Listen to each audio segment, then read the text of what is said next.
Chapter 589, Era of God's Domain. I wonder how melancholic has been.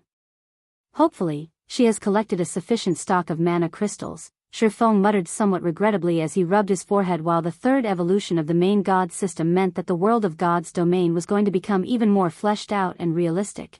It also indicated the opening of a new door. This third evolution would send God's domain to a whole new peak. Not only would demand of mana crystals suddenly rise, but the real world would also undergo some changes initially, sure.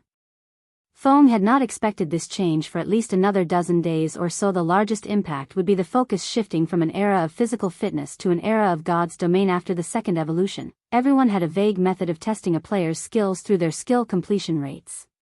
Players who could achieve a skill completion rate of 69% or below were basic players, whereas those above 70% were considered experts.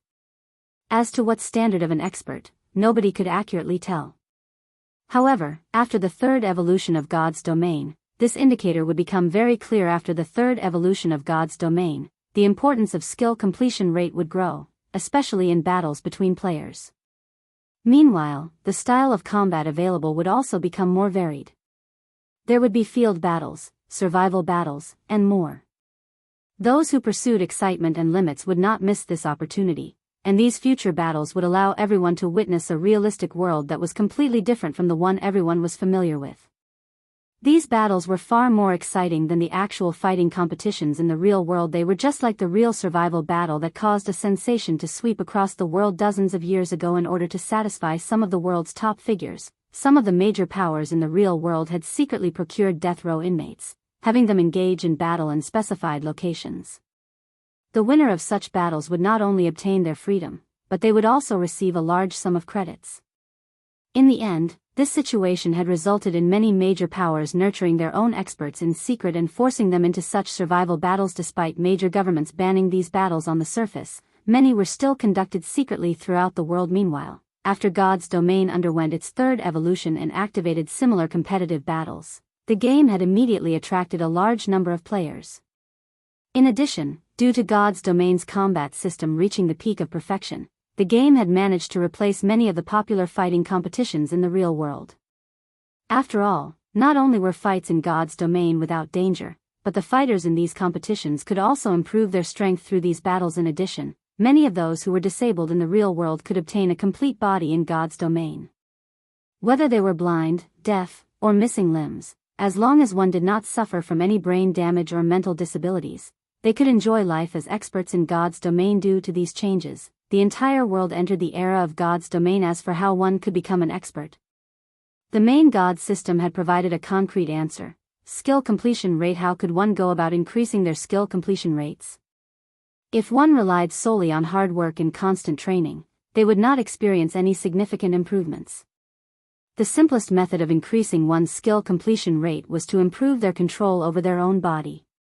Take a person's physical strength for example.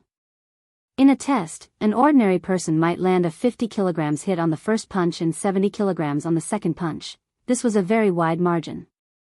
Meanwhile, this margin would only grow wider in a fight against another person. However, if a person underwent training and often participated in matches against other people, the fluctuations in their strength would become practically negligible and stable. With a stable output of physical strength, one's body would not break form due to using too much or too little, thereby reducing the chances of creating weak points for one's opponent to exploit. Many experts were even capable of achieving a level of control with which they could exert as much strength and accuracy as they wanted. For example, if they wanted to send out a punch with 90 kilograms of force, they could do so. One could say that their physical control had already reached perfection. The usage of skills in God's domain had a very high requirement of the body's movements. Hence, such training was a must. As a result, many people began to study martial arts, learning how to control their bodies more efficiently. Due to this, places such as training centers and dojos became instantly popular again after the third evolution of God's domain. In the past, originally, Shifeng had intended to optimize his training grounds further and secretly nurture plenty of God's domain experts. However, now that the third evolution of God's domain was being initiated, the other guilds and powers would definitely notice of the changes and immediately shift the core of their development towards martial arts dojos and training centers. Although these first-rate guilds and major powers had access to fully equipped training facilities of their own, these machines were all suited for daily exercises and maintaining physical fitness. The various powers had not particularly focused on training their members in martial arts. If they shifted their focus now, due to the inherent advantages these major powers possessed, one could just imagine how quickly they could nurture experts. Luckily, I secured the Big Dipper training center, obtaining a suitable training ground. I need Big Dipper to order some more of the latest equipment, Shifeng muttered silently, following which, Shifeng searched for a safe location and prepared to log out of the game. At this moment, the players of District 1 hurriedly ran over to him. Expert, please wait. Blue Frost hurriedly said as he dashed up to Shifeng. Shifeng glanced at Blue Frost and the others. This group had helped him significantly, forcing Noya to use Split and creating a golden opportunity for him to kill the Great Lord. Otherwise, he would have only been able to steal the Chapter of Darkness and would not have obtained a teleportation magic array. Design and a dark gold mount. Do you need something? Shifeng asked calmly. Brother Expert, please don't misunderstand. I am Blue Frost, the leader of District 1's first party. I have come here to congratulate you on your victory. Just now, I personally witnessed the moment you killed the Great Lord by yourself. You have truly earned my admiration, Blue Frost hurriedly explained, afraid that Shifeng would misunderstand his intentions. In truth, he, too, knew that abruptly showing himself could cause a misunderstanding. However, if Shifeng logged off, he would most likely lose the opportunity to befriend Shifeng in the future. Yuri called Blue Frost.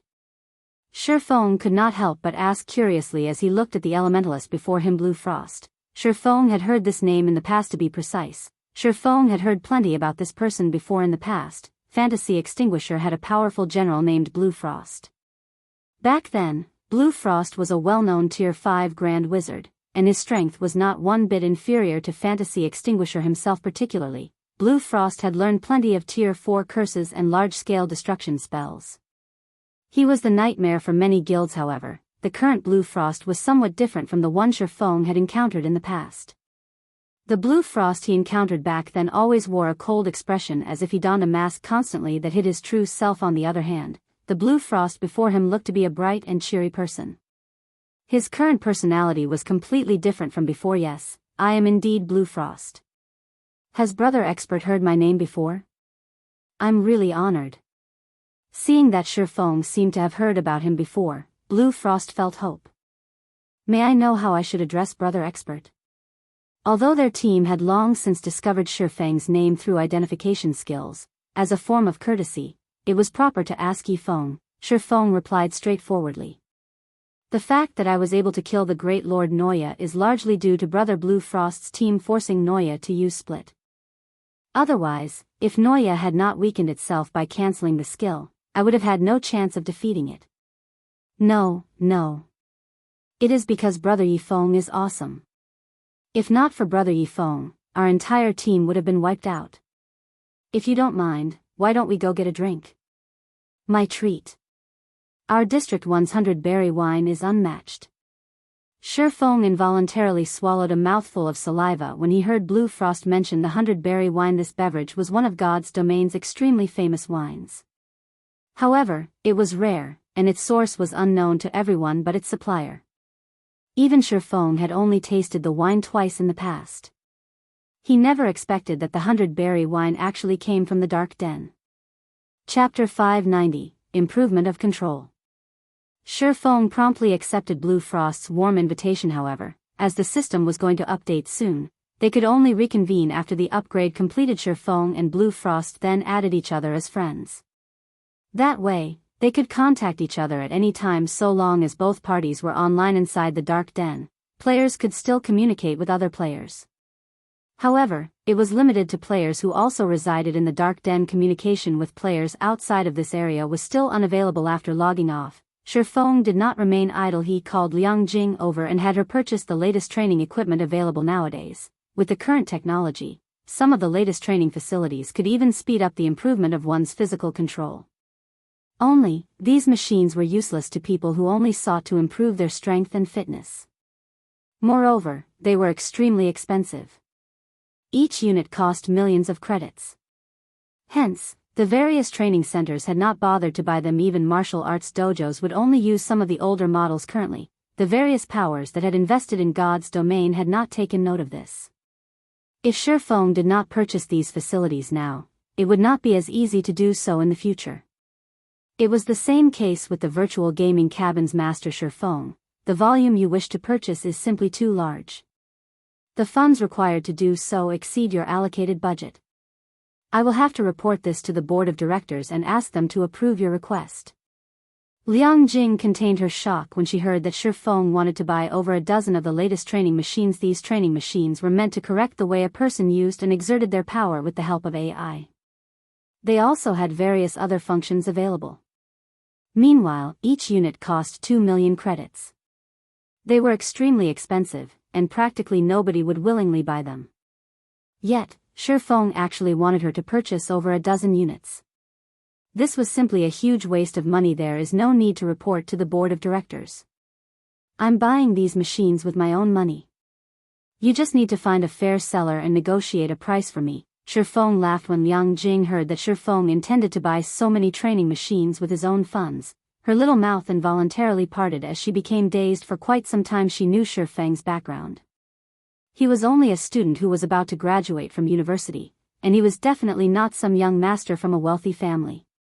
If not for his identity as a martial arts master and his limitless potential, he would not have his current position. Hence, now that Shifeng had suddenly revealed several tens of millions of credits in order to purchase training machines, how could she not be shocked? Alright, stop daydreaming. This matter needs to be completed immediately.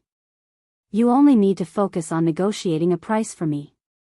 If the price is low, I want to buy a few more units, Shifeng instructed. Hearing Shifeng saying so, Liang Jing was thoroughly stunned.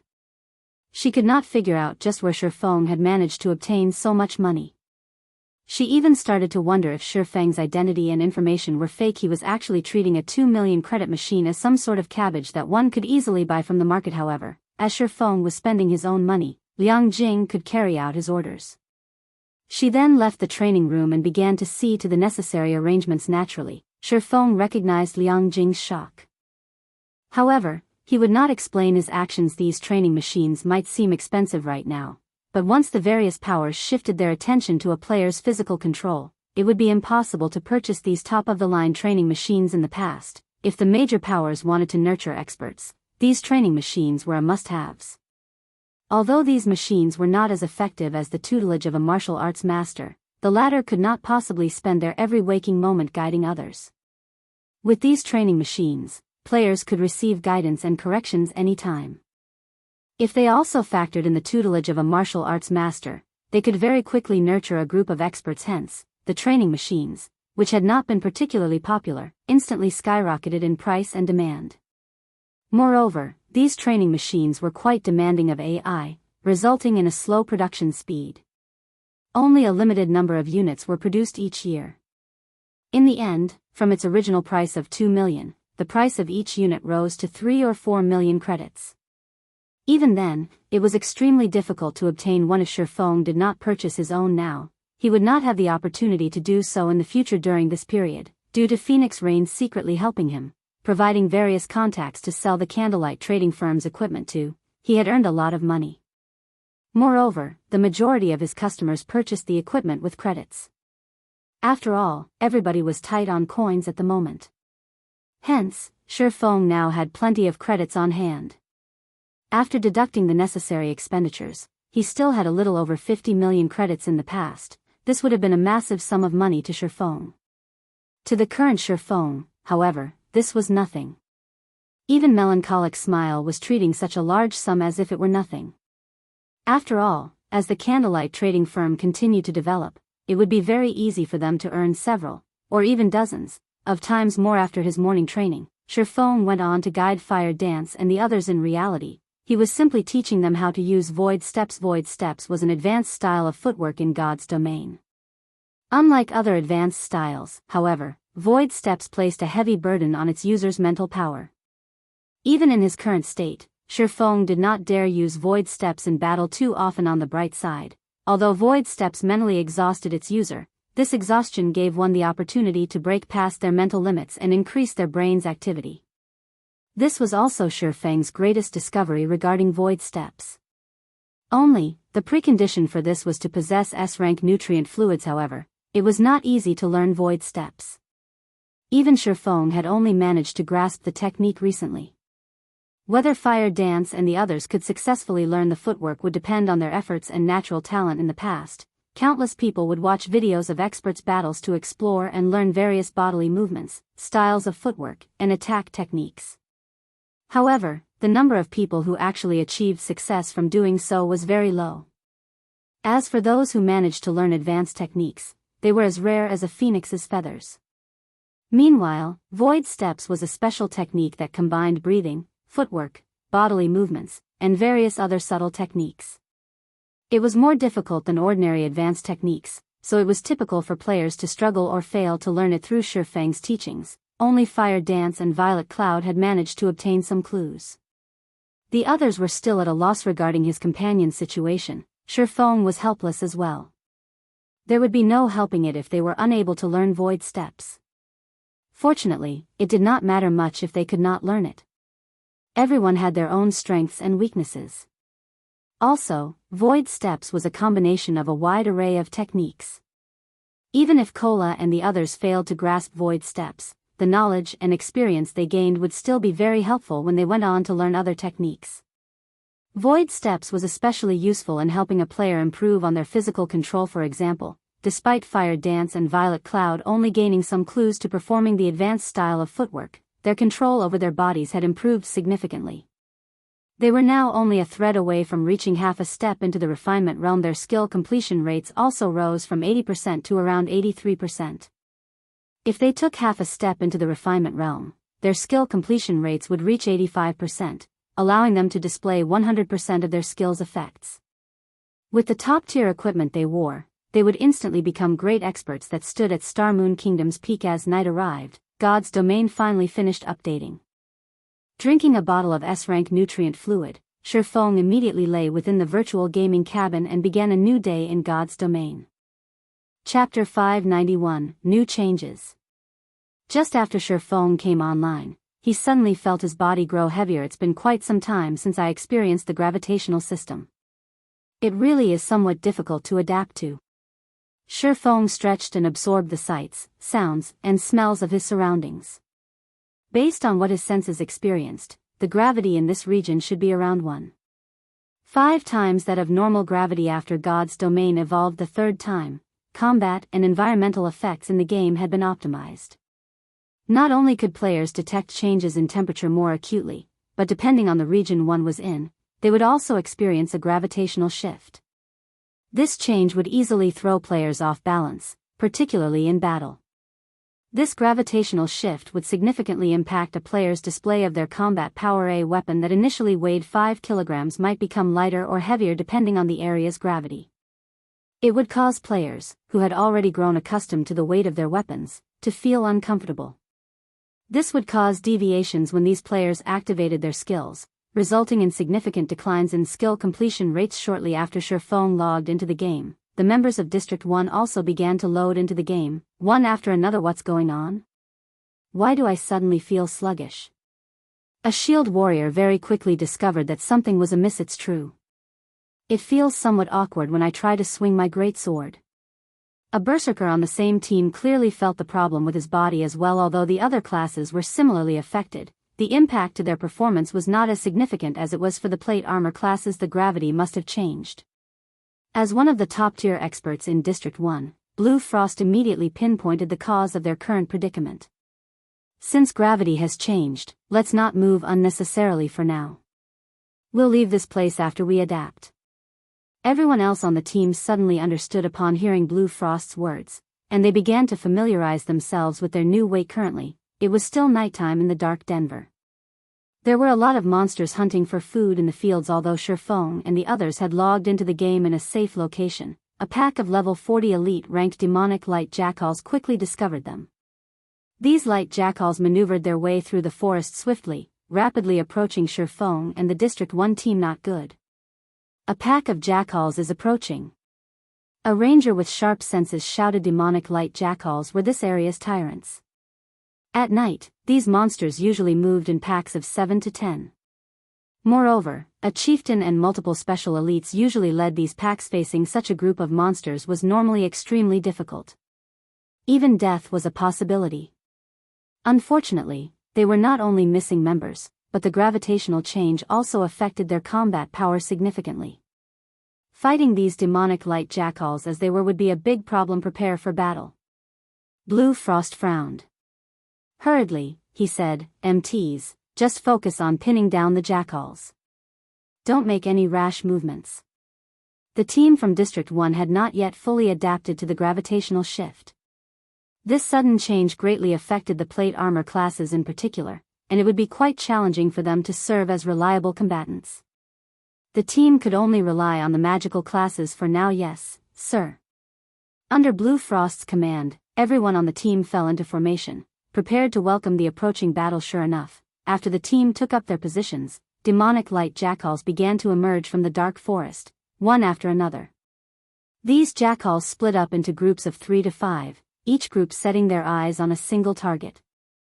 Meanwhile, among these groups of demonic light jackals, there were also the larger special elite-ranked demonic claw jackals and chieftain-ranked black demonic jackals. Demonic claw jackal, demonic creature, special elite. Level 40. HP 360,000/360,000. Black demonic jackal, demonic creature, chieftain rank, level 40. HP 1,000,000/1,000,000. Our luck is really bad. There are 8 demonic claw jackals and 2 black demonic jackals in this group. Evening Lotus's expression turned grim when she saw the pack of jackals. Are there 2 packs here? Normally, each pack only had 1 chieftain and 3 to 5 special elites. Now, the numbers had doubled. All elementalists, use Ice Wall. Try to split them up as much as possible and don't give them any chances to use group tactics. This was not the first time Blue Frost had fought these jackals, so he was very familiar with their attack methods. Upon receiving the command, the dozen or so elementalists in the team began chanting incantations, casting ice walls in an attempt to separate the jackals. Even if they could not separate them, they could still slow their movement speed should the jackals attempt to gang up on a player. Oh. The 2 black demonic jackals howled suddenly. The 80+ demonic light jackals began to take action under the command of the black demonic jackals. The demonic light jackals split into 2 groups. More than 30 mounted a frontal attack, while the remaining 50+ rounded to the side for a pincer attack. Damn. 4 of the demonic light jackals launched themselves towards one of the level 29 shield warriors simultaneously. Although he tried to defend himself with his shield, due to the change in gravity, his movements were somewhat slow. As a result, he suffered the bites of all 4 jackals, instantly losing more than half of his HP. The other melee players faced similar situations. Only the magical classes standing in the center of the team had an easier time. What's up with these jackals? Are they actually players in disguise? After fighting for some time, everyone quickly discovered that something was off. The demonic light jackals had actually torn a small hole in their formation, and the moment they did, the demonic claw jackals and black demonic jackals charged through that hole, dashing towards the team's healers using fierce gale. One of the black demonic jackals instantly arrived before a tier 1 oracle. Before this oracle could use mantra resist, the chieftain's attack sent him flying, his body transforming into particles of light. Something's wrong. These monsters have become smarter. Melees, hold them off as much as possible. We're retreating immediately. Blue Frost's complexion paled. Even a fool could tell that these monsters had changed in the past. While players had pinned them down, these jackals had not bothered the healers in the rear line at all. Now, the chieftain and special elite-ranked jackals sent their underlings to keep the MTs busy, whereas they set their sights on the team's healers. To player teams, this sudden transformation was fatal. At this moment, one demonic light jackal had managed to locate a gap and pounced on Chiffon. Demonic light jackal, demonic creature, elite rank. Level 40. HP 140,000/140,000. Just as this elite jackal's glistening claws were about to sink into Shifeng's back, he suddenly took half a step to his left and tilted his body. As the jackal's claws glided past Shifeng, the elite monster exposed its body. The demonic light jackal was as tall as a player, and pitch black fur covered its entire body. There was also a horn on top of its head. Even if a player wore a mysterious iron breastplate, this horn could still easily penetrate the armor, breaking through the player's defense. These jackals were natural-born killers of the night. Shifeng then unsheathed the abyssal blade, sending a tier 1 chop at the jackal before him. 3 silver moons bloomed from the demonic light jackal's body. Immediately, the elite monster released an agonizing scream. Its body then slammed into a massive tree, frightening damages of -3076, -4622, and -9254 appearing above its head system. Chop completion rate 92%, resulting in 125% of skill's effect. Skill proficiency +4 with just one skill. The demonic light jackal lost over 12% of its HP. Sure enough, the 1.5 times of gravity has caused my completion rate to drop significantly. Shifeng frowned, disappointed with his attack. As for the increase in these monsters' intelligence, Shifeng was not one bit surprised. As God's domain evolved, the monsters in the game would grow increasingly smarter. Currently, these jackals were only targeting the healers of a team. In the future, they would target the team's commander instead. However, Shifeng had no intention of letting these jackals flaunt their arrogance in front of him. Adjusting his footwork, he transformed into a shadow as he dashed towards a level 40 black demonic jackal. Chapter 592, Player's Advantage.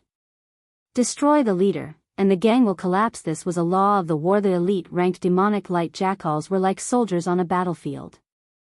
The chieftain-ranked black demonic jackals directed their actions completely. Hence, as long as Shifeng could defeat the black demonic jackals quickly, this pack's fierce assault would crumble. However, taking out the enemy commander in a field battle was a most difficult task. As a chieftain-ranked monster, beyond being the strongest among this pack of jackals, the black demonic jackal's sensitivity towards danger was also the highest. While Shifeng was still some distance behind one of the 2 level 40 black demonic jackals, the chieftain had already noticed Shifeng's presence. Immediately, it stopped attacking the District 1 healers and turned to face Shifeng. Baring its sharp fangs, the black demonic jackal released a low growl, seemingly issuing a command. After this black demonic jackal's growl, 2 of the nearby special elite-ranked demonic claw jackals moved to stand before the chieftain. The 2 jackals then pounced on Shifeng, brandishing their claws at the swordsman. The players a short distance away were stupefied when they witnessed the attack. In the past, these jackals had been bloodthirsty and reckless monsters. Back then, the chieftain-ranked black demonic jackal would usually be the first to dive into battle, tearing its enemies apart. Yet, now, it called upon its underlings to serve as its guards while the chieftain itself continued massacring their team's healers. Even an elite party of the same level would struggle against 2 demonic claw jackals with 360,000 HP. Not to mention current players that were of much lower level than these jackals. Players could only rely on equipment with the ignore level attribute to have a fighting chance. Brother Yifeng, let me help you. Noticing the importance of killing the black demonic jackals as well, Blue Frost led 2 parties over to assist Shifeng. No. You guys handle these 2 special elites. I'll deal with the 2 black demonic jackals. Shifeng immediately countered. Under normal circumstances, with the strength of the District 1 members, a single party would be more than enough to deal with 1 black demonic jackal. However, due to the gravitational shift affecting their combat power, they would most likely require a very long time to defeat just 1 black demonic jackal. Hence, it would be far more efficient for these parties to deal with the demonic claw jackals first. But there are 2 black demonic jackals, Blue Frost said, slightly worried. However, when he recalled how Shifeng had defeated a great lord by himself, even if the gravitational shift affected the Maverick's combat power, he should have no problem pinning down 2 black demonic jackals. Immediately, Blue Frost said gratefully, I'll have to trouble Brother Yifeng, then. Blue Frost then led his 2 parties to deal with the 2 demonic claw jackals using the footwork for void steps. Shifeng instantly disappeared. Even the special elite-ranked jackals lost sight of him, surprise coloring their expressions as they searched for the swordsman. However, no matter how hard they tried, they simply could not discover any trace of Shifeng. What kind of skill is this? Don't tell me the swordsman class can actually turn invisible. The female cleric, Evening Lotus, stated in surprise, "No, that's not a skill. Invisibility skills have a slight activation delay. Even an assassin's vanish skill is no exception to this rule. He must have used some sort of technique." Blue Frost was very knowledgeable, so he quickly realized that Void Steps was not a skill available in the game, but a technique. However, this technique is truly amazing. The Mavericks I've seen before have only wielded techniques that increased their attack or dodging speeds. This is the first time I have seen a technique that allows its user to vanish from everyone's sight. Both shock and admiration filled Blue Frost when he saw Shifeng's Void Step. Such a technique was practically a life-saving skill. Whether the technique was used to escape or assassinate, it could yield miraculous effects. With such strength and techniques, he is definitely not someone we should provoke or make an enemy of. At this moment, Blue Frost rejoiced over the fact that he had befriended Shifeng and had not become enemies with him. Otherwise, the consequences would be unimaginable. Shortly after Shifeng disappeared, the nearby black demonic jackal howled painfully. "Oh." The black demonic jackal called out for the other black demonic jackal to help as it glowered at Shifeng, who had suddenly appeared beside it. At this moment, there was also a hint of fear within its eye. Shifeng had suddenly appeared by its side, his sword easily cutting through its iron-like skin, leaving behind a very long gash. The wound still bled. Although its defense is not as high as the dark magic serpent, its reaction speed is truly frightening. It actually managed to react the instant I stopped using Void Steps. Shifeng was quite surprised as he observed the black demonic jackal's wound. Although there was a wide slice across the chieftain's body, the wound was not particularly deep. It would not affect the monster's mobility. After the third evolution of God's domain, not only had the gravitational system appear, but the monster combat system had also changed, making battles against monsters even more realistic. This also created a new weakness in the past: monsters would only lose some HP after being wounded. Even when their vital points had been struck, the attack would only deal a little more damage than usual. Their movements had not been affected whatsoever. However, after the third system upgrade, monsters' injuries would affect their movements and attacks. Naturally, the same held true for players. However, unlike monsters, players had healers to help them recover from these injuries quickly, maintaining full HP. This was a huge advantage when the two black demonic jackals grouped up. Rather than pouncing on their enemy, they circled Shifeng, looking for his weak point to land a fatal hit. Even an MT of the same level would die instantly under the combination of a level 40 chieftain's attack power and a super high damage skill, not to mention Shifeng, who is only level 33 right now. The black demonic jackals were precisely chieftains with such skills. Unlike the dark magic serpent, which utilized its vicious venom skill to exhaust its enemies to death, the black demonic jackals used the horn on their heads to tear apart all enemies before them. The horn attack of a chieftain-ranked monster would even pierce secret silver equipment. At this moment, the players of District 1 focused all of their attention on Shifeng and the two black demonic jackals. Every action this battle would determine the life and death of either side. Following the howl, the two black demonic jackals launched their attacks simultaneously. A large amount of wind mana also began to gather around their pitch-black horns. Immediately, the two chieftains transformed into miniature tornadoes as they flew towards Shifeng. "Crap. Dodge it quickly." Blue Frost shouted anxiously. These miniature tornadoes were no trivial matter. If they struck a player, there was zero chance of survival. However, Shifeng did not bother to dodge the oncoming attacks. His lips curling up slightly, he activated Heavenly Dragon's power. After logging out of the game for 10 hours, not only had his weakened debuff worn off, but the cooldown for all his skills had also completed. Otherwise, he would have had to activate space movement in order to dodge the attacks. After activating Heavenly Dragon's power, Shifeng's strength doubled.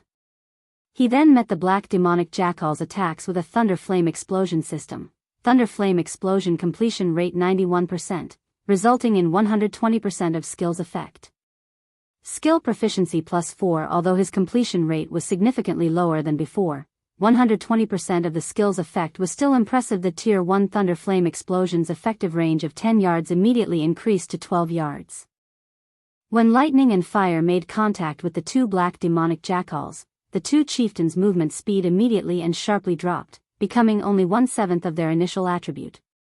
As a result, Feng easily dodged the two oncoming miniature tornadoes with a speed reduction of nearly 8 seconds. The two chieftain-ranked jackals could only receive a one-sided beating from Feng during these 8 seconds. Each black demonic jackal lost roughly 10% of their HP. Just as the movement speed reduction debuff was about to wear out, Feng swung the abyssal blade and summoned his doppelganger. The doppelganger then followed up with its own thunder flame explosion, instantly devouring over 10,000 HP from both chieftains and reducing their movement speeds once more, with the doppelganger assisting him with dealing damage. Feng's total damage output nearly doubled. Feng and his doppelganger then each fought one black demonic chieftain, significantly reducing the difficulty of the fight. Thundering Flash, Earth Splitter, Skywheel Sword, Firestorm, Flame Burst. When Feng activated Flame Burst, every one of his attacks dealt over -20,000 damage. His doppelganger also dealt over -10,000 damage with its attacks. In addition to the frequent critical hits, the two managed to destroy close to half the HP of one black demonic jackal in less than 20 seconds. One of the chieftains fell. The remaining black demonic jackal was also heavily injured, covered in such severe wounds that one could easily see bone. As a result, the chieftain's mobility was incredibly limited. Even without the doppelganger's assistance, with Heavenly Dragon's power's duration of 2 minutes, Feng finished off the last black demonic jackal very easily. This burst power is invincible. Evening Lotus's jaw dropped when she saw the two dead black demonic jackals. She was so shocked that she had even momentarily forgotten to heal her team's MTS. Although everyone had witnessed Feng defeat a great lord, watching two chieftains die in such a short time and at such a close distance still astounded them. They were still not used to Feng's terrifying damage. Chapter 593, Promising Newcomer. When the two chieftain-ranked black demonic jackals died, the entire pack suddenly fell into chaos, their attacks becoming monotonous. Moreover, after such a long battle, every jackal had received some form of injury. Those that were heavily injured had even lost a detrimental amount of mobility. In contrast, although Blue Frost's team had lost over a dozen players in this fight, as their team had healers to keep them alive, the survivors were all in perfect condition. Their combat power had not been affected at all. On the contrary, after fighting for a time, they had begun to adapt to the new gravity. Suddenly, the tides changed. Blue Frost's team immediately gained the advantage as they began killing off the elite and special elite jackals as expected of a team from District 1. Their members' capabilities are impressive. They can deal with these jackals so quickly. After Feng picked up the loot that the two black demonic jackals had dropped, he had not bothered to help Blue Frost and the others. He simply glanced at their intense battle. Currently, the melee players of the team had begun striking at the jackal's limbs, particularly the monster's powerful hind legs. That way, they could greatly hamper the monster's mobility, making the battle far easier. At this point, the outcome of the battle was already clear. Feng began to arrange the drops he obtained from the two chieftains. He was already level 33. Despite having killed 2 level 40 chieftains, his experience bar had not increased by much. Meanwhile, after using Divine Providence, his harvest from the 2 black demonic jackals was very bountiful. The 2 chieftains had dropped a total of 6 soul crystals.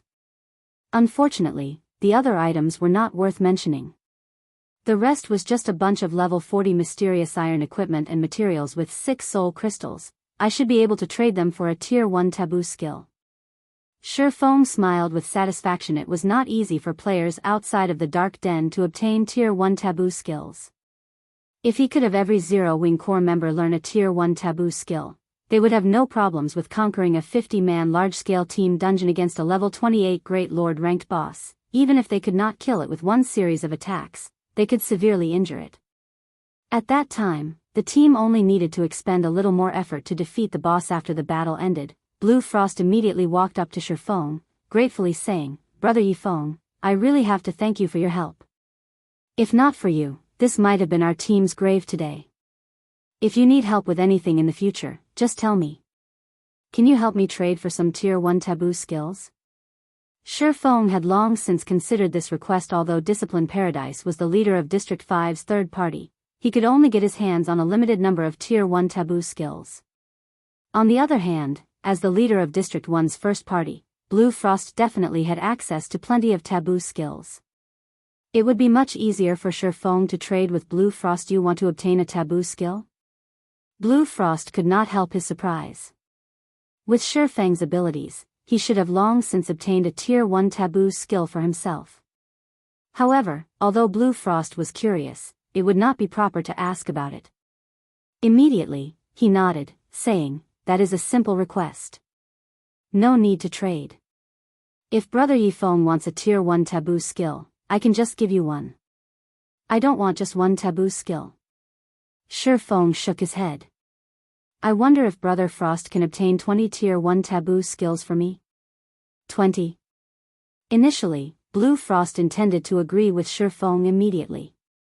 However, upon hearing that Shifeng required 20, he was shocked. Laughing bitterly, he said, "Brother Yifeng, as a maverick, you might not know this, but each Tier 1 taboo skill requires about 5 soul crystals worth of contribution shares in trade. Even the first party of a shelter needs 4 soul crystals to trade for one. If they are for someone else, each skill book will cost an additional soul crystal. Moreover, I can only trade for 3 taboo skills per day. If it were in the past, I might have barely been able to trade for 20 taboo skills. However, after I purchased the demon suppressing barrier, the maximum number of taboo skills I can gain right now is 10. If Brother Yifeng wants them, I won't try to profit off you. 10 taboo skills for 50 soul crystals. 10. Shifeng was surprised he had simply mentioned 20 to discover Blue Frost's bottom line. He had not expected that Blue Frost could purchase as many as 10 Tier 1 taboo skills. Sure enough, the title of District 1's first party was well deserved, so be it. I want all of them. May I know when Brother Frost can obtain all 10? Shifeng did not particularly mind the issue of the soul crystals. He just needed to kill some level 40 chieftains to increase his stock. He can have them ready in a day. Blue Frost was shocked to hear Shifeng's decisive agreement. Even their first party required a long time to obtain 1 soul crystal. Currently, their party only had about a dozen or so in their warehouse. After including the contribution shares they had stocked up, Blue Frost still needed to borrow many soul crystals from other parties. Yet, a maverick like Shifeng could spend 50 soul crystals so casually. Following which, Shifeng followed Blue Frost to District 1. On the way back, the group had been ambushed by chieftain-ranked monsters many times. As a result, Shifeng had gained another 9 soul crystals by the time they reached District 1's shelter. The shelter Blue Frost and the others resided in occupied the heart of a high-level area. The monsters surrounding the shelter were all level 35 and above. That was 5 levels higher than the monsters surrounding District 5 currently. The monster assault on District 1 had ended. Corpses of level 35 monsters littered the surrounding area outside of the shelter's walls. There were over 10,000 dead monsters outside of the shelter. Among them, there was no lack of elite, and even chieftain-ranked monsters. One could just imagine how intense the battle must have been. Moreover, even after God's domain had undergone its 3rd evolution, District 1 still managed to defend its shelter successfully. It went to show how strong a foundation the players of District 1 possessed. The moment Blue Frost and his team entered the shelter, the players inside immediately sent them reverent gazes. Many female players even shrieked when Blue Frost's glance swept over them. In District 1, Blue Frost was practically a celebrity. He attracted attention wherever he went, and almost everyone in the shelter knew of him. "Leader, you've returned. Did you finish off the Great Lord Noya?" A skinny and youthful level 29 berserker asked excitedly as he ran up to Blue Frost. When Shifeng saw this skinny berserker, he involuntarily stiffened. He recognized this berserker. The youth's name was Wind Chaser. He was also one of the most powerful experts who had worked under Fantasy Extinguisher in the past.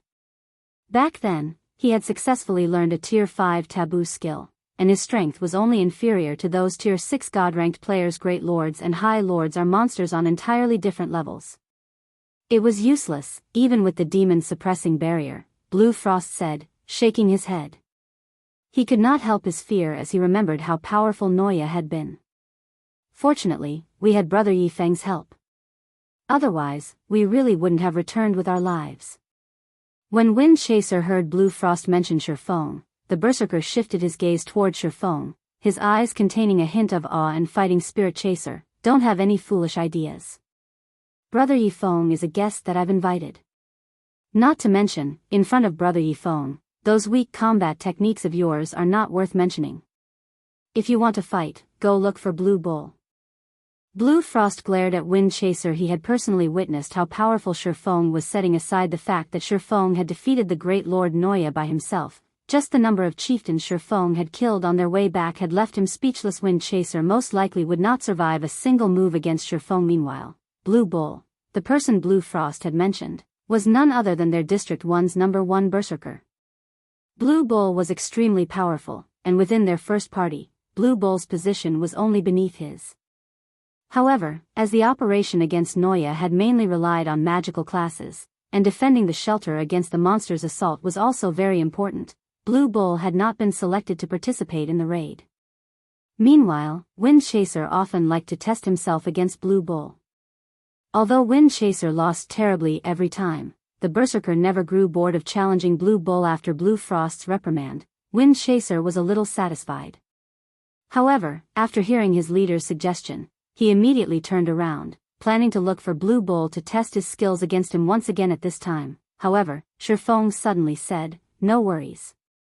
It's good to be impulsive sometimes. As a guest of District 1, I have not prepared any gifts. I don't mind sparring with Wind Chaser to liven things up a little." Chapter 594, Powerful Secret. Hearing Shifeng accept Wind Chaser's challenge, those who knew just what kind of power Shifeng wielded were confounded. Although PvPs were frequent occurrences in shelters, these fights were usually meant to help each other improve. Take Blue Bull of First Party for example. If not for his notice of Wind Chaser's potential, he would not have bothered sparring with the youth, offering pointers of how the other berserker could improve his techniques. Not to mention, Shifeng was a maverick that had zero relations with their District 1 at all. Since Brother Yifeng is willing to give Chaser a few pointers, this could not have worked out better. Blue Frost was naturally quite pleased with Shifeng's offer. He turned to his subordinate, immediately instructing, "Lotus, go to the Lion's Bar and make the arrangements, particularly for the 100-berry wine. Today, we're reserving all of it. Consider it done."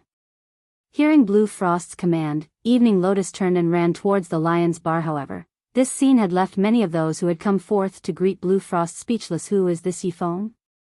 Leader Blue Frost is actually being so generous, renting out the entire Lion's Bar. I recall that renting out the Lion's Bar costs 3 gold. You think coins alone are sufficient? You also need plenty of contribution shares to rent out the Lion's Bar. Moreover, the cost only a trivial matter compared to the 100-berry wine. Not only does each bottle cost 1 gold, but it also requires 200 contributions. I have to complete 10 contribution quests just to collect 200 contribution shares. Also, only 20 bottles of 100-berry wine are available each day. That's a total of 20 gold and 4,000 contribution shares.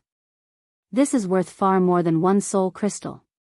Everyone shifted their gaze toward Shifeng, awe and curiosity filling their hearts. The Lion's Bar was the best bar available in District 1's shelter.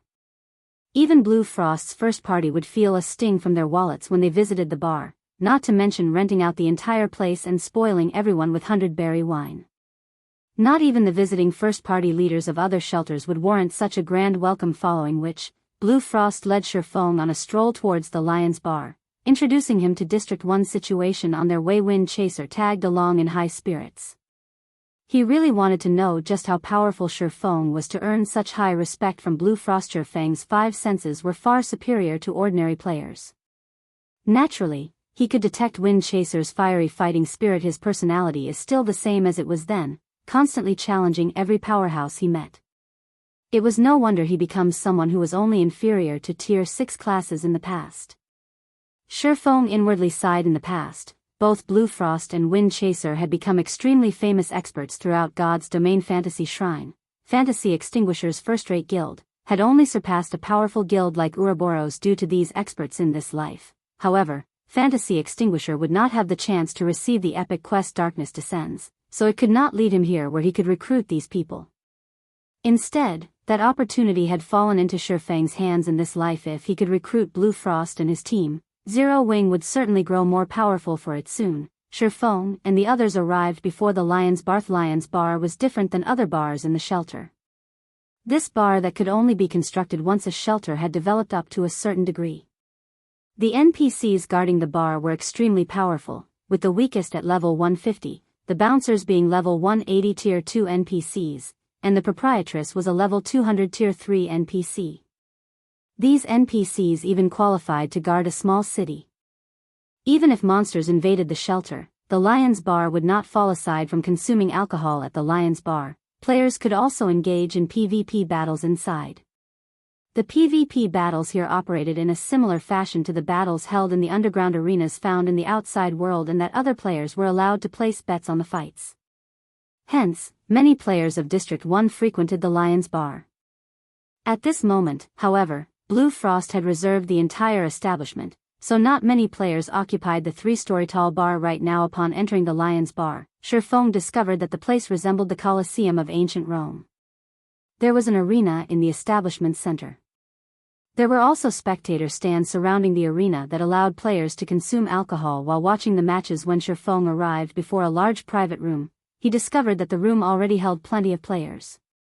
Every one of these players possessed frightening auras, and they all wore dazzling equipment. The lowest level player among them was level 28, and one could easily tell that they were not ordinary players. Brother Yifeng, let me introduce you. These people are the party leaders and vice leaders of our District 1's top 10 parties. They have heard about your arrival, so they wish to make your acquaintance.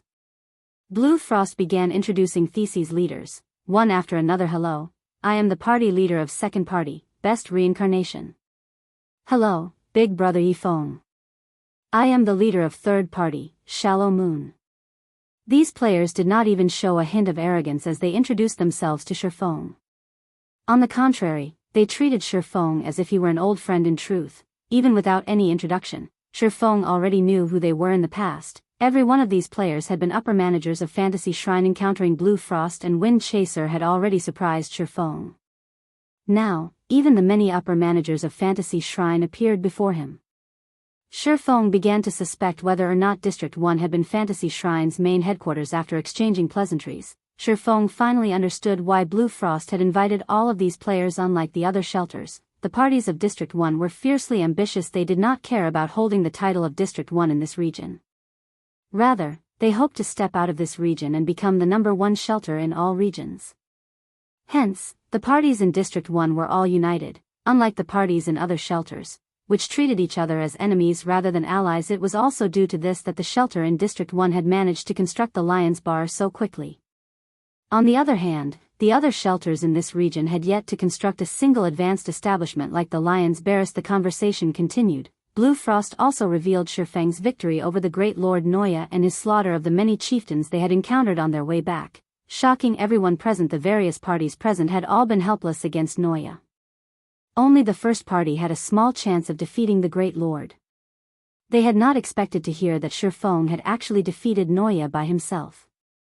Even though the Great Lord had been weakened, it was still an astonishing feat. Brother Frost, you are too insincere. You did not record a video for us to take a look. That's right. This will definitely become a legend throughout God's domain. Everyone voiced their complaints, greatly disappointed that they had not personally witnessed Sherfang's performance. At the same time, their reverence of Sherfong grew even more intense. Ha ha ha. I had been completely stupefied by Brother Yifeng's performance. By the time I thought of it, the battle was already over. Blue Frost scratched his head in embarrassment. However, you are not without a chance to watch him fight. In a moment, Brother Yifeng is going to give Chaser a few pointers, so you guys will get to see how powerful Brother Yifeng is. Leader, can I drink a bottle of the 100-berry wine before the match begins? Wind Chaser hurriedly asked Blue Frost in embarrassment. Initially, he had thought Sherfong was only an ordinary maverick. He never expected that Sherfong was actually capable of defeating a great lord by himself. Immediately, Wind Chaser had treated Sherfong as if the swordsman were the strongest expert he had ever encountered. If you were sparring against anyone else today, I wouldn't let you waste a bottle. Here, take this. Blue Frost laughed as he shook his head. He then took a cyan bottle of wind and handed it to Wind Chaser. Thank you, leader. Wind Chaser hurriedly accepted the 100-berry wind. The youthful berserker was like a hungry wolf looking at fresh meat when he saw the bottle of berry wine in his hands. With just a few gulps, he emptied the entire bottle. Wind Chaser's cheeks suddenly flushed, clearly having become drunk already. Ha ha ha. He's drunk after just one bottle. It seems that Chaser still needs training. The others could not help but laugh. Although Wind Chaser had gotten himself drunk, Shifeng could clearly tell that the feeling the berserker gave off had changed. If he had been an unsheathed blade before drinking the wine, he was now a hidden blade. The blade might seem harmless while sheathed, but once it was revealed, it would definitely take its target's life. Though everyone else had similarly detected the change in Wind Chaser, it did not surprise them whatsoever. On the contrary, they all thought it was natural. What's going on here? Shifeng could not help his surprise. Is this related to the 100-berry wine? Chapter 595, Frightening Wine. Shifeng glanced at the bottle of 100-berry wine on the table, confirming that it was identical to the one he had drunk in the past. However, when he had enjoyed the 100-berry wine, he had not experienced any particular changes to his body like Wind Chaser had. He only considered it incredibly delicious, so much so that it was hard to stop drinking. Yet, seeing Wind Chaser's sudden transformation, it was obvious that the 100-berry wine had some hidden effect. Does the 100-berry wine possess some sort of effect that I do not know of? The more Shifeng thought about it, the more he felt it was possible. Aside from satisfying thirst and hunger, some food and beverages in God's domain could increase a player's attributes or provide some other temporary benefits. Take the black steel beer for example. Players that consumed it could gain the ignore levels effect, allowing them to challenge monsters of a higher level without suffering any penalties. Although one could ignore more levels as they consumed more bottles of black steel beer, there were also side effects. One side effect was the drunken effect. With this debuff, one's vision would turn blurry, and their senses would numb, resulting in a decrease in combat power. One might even lose the ability to fight at all if they consumed too many black steel beers. Meanwhile, the 100-berry wine clearly possessed a similar effect in the past. I only drank a cup of 100-berry wine at a time.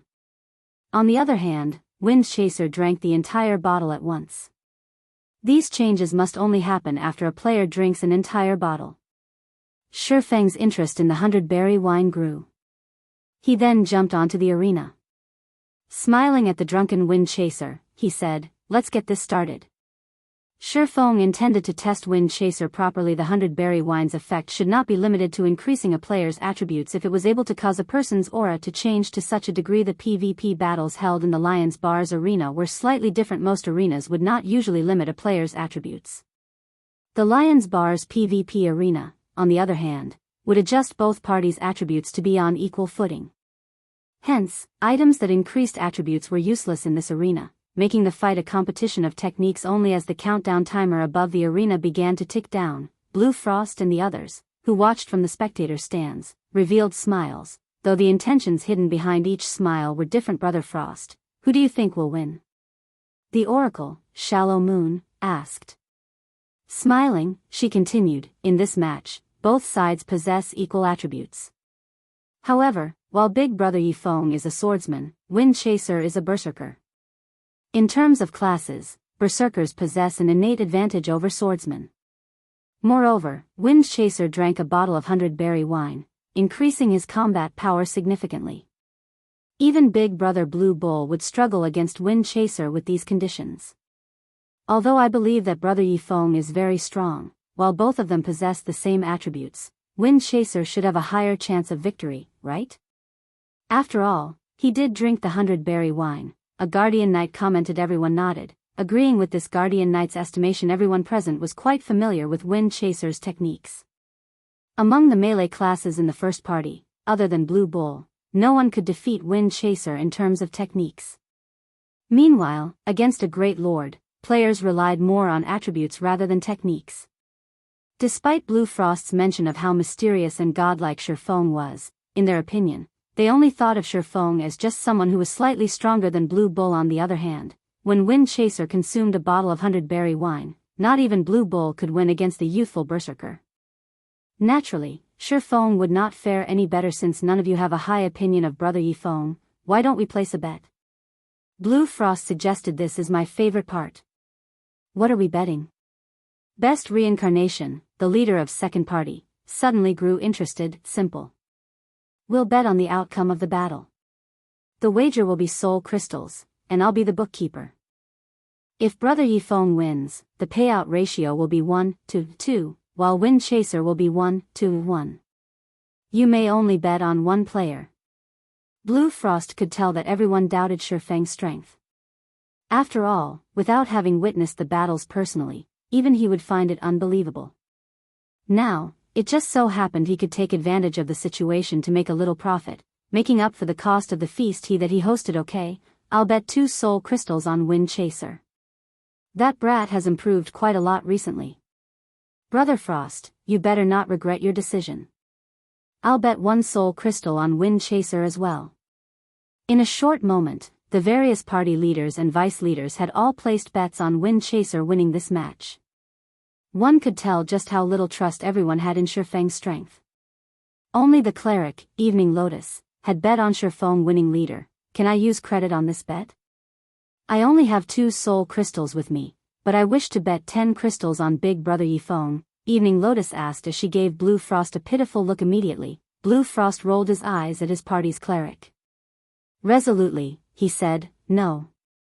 If he allowed Evening Lotus to use credit, he wouldn't make any profit. As the battle in the arena began, everyone's gazes locked on Shifeng and Wind Chaser. The moment the battle began, Wind Chaser instantly used charge.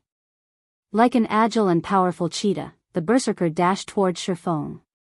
However, despite this, Shifeng did not try to evade Wind Chaser's attack, allowing the youth's charge skill to connect. He isn't using parry? When Wind Chaser was only 5 yards away from Shifeng, he noticed that Shifeng had still not moved, the swordsman seemingly having no intentions of defending against his charge. Wind Chaser then abruptly swung his greatsword at almost the same moment as his body crashed into Shifeng's. His silver greatsword also struck Shifeng's head. Wind Chaser's actions were both simple and swift. The silver greatsword sliced through Shifeng's body and smashed into the ground, creating a long and deep crevice in afterimage. Sensing that something was amiss, Wind Chaser used Whirlwind Slash, a skill capable of causing massive damage to enemies within a 3-yard radius. The silver greatsword was like a wooden pole in Wind Chaser's hand. With little effort, the berserker transformed into a silver tornado that engulfed everything in its wake. Boom. As Wind Chaser used Whirlwind Slash, a loud boom echoed throughout the arena, followed by a figure flying away from the berserker. Close 1. Wind Chaser could not help but sigh with relief when he saw that the figure he had sent flying was none other than Shifeng. If he had not used Whirlwind Slash at the first sign of danger, the sword in Shifeng's hand would have bitten into his body by now. Such impressive dodging speed. I couldn't even see what he did just now. The level 29 shield warrior, best reincarnation, exclaimed in shock. It is no wonder why Leader Frost praised Brother Yifeng so highly. With such an amazing dodging speed, it will be very difficult for Chaser to land a hit, though an assassin might have a chance. Everyone was similarly shocked by the skill Shifeng had displayed. Although a few among them could similarly produce an afterimage, they definitely could not achieve it as silently as Shifeng. Only after Wind Chaser's greatsword landed had everyone realized that he had missed. This is only the tip of the iceberg. Big Brother Yifeng hasn't even warmed up yet. Evening Lotus giggled. On their way back to the shelter, Shifeng had frequently used void steps to kill chieftains. That mysterious style of footwork of his was simply unstoppable. In comparison, the technique of using an afterimage to dodge an attack was a trifling matter. The others began laughing when they heard Evening Lotus's words. Nobody believed her at all. In the arena, Wind Chaser finally became serious. Every one of his attacks began targeting Shifeng's vital points or blind spots. Of the berserker's many attacks, his skills contained the most power. Wind Chaser was also extremely proficient in using his skills in conjunction with his ordinary attacks. It was as if the berserker's skills had been tailored for Wind Chaser. So, that's the case. I didn't think that the 100-berry wine possessed such a wonderful effect. It is no wonder the drink is so rare. While Shifeng dodged Wind Chaser's attacks, he also carefully observed the berserker's every action. Although Wind Chaser did have significant physical control, he should still not be able to use his skills so smoothly. In Zero Wing, only Fire Dance and Violet Cloud had achieved this standard. The two were only a thread away from taking half a step into the refinement realm. On the other hand, Wind Chaser was still far from reaching that level. The only explanation Shifeng could come up with was that the 100-berry wine increased a player's compatibility rate with their weapons. Thinking up to this point, Shifeng involuntarily shivered, improving compatibility rate. This was something that countless experts dreamed of. Otherwise, nobody would bother wasting so much effort to obtain weapons and equipment that fit their styles. Chapter 596, Unbalanced Fight. After seeing the 100-berry wine's true function, Shifeng finally understood why Bluefire and the others could achieve such high skill completion rates. Unfortunately, the wine supply was simply too low, lowering the number of potential experts who could be nurtured with it. At most, there was just enough for everyone present. Any more and there wouldn't be enough of the beverage to go around for the next 3 minutes or so. Wind Chaser continued hacking and slashing his greatsword at Shifeng. The more Wind Chaser fought Shifeng, the more he grew frightened. Aside from his first whirlwind slash, none of his other attacks had touched Shifeng. Every time he thought that his greatsword was about to connect with Shifeng's body, his weapon was always off its mark just slightly. After a dozen or so times, he could chalk it up to a coincidence. However, if over 100 attacks had the same result, there was definitely no coincidence. Just what is going on? Why can't I hit him? This was the first time Wind Chaser had encountered such a situation in his past PvP battles. Both sides had always suffered some form of damage. It was only a matter of how much, or how little, damage each side suffered. The side with the better techniques would naturally deal more damage, and as the battle dragged on, they would become the victor. However, this battle, in which he could not even hit his opponent, was simply driving him to madness. Is the gap between us really that big? Wind Chaser had already used all of the skills he could, yet, no matter what he did, he could not even scratch the corner of Shifeng's armor. This failure dealt him a huge psychological blow. Big brother Yifeng's dodging techniques are brilliant. This is my first time seeing such techniques. Shallow Moon, the leader of District 1's third party, grew excited as she watched the battle between Shifeng and Wind Chaser progress. She desperately tried to absorb whatever information she could regarding Shifeng's dodging techniques. Shallow Moon wasn't the only person with such thoughts. The other leaders also wore stern expressions as they focused on Shifeng's every action. They even recorded the battle for future reference. If I can grasp just half of Brother Yifeng's dodging techniques, it will become much easier to kill Lord-ranked monsters in the future. Best Reincarnation side, you don't say? Lords have extremely high attack power. If an MT can evade 50% of a Lord's attacks, this will significantly reduce the burden on healers. Unfortunately, nobody within our District 1 has managed to reach such a standard yet. As a cleric, Evening Lotus had the most say on this matter. She was the #1 cleric on District 1's first party. Every time the party's MT tanked a Lord, the MT's HP would fall as quickly as flowing water. As a result, Evening Lotus was forced to heal their party's MT constantly. If she were not careful, she could easily draw the Lord's aggro. It really makes you wonder just how Brother Yifeng learned such techniques. If the melee players in our parties can learn from him, our District 1's first shelter can unlock the next stage very quickly.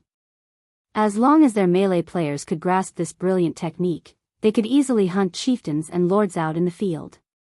Their soul crystal farming efficiency would also rise significantly. At that time, they could upgrade their shelter swiftly and catch up to the several large shelters in other regions. Although District 1 was the top shelter in the Evil Ghost domain, it was only a medium shelter.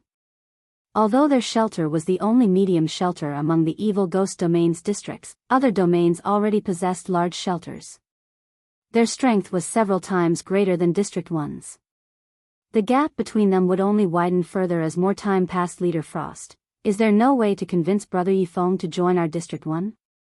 Blue Bull asked. Although Blue Bull was the first party's #1 berserker, Shifeng's techniques left a deep impact. These techniques shattered the concept of their past combat methods. If they could persuade Yifeng to join District 1 and become one of the shelter's residents, it could lift the shelter to a whole different level. Hearing Blue Bull's suggestion, the other party leaders also turned to Blue Frost. You guys. Blue Frost was rendered speechless. Although I want that as well, Brother Yifeng is a maverick. You all know how mavericks behave, right? It really is a pity. The others sighed dejectedly when they recalled Maverick's play styles. The shelter was like their home. Naturally, they wanted to see their shelter grow stronger. Unfortunately, Mavericks did not like restrictions as the conversation came to an end. Shifeng stopped dodging Wind Chaser's attacks. I have most of the information that I need. Let's end this match. Shifeng had already obtained a thorough understanding of Wind Chaser's strength and the 100-berry wine's effect. There was no reason to prolong this battle. Immediately, he used void steps and vanished before everyone's eyes. He disappeared. Wind Chaser gaped at his surroundings in disbelief. Looking to his left, right, and even above him, he could not find any trace of Shifeng. Where is he? Wind Chaser could not even sense Shifeng's presence normally. When an assassin snuck up to him, even if he could not see the assassin, he could, more or less, sense that someone was nearby. Now, he could not detect even the slightest indication of Shifeng's presence.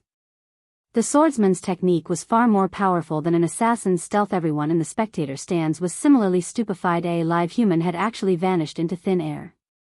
No swordsman should possess any stealth-related skills. Once a match began, players could only exit the arena after a victor had been determined.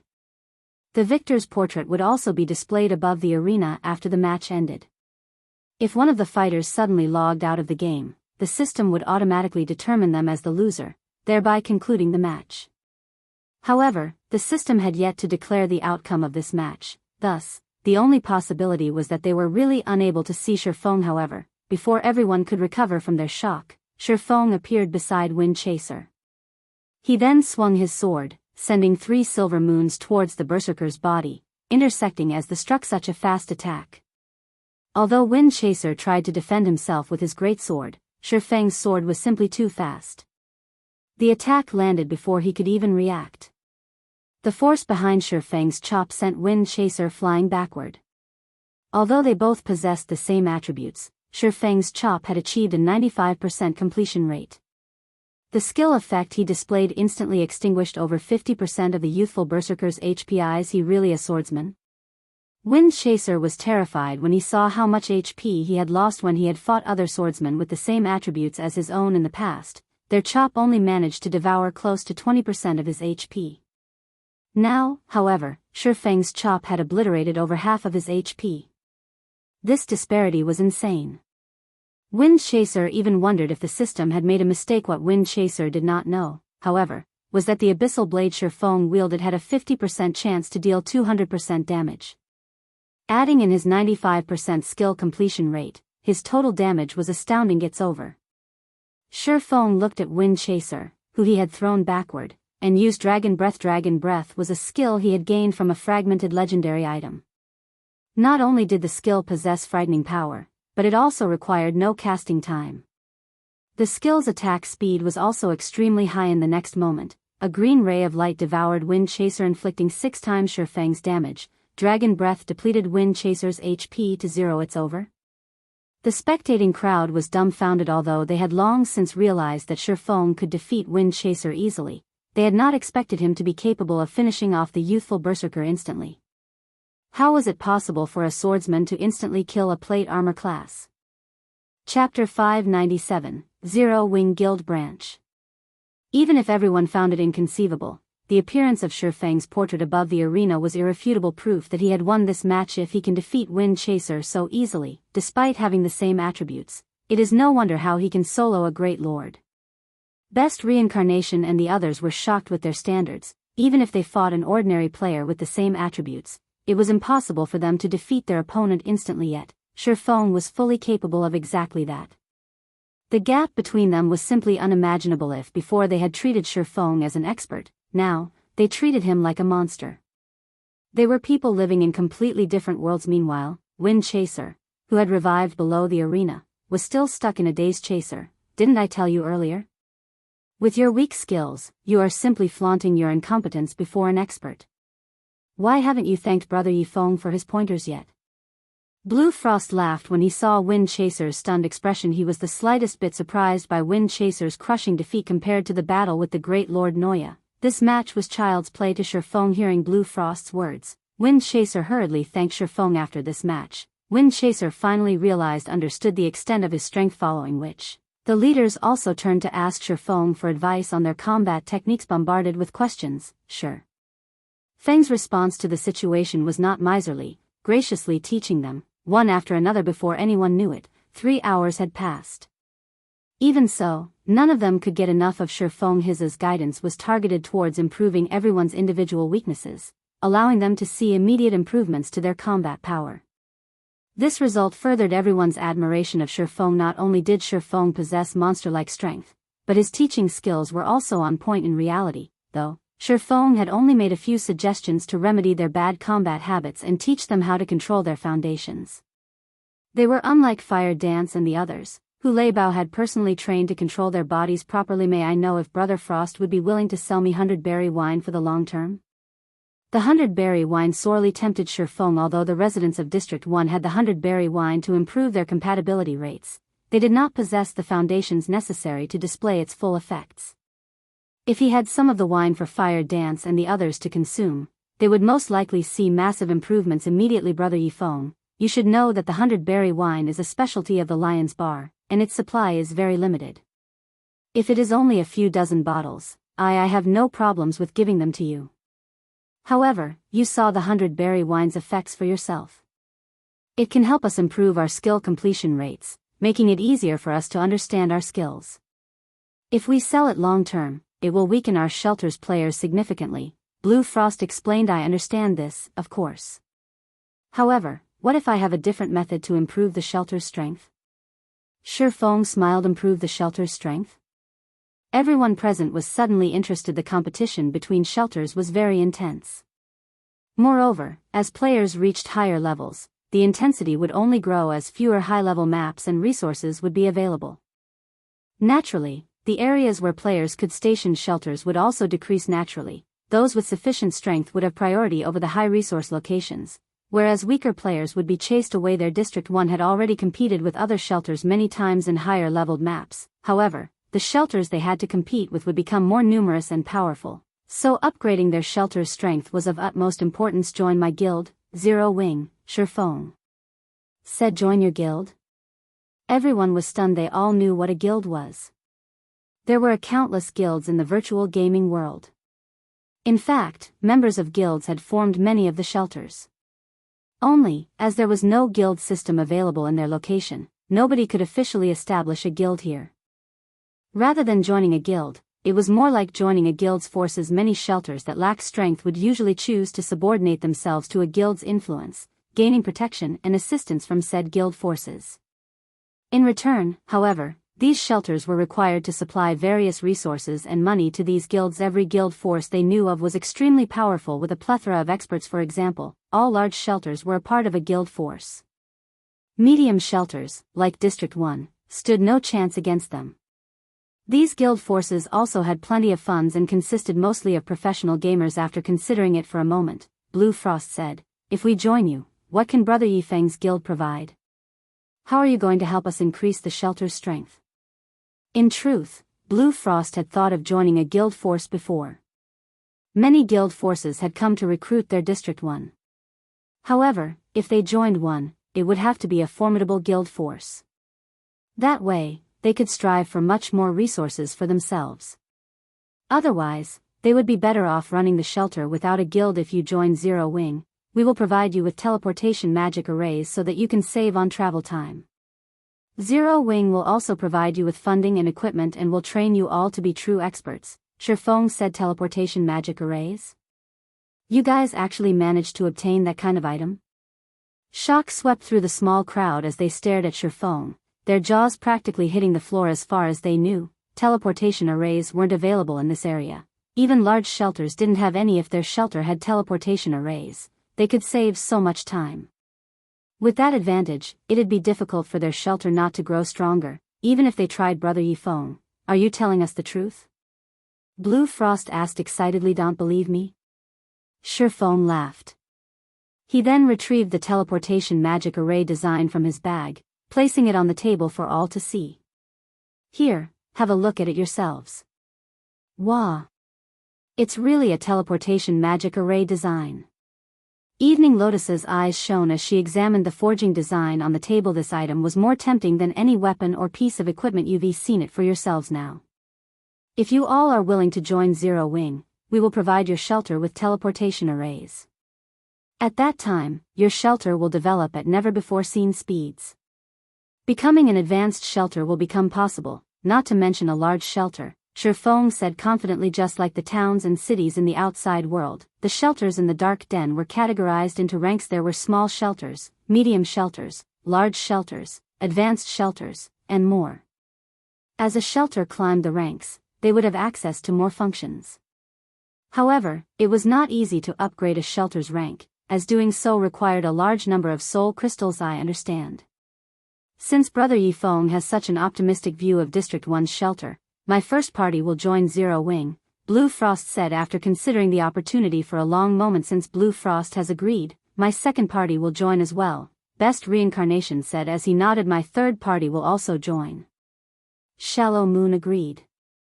In just a short moment, the top 10 parties of District 1 all agreed to join Zero Wing. They were not fools, to put it simply. Teleportation arrays were like strategic weapons to a shelter. If news of this got out, countless shelters would vie to join Zero Wing. Moreover, after seeing how powerful Shifeng was, they realized that the guild behind him would not be any ordinary existence. Chapter 598, Gaining Control over District 1. After gaining everyone's agreement, Shifeng handed out contracts to each party leader and vice leader. Not one of them was an ordinary player. They all were players at the top of District 1. Naturally, they would not join Zero Wing as normal members, but middle managers at the very least. And since they were going to become Zero Wing's middle managers, they needed to sign contracts. By the time Shifeng had arrived at this shelter, he had already considered establishing a Zero Wing guild branch here. The Dark Den was different from the outside world. Players here had a much easier time obtaining gemstones and Tier 1 taboo skills, as well as the specialties unique to various shelters. It was especially true for District 1's 100-berry wine. This was an extremely rare item that could help improve a player's compatibility rate. If this beverage were introduced to the outside world, it would help Zero Wing immensely in the future. Correspondingly, the development of life classes within the Dark Den was very slow. There were practically no players producing advanced products here. Particularly, consumables that players normally required to survive out in the fields were extremely hard to come by. These advanced consumables would certainly bolster the shelter's strength if he could supply them. The reason Fantasy Shrine had been able to develop so quickly in the past must be due to their trades with the shelter. Shifeng suddenly thought about the first-rate guild, Fantasy Shrine, which was located in the Black Dragon Empire. In the past, Fantasy Extinguisher had accepted this epic quest and turned Fantasy Shrine into one of the Black Dragon Empire's giants. Back then, even the Dragon Phoenix Pavilion's branch guild could not afford to provoke Fantasy Shrine casually. One could just imagine how helpful the trades between the two were to a guild. After everyone had looked over the contract Shifeng had provided, surprise colored their expressions. This Zero Wing sure is rich. It's offering a wage that's twice what other guilds offer. Just what kind of guild is this? Blue Frost had encountered many guild forces before. He had also heard of these guilds' reputations, and many of them were second-rate guilds. Unfortunately, although the wages these guilds offered District 1's top 10 parties were tempting, they required far too many soul crystals in return. Submitting to these guilds would only hinder their shelter's development. In the end, they rejected all the offers they had received. In comparison, not only was Shifeng offering wages that would allow them to play God's domain full-time, but he also intended to supply various advanced products to hasten their development. Most importantly, he did not require any soul crystals at all. This was astounding. Soul crystals were the foundation of shelters.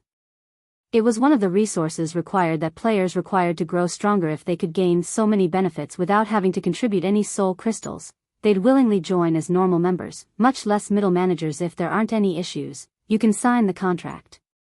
Shifeng involuntarily laughed as he saw everyone's dazed expressions. He had written this contract after taking into account the best interests of Blue Frost and the others.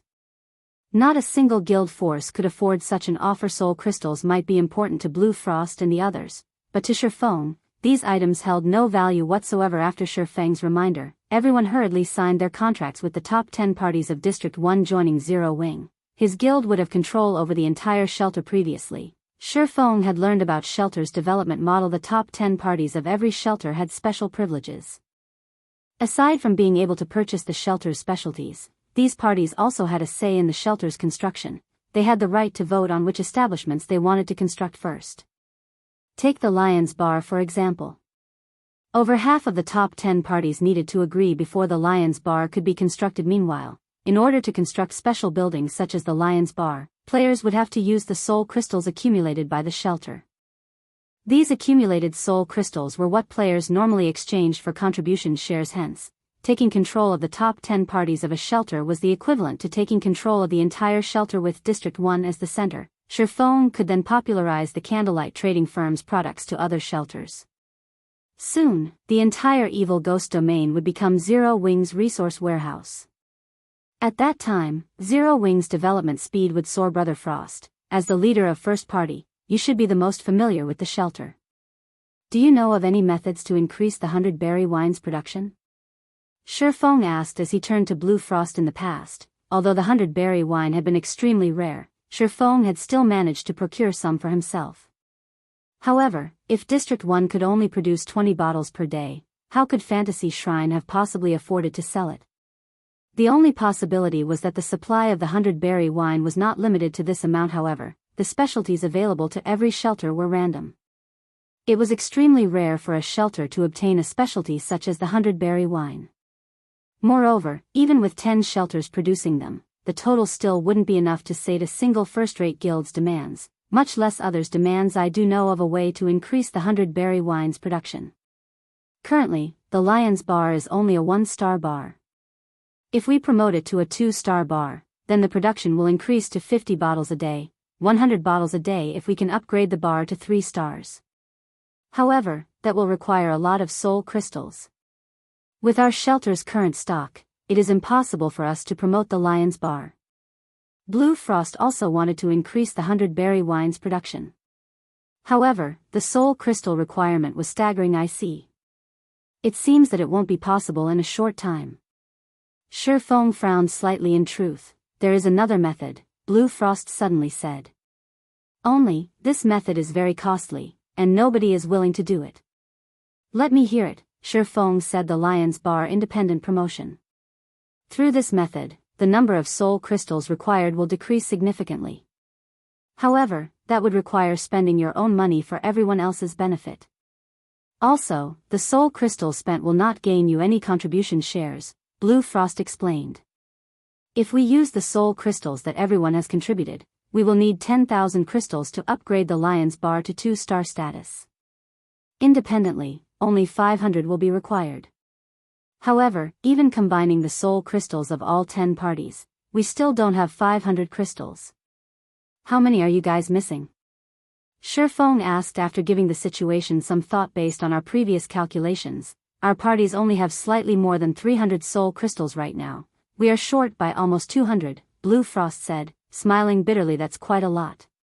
However, it is not an impossible task. Shifeng nodded and continued, let's do it this way. Frost, you try to buy as many soul crystals as possible for now. I'll try to obtain some myself as well. It is of utmost importance that we upgrade the Lion's Bar to 2 stars. Okay, I'll try my best. In truth, Blue Frost had considered upgrading the Lion's Bar independently as well. Only, before today, the 10 parties had not been of one mind. There would still be a few among them who would hold back some of their crystals, afraid that they would suffer if they lost too many. However, now that the top 10 parties of District 1 had become members of Zero Wing, they had become a family. With this, it would be much easier to do things like this from this point onward. District 1's shelter would truly be united. After Shifeng finished arranging the matters relating to District 1's shelter, he departed from District 1, heading towards District 5. Chapter 599, Great Demon. It had only been a day since Shifeng had left District 5. However, when Shifeng arrived at District 5's shelter once more, a massive change had occurred. What happened to the shelter? Shifeng was shocked when he saw the sight before him. The originally flourishing shelter of District 5 had become a pile of ruins. The tall walls which had surrounded the shelter were no more, and collapsed houses littered the area within what little walls remained. He could find no sign of anyone inside the shelter. The rotting corpses of various monsters decorated the spacious streets. Moreover, these monsters were all level 40 or above, far exceeding the level of this region. Among these monsters, a majority were elites. There were also plenty of special elites and chieftains as well. A lord. After entering District 5's shelter, on the second street Shifeng crossed, he discovered the corpse of a 3-story tall black bear nightmare bear, demonic creature, Lord rank. Level 40. HP 0/2 800 000. Even in the evil ghost domain, Lord-ranked monsters were extremely rare. Based on Shifeng's understanding, the monster armies that assaulted shelters every night almost never had any lords. The strongest monsters in these assaults were usually chieftains, yet, right before him, Shifeng could see the corpses of 4 lords on the street. One could just imagine how intense this monster assault on District 5 had been. Just what happened here. Even after running down several streets, Shifeng still failed to discover any other players. It was as if District 5 had become a ghost city overnight. Normally, even when a shelter had been invaded, players would not retreat from the region so quickly. When Shifeng arrived at District 5 Central Street, players' screams reached his ears. This was not the first time Shifeng had heard such screams of pain. However, he had only heard them in the past. This was his first time hearing such a desperate and painful wail in this life. Shifeng then activated Windwalk and dashed towards the source of the cries. However, when Shifeng was 200 yards away from the source, his body suddenly felt extremely heavy. It was as if he had just jumped into a quagmire. Crap. This is a domain. Shifeng immediately jumped backward, retreating from the domain's range domain. It was something only high-tiered creatures were capable of using. Take Weissman, who was the magistrate of White River City and a Tier 4 Great Wizard, for example. He was capable of summoning a magic domain that would empower himself and suppress his enemies. If someone without a domain faced someone with one, unless they were far stronger than the latter, escape and death were the only available options. Meanwhile, one had to be at least Tier 4 to use a domain. In other words, there was at least a Tier 4 monster at the heart of this screaming. Since it was a player screaming, one could easily conclude that the Tier 4 creature was an enemy. Why would a Tier 4 creature be here? Shifeng was greatly surprised. Based on players' current levels, encountering such a creature should be impossible, not to mention in such a low-level region. Shifeng hurriedly jumped onto a collapsed rooftop and looked towards the origin of the screams. At this moment, 3 players were still alive on the central street. Discipline Paradise, someone Shifeng was familiar with, stood in the lead. The other 2 were a level 28 assassin and a level 28 berserker. At this moment, however, all 3 of their HPs were very low. All sorts of level 40 monsters surrounded them, making escape impossible. Worst of all, a pitch-black demon with bat-like wings and blood-red eyes hovered high above them. Nettle, demonic creature, great demon. Level 60. HP 50 000 000 /50 000 000. What is a Tier 4 great demon doing here? Shifeng was astonished when he saw nettle demons were enemies to the human race. As long as a demon appeared within God's domain, the armies of various countries throughout the continent would set out to exterminate them immediately. Hence, encountering a demon was rare, not to mention a great demon. Although Nettle was only a level 60 great demon, to current players, he was invincible. He was something players simply could not afford to provoke. Despicable human, I'll give you one last chance to live. Surrender the Moloch's ring that you stole and submit. Nettle glared down at Discipline Paradise and said coldly, otherwise, I will give you a taste of soul fire, destroying your soul just like your companions. Shifeng immediately sucked in a breath of cold air when he heard Nettle's words to players. Their souls were very important, and damage would bring about severe consequences. It was just like when Shifeng collected the immortal souls of players he killed, and as a result, said players were unable to log into God's domain for a short time. However, what he collected was only a small portion of a player's immortal soul. If soul fire burned a player's soul completely, the consequences would be unimaginable. This penalty would not be limited to being unable to play the game for a few days. If a player's soul were burned by soul fire, their account would be crippled. They would have no choice but to restart an account and obtain a new immortal soul. Just what kind of quest did Discipline Paradise take on for it to have such a frightening penalty? Shifeng's heart skipped a beat when he saw the black flame in the great demon's hand. Tier 4 creatures, particularly a Tier 4 great demon like Nettle, would not come here for no good reason. The only explanation Shifeng could come up with was a quest. Meanwhile, Discipline Paradise must have failed to complete this quest on time, and as a result, incurred such a punishment. This penalty was similar to the penalty of Shifeng's epic quest. Darkness descends, you want me to submit? Not in a million years. I'll fight you to the end. Discipline Paradise shouted as he threw his shield at the great demon Nettle before the golden shield hit Nettle. However, the great demon effortlessly caught the flying shield with a single hand. Nettle lightly clenched his fistbang. With just a squeeze, a level 25 fine gold shield was crushed. To a tier 4 creature, it was an easy task to destroy fine gold equipment. Only dark gold equipment could withstand its power for some time. The two players standing by Discipline Paradise's sides were immediately terrified. Since you aren't willing to become my servant, you can die. Nettle sneered. With a light wave of his hand, black flames rained down on Discipline Paradise. Discipline Paradise's group of 3 had no hope of defending against the rain of soul fire. Not only did their HPs rapidly deplete, but they also released agonizing wails due to the burning pain. The black flames devoured the trio for over a dozen seconds. Only when all 3 had turned to ash did the black flames disappear. This is going to be troublesome. A headache began to plague Shifeng. He had only managed to obtain the Chapter of Darkness after much difficulty. Yet, now, Discipline Paradise had accepted a horrible quest that was impossible to complete and was even forced to recreate his account. How was he supposed to go to the Dark Den right now? Huh? What's that? With his extraordinary vision, Shifeng discovered a flashing black light amidst Discipline Paradise's ashes. A ring?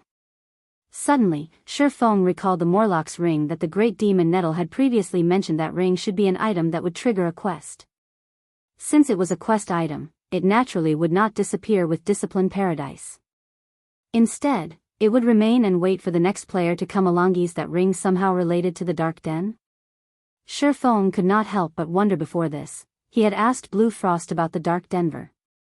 However, Blue Frost did not know anything.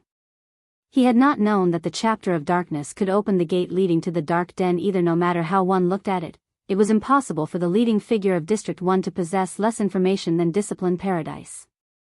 The only explanation was that Discipline Paradise had obtained this information through some special means. Moreover, Discipline Paradise had been very eager to get his hands on the Chapter of Darkness now. A great demon had appeared to retrieve a ring. If one were to claim that the ring and the Chapter of Darkness were unrelated, who would believe it? I can only give it a try.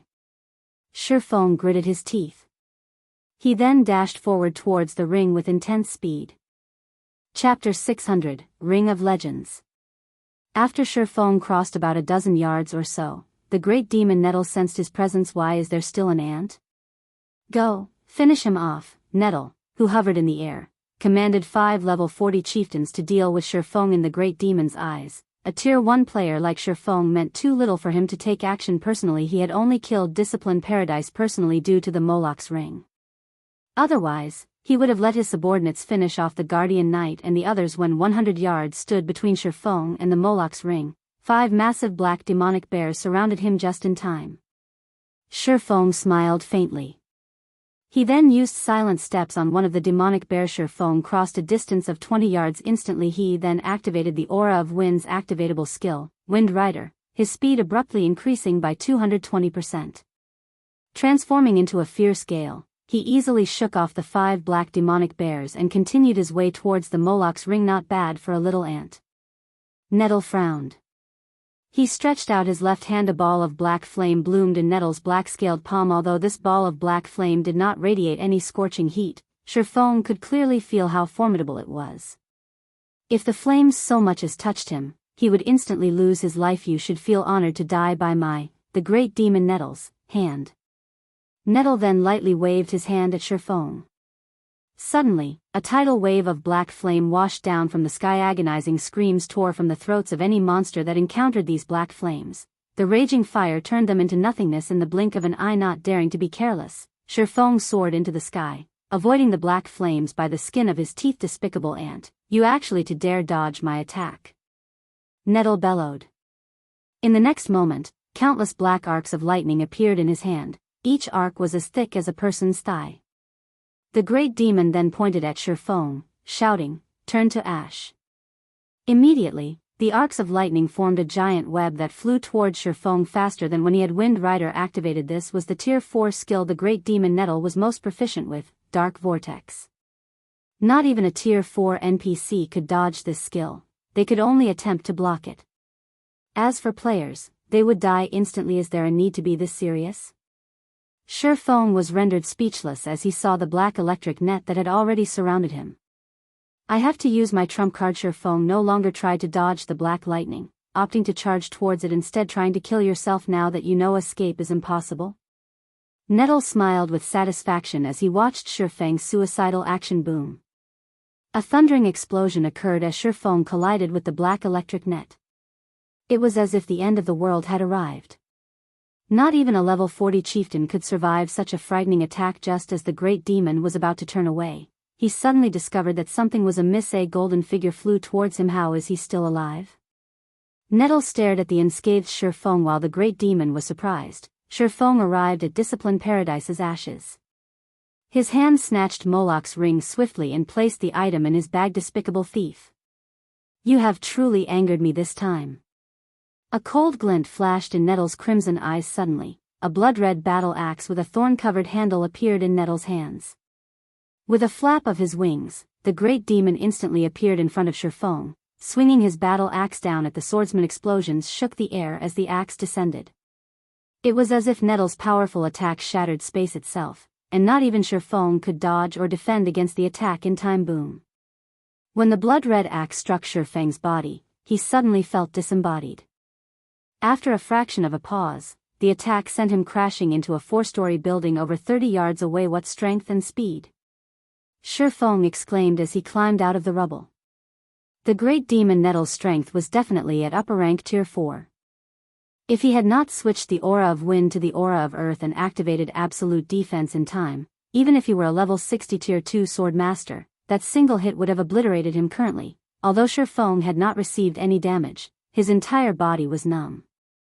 Even moving was difficult for him. The strength of a Tier 4 great demon was simply too terrifying. Moreover, Nettle's strength wasn't just limited to his attributes. His techniques were similarly frightening. Nettle's simple swing had not contained any excess movements at all. The demon was operating at the same level as a top-tier expert against an opponent who possessed the attributes of a Tier 4 class and the skills of a top-tier expert. Even in his prime, Shifeng could only turn tail and run. Nettle could not help his surprise when he discovered that Shifeng was actually still alive. A tiny little ant had actually survived 3 of his moves.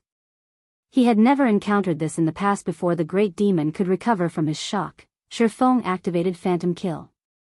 Suddenly, he turned and fled at maximum speed. You want to escape?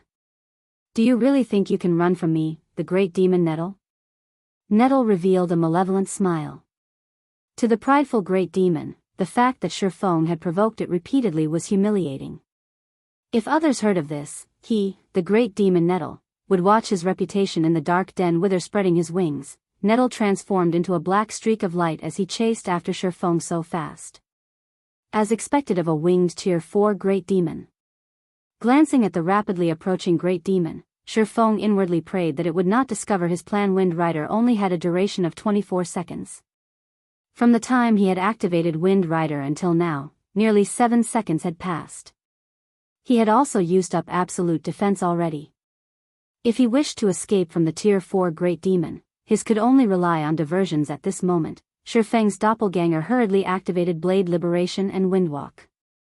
The doppelganger then dashed in the opposite direction of Shifeng. None of the surrounding level 40 chieftains could keep up with the doppelganger's speed. In just a short moment, the doppelganger had shaken off all its pursuers. Roughly 5 seconds later, Nettle also caught up with Shifeng. Despicable human, I admit that you are very skilled. A little Tier 1 swordsman like you has actually forced me, the great demon Nettle, to expend so much effort to deal with you. As a reward, I will grant you endless torture. You will become my puppet for the rest of eternity. Nettle shouted, a ferocious grin appearing on his face as he watched the currently motionless Shifeng. Oh, really? You'll have to catch me first, Shifeng replied disdainfully. Catch you? The great demon Nettle's expression sank as he suddenly discovered that the Shifeng before him had changed. Although the Shifeng before him had become stronger, his eyes were that of a puppet's. There was not the slightest sign of anger within those eyes. Damn! It's a doppelganger. Saying so, Nettle abruptly jumped into the air and returned to District 5. However, roughly 4 seconds after the great demon Nettle turned to fly back to the shelter, the originally emotionless Shifeng suddenly wore an angry expression. Shifeng had swapped positions with his doppelganger once more, though Abyssal Blade's phantom skill could be an extremely powerful life-saving skill. As long as his doppelganger was still alive, Shifeng could swap positions with it indefinitely. With this move, even a Tier 4 Great Demon should not think of killing him easily. Shifeng then changed directions and flew towards District 1. Even after Wind Rider's duration ended, the Great Demon could not find any trace of Shifeng. Finally safe, Shifeng, who currently hid in a forest, breathed a sigh of relief. Fortunately, the Great Demon does not know my trump card. Otherwise, I really would have died. Hopefully, this Moloch's ring is worth all I went through to get it. Shifeng carefully retrieved the pitch-black ring, which was engraved with innumerable inscriptions, from his bag. Omniscient eyes. Shifeng examined Moloch's ring. Immediately, a shocked expression appeared on his face. Impossible. At this moment, even Shifeng did not dare believe his own eyes. Moloch's ring was actually a legendary item. Chapter 601, Legendary Quest. Even after a long look, Shifeng still did not dare believe that what he was seeing was real. Legendary items were as rare as a phoenix's feather in God's domain, and not even Tier 5 players would necessarily possess one. Any player who owned a legendary item had the power to challenge opponents of a higher tier. Take Shifeng's fragmented legendary ranked Heavenly Dragon's Breath for example. When he activated Heavenly Dragon's power, he could contend with a Lord, which was the equivalent of a Tier 2 class, for a short time. If he possessed a legendary item, he could definitely contend with a High Lord. A Lord-ranked monster was merely the boss of a 20-man hard mode team dungeon. Meanwhile, a High Lord was the boss of a 50-man hard mode team dungeon. The difference in power was immense if he could equip a legendary item now, not to mention a 50-man hard mode team dungeon. He could even lead a team in a 50-man hell mode team dungeon. He could even give a 100-man hard mode team dungeon a try. A team dungeon tested the overall strength of a team, while a legendary item was capable of increasing the overall strength of a team significantly. This was the why legendary items were so frightening. They could break the limits of conventional strength. Unfortunately, although the information Shifeng had obtained regarding the Moloch's ring stated that it was a legendary item, it turned out that the ring was sealed. Moloch's ring, legendary rank. Sealed by the Lord of Balrog's. Legend has it that this ring contains all of the Lord of Balrog's secrets and power. By wearing this ring, one can obtain this power. After Moloch's ring had been sealed away, the Great Demon Nettle stood guard over the item. The ring holds the Great Demon Nettle's mark, allowing the Great Demon to sense its location periodically. System, Legendary Quest, Lord of Balrog's Fall, activated quest details, lift the seal on Moloch's ring. Quest rewards, unknown. A legendary quest. Shifeng smiled bitterly. No wonder the penalty Discipline Paradise received was so severe. Just the penalty for failing an epic quest could half cripple a player's character, not to mention a legendary quest. However, I've never heard of this legendary quest before. The clues the quest provides are so limited, too. It says that I need to lift the seal on the ring, but it doesn't tell me how to do that. The ring doesn't provide any clues, either. It is no wonder Discipline Paradise failed the quest. Shifeng knew very well just how frightening a legendary quest was. A single epic quest had already given Shifeng such a huge headache, not to mention a legendary quest. However, God's domain was fair in all regards. If he could complete this legendary quest, the reward he could obtain would definitely be incredible.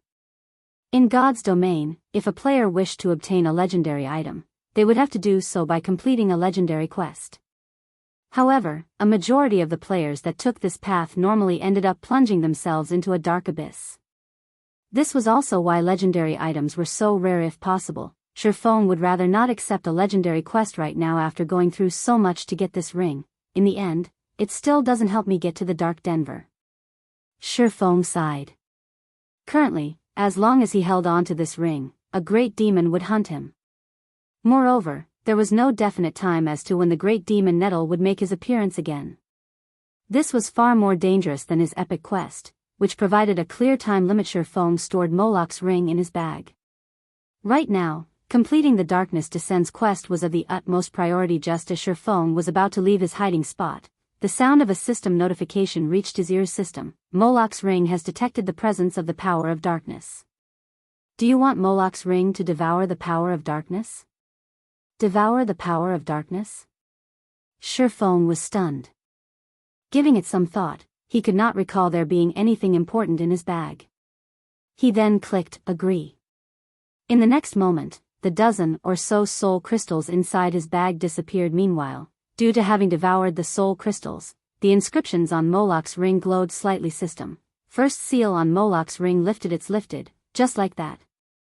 The sudden development rendered Shifeng speechless. He then examined Moloch's ring again. Moloch's ring, legendary rank. Sealed by the Lord of Balrog's, legend has it that this ring contains all of the Lord of Balrog's secrets and power. By wearing this ring, one can obtain this power.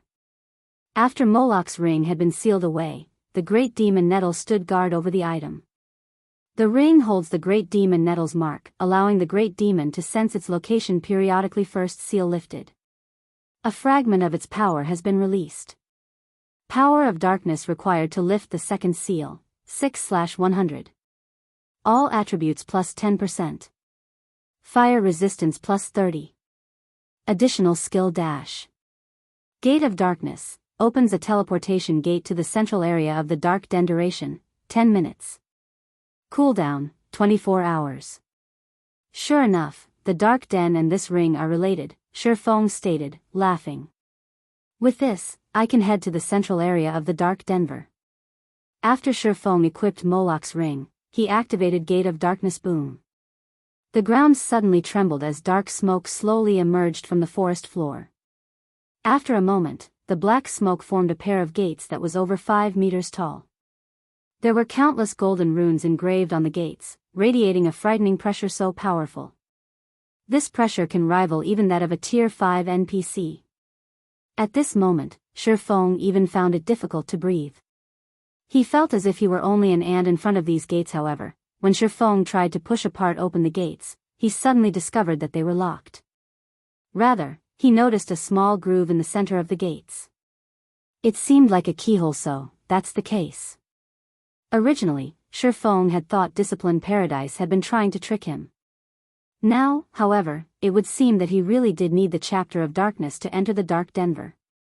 He then placed the Chapter of Darkness into the groove. When Shifeng placed the black slate tablet into the groove, the golden runes on the gates suddenly linked with each other, releasing a golden brilliance. The gates began to open slowly. The instant the gates opened, Shifeng felt as if something were emerging from within the gates. His body suddenly felt incredibly heavy, and even taking a step forward was an extremely difficult task. Just what kind of place is this Dark Den? The pressure from behind these gates alone is enough to suppress my combat power to 1/10. Shifeng had not felt such fear when he was in the god's grave. Is there a god on the other side? However, Shifeng couldn't care less. Gritting his teeth, he gradually pushed his body forward, advancing to the other side of the Gate of Darkness. He did not have much time left. If he did not complete his quest soon, only a dead end awaited him. After Shifeng entered the Gate of Darkness, it seemed as if he had entered an entirely different space. A mountain, so tall that he could not even see its peak, loomed before him. He could also see many magnificent temples on the mountainside. These temples grew larger as one approached the top of the mountain. The temples at the foot of the mountain were merely 10 meters in height. The largest temple that Shifeng could see was over 100 meters in height. Other than their massive sizes, these temples also radiated a powerful divine might. While Shifeng was still overwhelmed by the sight before him, a figure suddenly flew down from the peak of the mountain. The figure descended with lightning speed, and in the blink of an eye, it appeared before Shifeng. My luck can't be that rotten, right? It's actually a Tier 5 fallen angel. Dread gripped Shifeng's heart as looked up at the enchanting woman, who had 3 pairs of pitch-black wings on her back, hovering above his head. Chapter 602, Time Limit. Fallen angels were considered higher beings in God's domain, and they were born far stronger than ordinary beings. They were also known to be invincible against ordinary beings of the same tier. Even a Tier 5 expert with a Tier 5 taboo skill could only run when facing a Tier 5 fallen angel. I'm dead for sure this time. Shifeng could only reveal a bitter smile as he looked at the fallen angel hovering in the sky. He might have been able to escape a Tier 4 great demon, but against a Tier 5 fallen angel, he had no hope of resistance. Within a domain established by a Tier 5 being, even the 7 luminaries' ring space movement would be useless, not to mention his other skills. As for competing in terms of speed, if he was not even a match for a Tier 4 great demon, how was he supposed to outmatch a Tier 5 fallen angel? In front of a Tier 5 fallen angel, even the Tier 4 great demon Nettle was an insignificant speck of dust. Human, it seems that you are quite courageous. Despite being only a Tier 1 swordsman, you have actually dared to steal Moloch's ring from Nettle, the fallen angel said, wearing a mischievous expression. She looked like a child who had just gained a new toy to play with. Before Shifeng could react, the fallen angel disappeared from the sky. By the time Shifeng realized what had happened, the charming fallen angel stood before him, her flawless white hand piercing Shifeng's heart instantly. Shifeng's HP, which was over 10,000, fell to 0. Is this the power of a Tier 5 fallen angel? Shifeng stared at his rapidly decreasing HP, shock filling his heart regarding both speed and power. The fallen angel was far more powerful than any Tier 5 player Shifeng had ever encountered.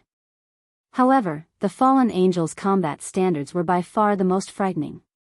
They were impeccable. There was not the slightest excess movement her actions. It was no wonder many experts in the past had paled whenever they spoke about fallen angels. Although Shifeng had already reached the flowing water realm, the second stage of the refinement realm, he was still far from reaching a state of perfection with his physical control. Only when he achieved a domain could he strive for such perfection. However, just how many players could achieve a domain in God's domain? At this moment, Shifeng felt quite fortunate, as the fallen angel had not used any special moves to kill him. Rather, she had only needed an ordinary attack to finish him off. With this, he would only lose 1 level and some skill proficiency at most. Moreover, other than some items that would drop upon death, players would not drop any of their equipment when killed by monsters. What's going on here? When Shifeng opened his eyes, he discovered that he was still in the dark den after coming back to life. However, he had revived much further away from the towering mountain. If he wanted to head towards the mountain, he would have to run for more than half an hour. Normally, when a player died in a special map, they would revive back in a city. Since the Tier 5 fallen angel had killed him, logically, that should have been where he revived, in a city, yet he had revived out in the field. Shifeng then hurriedly called up his attribute panel, checking his attributes and the contents of his bag. Good. I only lost a level and some skill proficiency. Shifeng released a sigh of relief. Regardless if he were level 33 or level 32, it did not matter too much to Shifeng. Just what is going on? Looking around, Shifeng suddenly discovered a golden avenue paved through the endless plains. There were also countless monsters moving along this avenue towards the towering mountain. The monsters' levels varied greatly, with the lowest being level 10 and the highest being over level 100. A single glance told Shifeng that there were tens of thousands of monsters moving along the Golden Avenue. Moreover, these monsters consisted of a wide variety of races. The majority were not linked to the forces of darkness. Shifeng even spotted human NPCs. These NPCs also did not belong to the dark forces, and they looked more like adventurers. Like the monsters, the NPCs' levels ranged from level 10 to over level 100. Why are there so many human NPCs here? Shifeng was shocked. However, his shock did not stop him from quietly approaching the Golden Avenue. As a precaution, Shifeng activated Phantom Kill, sending his doppelganger ahead of him. Surprisingly, however, even after these monsters and NPCs noticed Shifeng's doppelganger, they showed no signs of aggression. When the doppelganger stepped onto the Golden Avenue, Shifeng received a system notification stating that he could not attack anyone while inside this region. There was no danger with this. Shifeng relaxed. He then advanced towards the towering mountain along the Golden Avenue. As well, he had only arrived at the Dark Den Central region after much difficulty. There was more than an 80% possibility of the Bible of Darkness being somewhere on the mountain. Shifeng had completed quite a few epic quests before the Tier 5 fallen angel had only killed him with a normal attack. This proved that he had yet to fail the quest. It was possible that he had only incurred a punishment because he had used an incorrect method to enter the Dark Den. Otherwise, he would have truly been finished if a Tier 5 fallen angel were guarding the Bible of Darkness. Unless he were a Tier 6 God-ranked player, completing this epic quest would be impossible. Moreover, the fact that Fantasy Extinguisher had managed to complete this quest in the past proved that there was definitely some other way to scale the mountain and steal the Bible of Darkness. Arriving at the foot of the mountain, Shifeng discovered that the Golden Avenue led towards a massive altar. Above the altar, countless monsters fought viciously, tearing each other apart. Occasionally, victors would emerge from the ceaseless battles, holding a golden key. These victors would then scale the mountain, reaching Shifeng's original arrival point. Sure enough, my entry was flawed. After watching the situation for a while, Shifeng did not discover any high-tiered monsters guarding the mountain. There were also no Tier 5 fallen angels patrolling the sky. Very quickly, Shifeng arrived before the altar. The instant he set foot onto the altar, a system notification sounded out by his ears. System: defeat all enemies before you, and you will be given entry into the World Summit system. You will gain 1 minute for every common monster killed, 10 minutes for every elite monster killed, 30 minutes for special elites, 100 minutes for chieftains, and 500 minutes for Lord system. You may choose 10 monsters to serve as your opponent. If you fail to defeat all of your opponents, you will die. System: you have 19 minutes to decide. Failure to do so will result in automatic forfeiture. You will die if you forfeit. I see. There is a restriction for entering the World Summit. It seems that I'll have to choose who my opponents carefully. Shifeng finally understood the gameplay here. However, if I only kill 10 common monsters, 10 minutes won't be long enough to explore all of the World Summit. I will most likely run out of time after traveling a short distance. No matter how he looked at it, an item like the Bible of Darkness would not be easy to find. It might even be at the very top of the mountain. He would not reach the top of the mountain even if he spent 10 hours traveling. However, if he chose monsters that were too powerful, he'd be at a disadvantage. On the off chance that he could not kill the opponents he selected, he would have truly dug his own grave. A lord was equivalent to 50 special elites or 5 chieftains. However, although a lord provided the most time, it was also the most difficult monster to take down. Moreover, if he had to face more than one lord simultaneously, the difficulty of the challenge would increase manifold. Yet, if he did not challenge high-ranking monsters, he would not have enough time to explore the World Summit while standing on the massive altar. Shifeng pondered for a very long time. System: you have 1 minute to consider. Please make your decision as soon as possible. Chapter 603, S Rank. Time passed quickly, and Shifeng's head was spinning. This was a test meant to determine a player's understanding of themselves and their abilities. If a player overestimated their strength and skills, they might bring about their own deaths due to choosing monsters that were too strong. On the other hand, if they chose monsters that were overly weak, they might fail their quest due to having insufficient time. In other words, the more a player understood of their own strength, the more benefits they could obtain through this test. With berserk skills such as Heavenly Dragon's Power and Blade Liberation, although it was possible for Shifeng to kill a lord of the same level, the same did not true for a group of lords.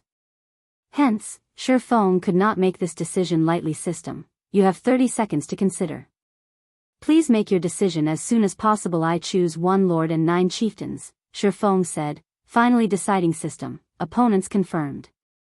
Based on the analysis of your combat power, this test's difficulty is A rank. Once victorious, you will obtain a key that can be used to open shrine gates that are dark gold rank or lower. Do you wish to confirm your choice? Dark gold rank? Shifeng immediately felt that something was amiss. Hurriedly, he said, I wish to change my selection to 2 lords and 8 chieftains. His quest was epic rank. It was clear that he would not be able to obtain the Bible of Darkness if he could only visit dark gold shrines. He needed to be able to enter epic shrines.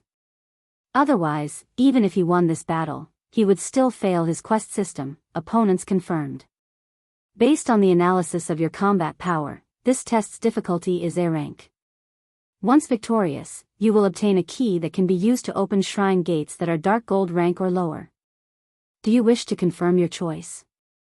Crap. Even with 2 lords, it still hasn't reached S rank? Shifeng inwardly cursed. Change my selection to 3 lords and 7 chieftains. Shifeng should be at his limit with 2 lords. There was only a 50% chance that he would emerge victorious from such a battle. If he faced 3 lords, based on his estimations, his success rate would be less than 20%. System: opponents confirmed. Based on the analysis of your combat power, This test's difficulty is S rank. Once victorious, you will obtain a key that can be used to open shrine gates that are epic rank or lower. Do you wish to confirm your choice? Confirm. Shifeng shouted, gritting his teeth. Hopefully, the lineup of these lords won't be too powerful. A moment later, 10 monsters appeared before Shifeng on the altar. 3 of them were lords, and 7 were chieftains. All 10 monsters were combat puppets of the same shape and size as an average player. In terms of attributes, however, they were leaps and bounds above Shifeng Golden Puppet, Lord rank. Level 32. HP 1, 600, 000/1, 600, 000. Silver Puppet, Chieftain rank. Level 32. HP 550, 000/550, 000. Good, my luck isn't that rotten after all. These puppets are all melees, and their HPs are quite low as well. I shouldn't have too many issues if I fight them from a distance. Shifeng released a sigh of relief when the battle started. The 10 puppets began moving. Step by step, they slowly approached Shifeng, lacking the dexterity of a living creature. However, Shifeng did not dare to be careless. Immediately, he activated Heavenly Dragon's power, increasing his strength by 100% and defense and HP by 300%. Instantly, Shifeng's HP broke through the 30,000 threshold. Sure enough, lords were not that easy to deal with. The instant Shifeng activated Heavenly Dragon's power, the combat puppets dashed towards him, much faster than an ordinary chieftain and lord. The 10 combat puppets crossed the distance of 50 yards in the blink of an eye. The first to attack were the silver puppets, who thrust their spears at Shifeng. Following closely, the golden puppets unsheathed the twin swords slung over their backs without hesitation. Shifeng activated the ice blue devil flame and black emperor, holding nothing back. Deep blue flames covered Shifeng's entire body, raising his fire and ice damage by 40%.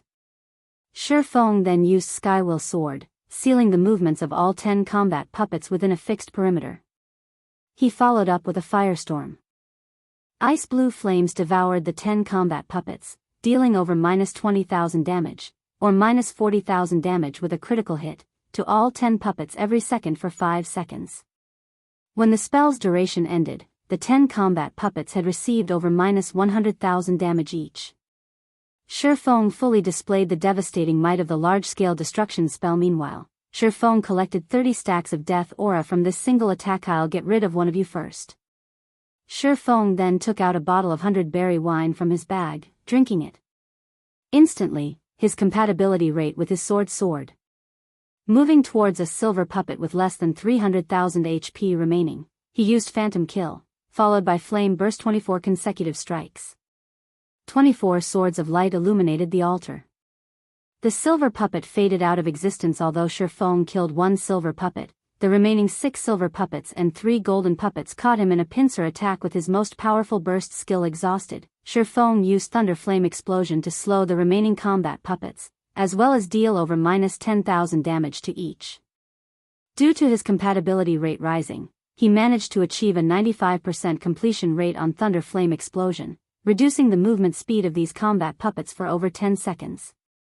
Following which, he switched to the Aura of Wind. Turning around and fleeing with his doppelganger. Facing 2 lords at the same time was already enough to overwhelm Shifeng, not to mention 3 lords and 6 chieftains simultaneously. With the Aura of Wind's movement speed increase and Thunder Flame Explosion's movement speed reduction, the silver puppets were unable to catch up with Shifeng. As for the golden puppets, although their speed allowed them to keep up with Shifeng, their occasional attacks caused their speed to drop sharply as well. As a result, it became impossible for them to surround Shifeng. Meanwhile, Shifeng activated 9 Dragon Slash, the 12 Abyssal Blade Phantoms constantly assaulting the distant silver puppets. From time to time, Shifeng would also attack with the Blazing Meteor. Although damage from his ranged attacks caused was not as high as the Abyssal Blade, each attack still dealt around -2,000 to -3,000 damage. Occasionally, Shifeng would also use Thundering Flash to inflict the damage amplification effect on the remaining 9 combat puppets. Shifeng also constantly expended the death auras he accumulated to reduce the cooldown of Thunder Flame Explosion, Thundering Flash, and other skills. Among them, he reduced the cooldown of Flame Burst the Most in such a way Shifeng reduced the movement speed of all combat puppets while exterminating the silver puppets.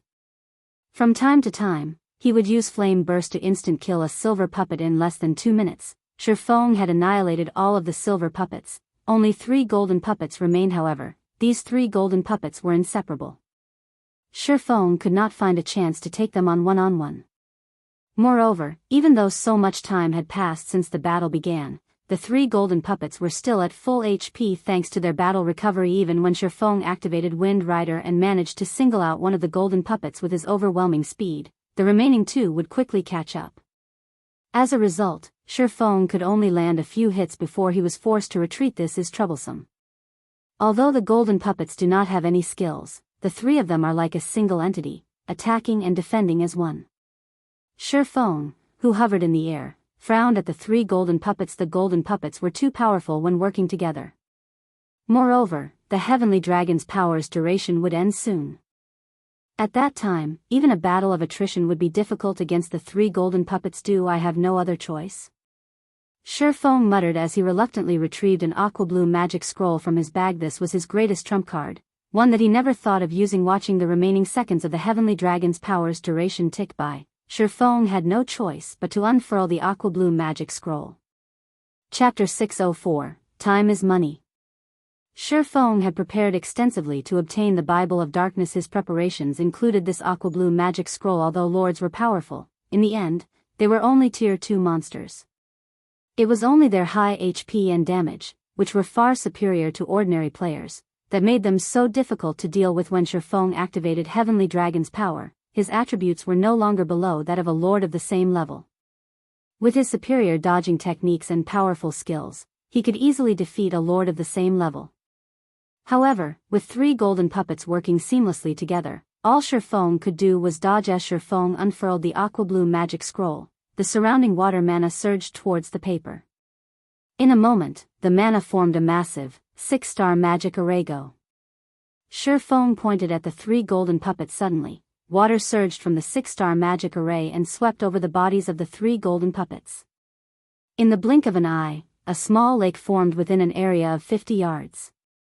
Although the water only reached the golden puppets' knees, the lake itself seemed to possess life as it formed dozens of water whips to bind the 3 lords. The 3 golden puppets desperately struggled to break free of these water whips. Facing a lord's power, these water whips snapped easily.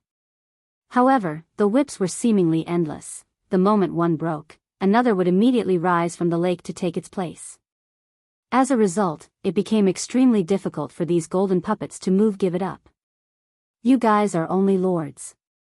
Against a tier 2 domain skill, Binding Current, you don't stand a chance, Shifeng growled, annoyed at the loss of the tier 2 magic scroll. Zero Wing possessed quite a few tier 2 magic scrolls. Yet, even among them, Binding Current was somewhat special.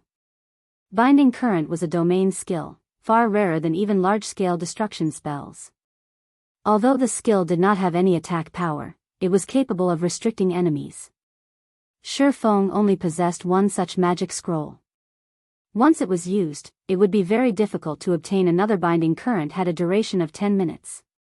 During these 10 minutes, all enemies within the domain would be bound by water currents, their movements greatly affected. Even Lord strength would be significantly restricted while inside this domain. Die. Shifeng immediately struck a golden puppet with the endless currents. The 3 golden puppets could no longer work in sync. This allowed Shifeng to focus his attacks on a single golden puppet safely. Chop. Thunder Flame Explosion. Thundering Flash. Shifeng used one skill after another on the golden puppet. Due to Black Emperor, Shifeng could decrease his skill's cooldown significantly. Shifeng's chop was practically without a cooldown. In addition, Shifeng the bottle of 100 berry wine allowed his skill completion rates to remain above 95%. Every time Shifeng used chop, he obliterated nearly 30,000 HP from the golden puppet. As a result, the golden puppet's 1,600,000 HP decreased at a rate visible to the naked eye. When the golden puppet's HP fell to 30%, Shifeng suddenly sensed danger. Hurriedly, he retreated by several steps. Boom. After backing up, a powerful impact slammed into Shifeng, sending him flying over a dozen yards backward. This is Absolute Domain. Shifeng was shocked at this moment. a faint gray membrane surrounded the golden puppet with only 30% of its HP remaining. When the countless water whips collided with his gray membrane, they were immediately repelled. Unable to enter the domain without the currents binding it, the golden puppet recovered its speed fully. In the blink of an eye, the golden puppet arrived before Shifeng and brandished its twin swords. The puppet's swords were like whips as they viciously assailed Shifeng just in time. Shifeng involuntarily smiled. As if he had long since seen through the golden puppet's intentions, he nimbly bent his body, allowing the whip-like swords to move over his body unhindered. The puppet's swords slid against Shifeng's body as they passed. However, they did not truly connect with Shifeng's flowing water realm. Shifeng was like flowing water as he received the golden puppet's barrage, evading the countless sword lights smoothly. He would also occasionally strike back at the golden puppet, his attacks targeting the monster's joints. If the puppet were capable of using any other skills, Shifeng might really be in a predicament. However, since it could only use Absolute Domain, a skill that dispelled all control skills targeting its user, the golden puppet was no threat at all in terms of power. He was not one bit inferior to a lord. As for speed, although he was slower than the golden puppet, he could make up for the gap with his dodging techniques. Moreover, even in the event that dodging was not possible, he could confront the puppet directly. He was not afraid of facing the lord in melee combat. After roughly a dozen seconds, Shifeng finally defeated one of the golden puppets. With the death of one golden puppet, Shifeng's concerns had gone out the window. His chances of victory instantly increased to more than 50%. He then proceeded to deal with the second golden puppet. When Heavenly Dragon's power's duration finally ended, Shifeng used the Tier 2 magic scroll, Scorching Saber, to finish off the second golden puppet. Shifeng glanced at Flame Burst's cooldown before shifting his gaze towards the final golden puppet. Smiling faintly, he muttered, "I can finally end this." After roughly 2 minutes of exhausting battle, Shifeng finally managed to wear down the golden puppet's HP to 1,000,000. Not wanting to waste any more time, Shifeng activated Blade Liberation, increasing both his strength and agility attributes by 90%. He then proceeded to torture the last golden puppet to death. Compared to when he had activated Heavenly Dragon's power, his attacks dealt slightly less damage. However, due to his increased attack speed, his total damage was higher than before. When the golden puppet was about to activate its Absolute Domain, Shifeng activated his ultimate skills, Flame Burst and Dragon Breath, killing the golden puppet, which only had 30% HP remaining. Instantly when the battle ended, the sound of a system notification rang out by Shifeng's ear system. "You have completed the S-rank difficulty test. Rewarding Epic Shrine Key. You have received 2,200 minutes." After the test ended, Shifeng did not rush towards the mountain. Instead, he chose to rest for a moment. When Blade Liberation ended, he would enter a weakened state for 3 minutes. Moreover, he had no idea of what to expect on the mountain. Since he had already qualified to enter the World Summit and was not in a hurry, he could take the chance to recover his mental state. After all, high-intensity battles were very taxing on the mind. He could also take this opportunity to wait for the Heavenly Dragon's power's cooldown to end. This test alone has forced me to use so many of my hidden cards. Just what awaits me on the mountain? Shifeng could not help but shudder whenever he recalled the Tier 5 fallen angel that had appeared before him. 3 hours passed quickly. Holding the purple gold key, Shifeng arrived before the gates to the World Summit. The moment Shifeng set foot on the World Summit, the time he had obtained through the test began to count down. No monsters? Shifeng muttered, confused. He was not in a hurry. Examining his surroundings, other than the 10-meter tall shrines, nothing hindered his path. Shifeng then activated Windwalk and ran towards the nearest 10-meter tall shrine. The stone doors in front of the dazzling golden shrine were shut tightly. When Shifeng touched the stone doors, the sound of a system notification reached his ear system. Epic Shrine Key detected. You are qualified to open the doors of this bronze shrine. Do you wish to spend 50 minutes to open them? Crap. Opening the shrines requires time. Originally, Shifeng thought he would have sufficient time to search for the Bible of Darkness. With this new development, however, that notion had changed. However, Shifeng had no idea as to what was inside these shrines. He needed a better understanding so that he could face any future developments. Open the doors, Shifeng said, gritting his teeth. Chapter 605, Player's Paradise. After Shifeng confirmed his decision, the heavy stone doors slowly parted. Meanwhile, Shi Feng's remaining time in the world summit instantly decreased by 50 minutes. When he entered the shrine, he was greeted by a staircase that led to the top of the shrine. Engraved runes and pictures decorated the staircase's walls.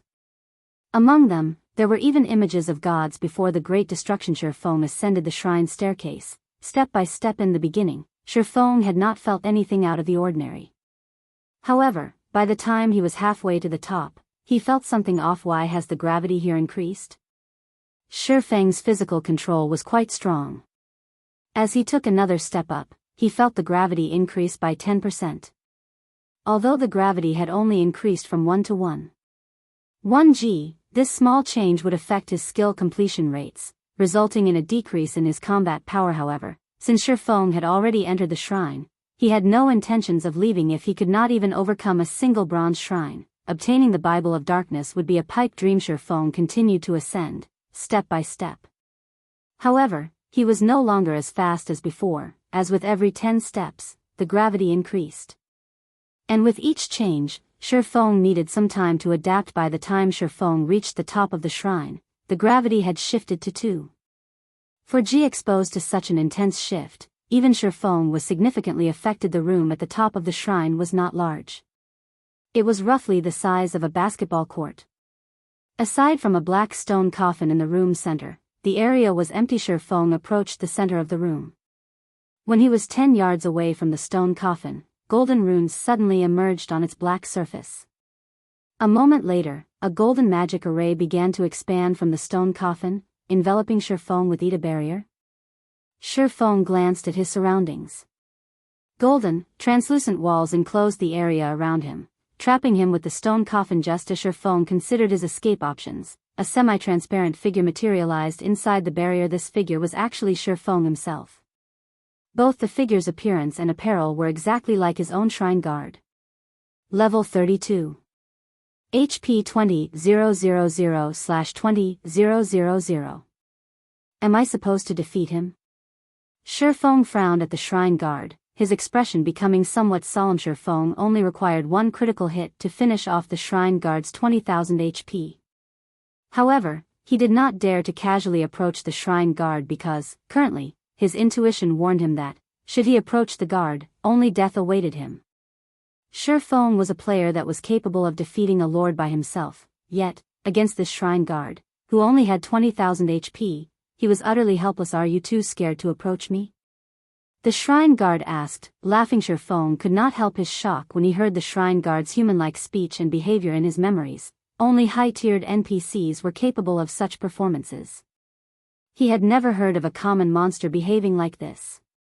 It was obvious that the shrine guard was an extraordinary existence. I don't have a death wish. Shi Feng shook his head, growing more certain of his intuition's warning. Not bad.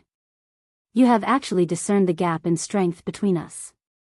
However, rest assured, since you have already made it here, there is no danger. On the contrary, I have a reward for you, the shrine guard said, laughing. Reward?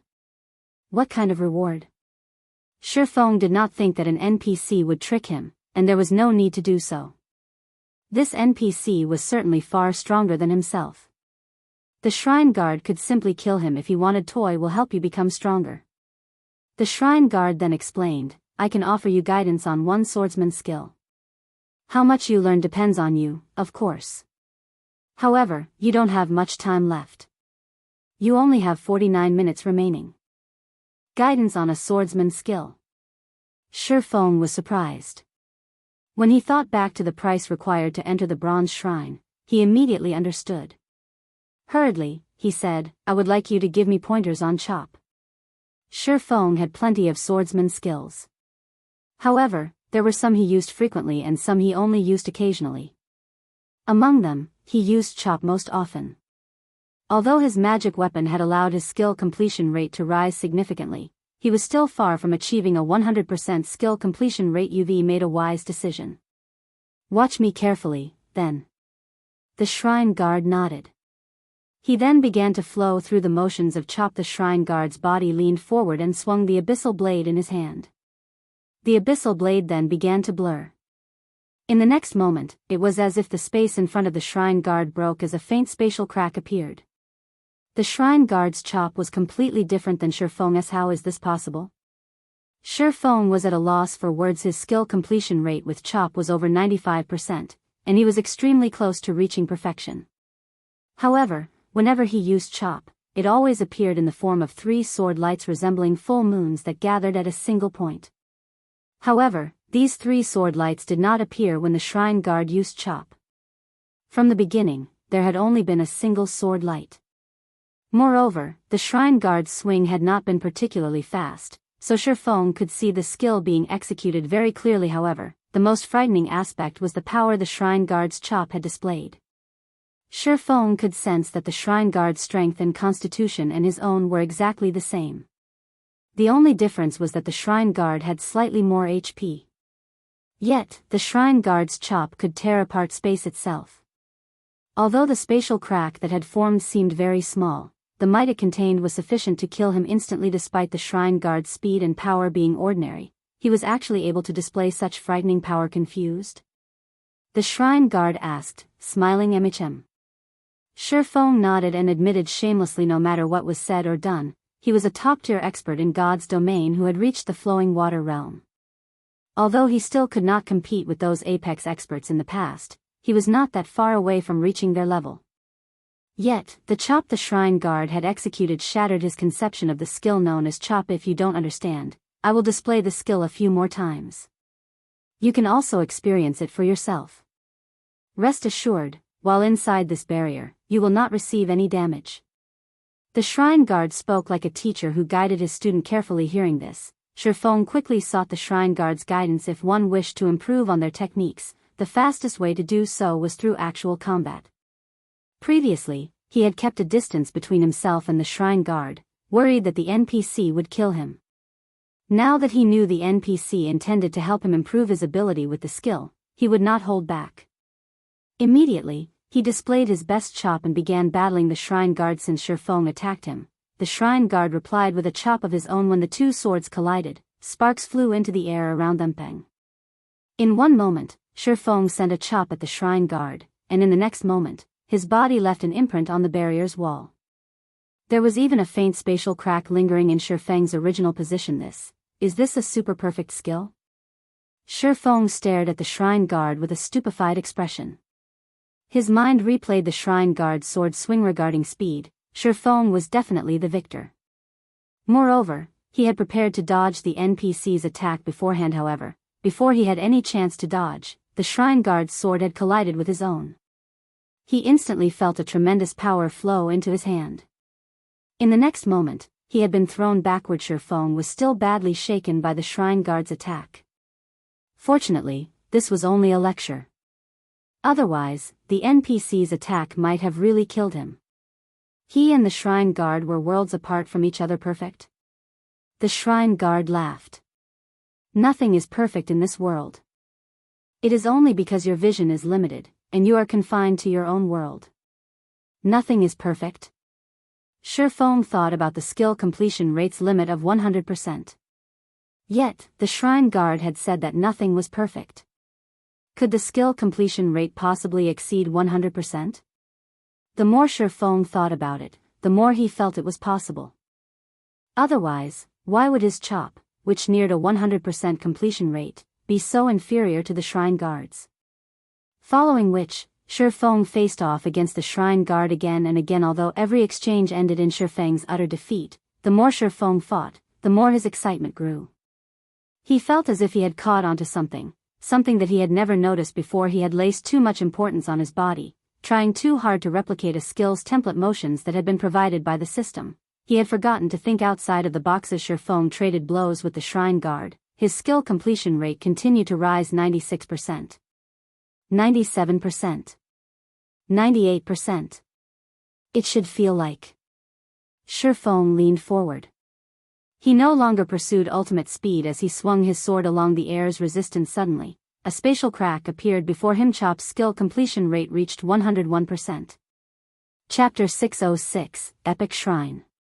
This is a really wonderful feeling. When Shifeng looked at the black fissure before him, he could not help but recall the sensation he felt when he drew his sword before. Unfortunately, he had only achieved this super perfect completion rate accidentally. Trying to grasp this feeling was akin to trying to catch a dream. Just as Shifeng was about to commence another bout with the shrine guard, the sound of a system notification suddenly entered his ears. System, active duration of the shrine has ended. Player will be sent out of the shrine in 3 seconds. Time's up already? Shifeng could not help his surprise. He felt as if he had fought against the shrine guard for only a short while. He still had many questions he wished to gain answers to. Yet, before he realized it, 50 minutes had already elapsed. By the time Shifeng snapped out of his daze, he was already back outside the gates of the bronze shrine. This Shifeng still wanted to enter the shrine again. However, the system notified him that he had already opened this shrine once before and that he would have to wait another 7 days before he could open it again. Truly a pity. If I were to practice there for a few more hours, I might be able to grab a hold of that feeling, Shifeng silently lamented. In God's domain, whether it be a player's combat techniques or skill usage, both were learned through self-experimentation. There was no teacher to guide players on these topics. The system only provided a holographic video of the template motions of a skill. The rest was up to the players themselves to experiment and practice. Having someone specially teaching them how to use their skills was definitely a heaven-sent opportunity. After all, having a guide was far more efficient than groping for answers in the dark. The learning speed would definitely be more than 10 times faster. Otherwise, there wouldn't be so many players who couldn't achieve a 100% skill completion rate. I wonder what kind of rewards the other shrines have. Expectations welled up inside Shifeng. Just a single bronze shrine had provided him with such a guidance reward. What would the mysterious iron, secret silver, fine gold, dark gold, and epic ranked shrines have in store for him? Thinking up to this point, Shifeng no longer wasted any more time. He immediately activated Windwalk and dashed towards the peak of the world's summit. Shifeng could determine the rank of a shrine based on its location on the world's summit. The higher the rank of a shrine, the closer to the pinnacle it lay. However, the world's summit was simply too massive. It was many times larger than White River City.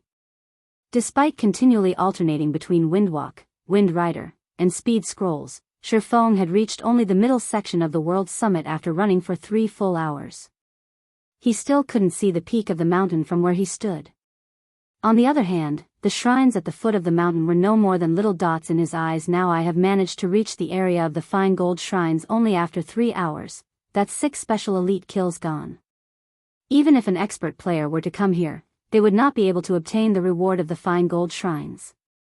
Shifeng had tried checking one of the fine gold shrines earlier, and it required him to spend 200 minutes just to open it. It should be known that the current elite players of God's domain were only capable of contending against an elite monster of the same level, while ordinary experts were capable of opposing up to a special elite of the same level.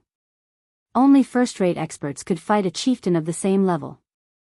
As for top-tier experts, they were capable of contending against a lord of the same level. In order to arrive at this place and open the doors of a fine gold shrine, a player would need to defeat 2 chieftains and 8 special elites, obtaining 440 minutes, at the very least. In other words, an extremely powerful first-rate expert would barely be able to open the doors of a fine gold shrine and obtain the rewards stored within it. I have only reached the middle section of the mountain.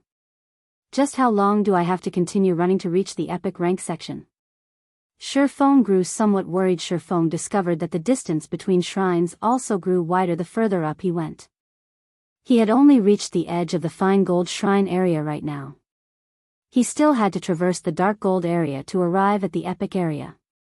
He also had to spend time searching for the right epic shrine. Moreover, he had obtained the epic shrine key by the skin of his teeth. He had no idea how much time was required to open the doors of an epic shrine. In the off chance that he did not have enough.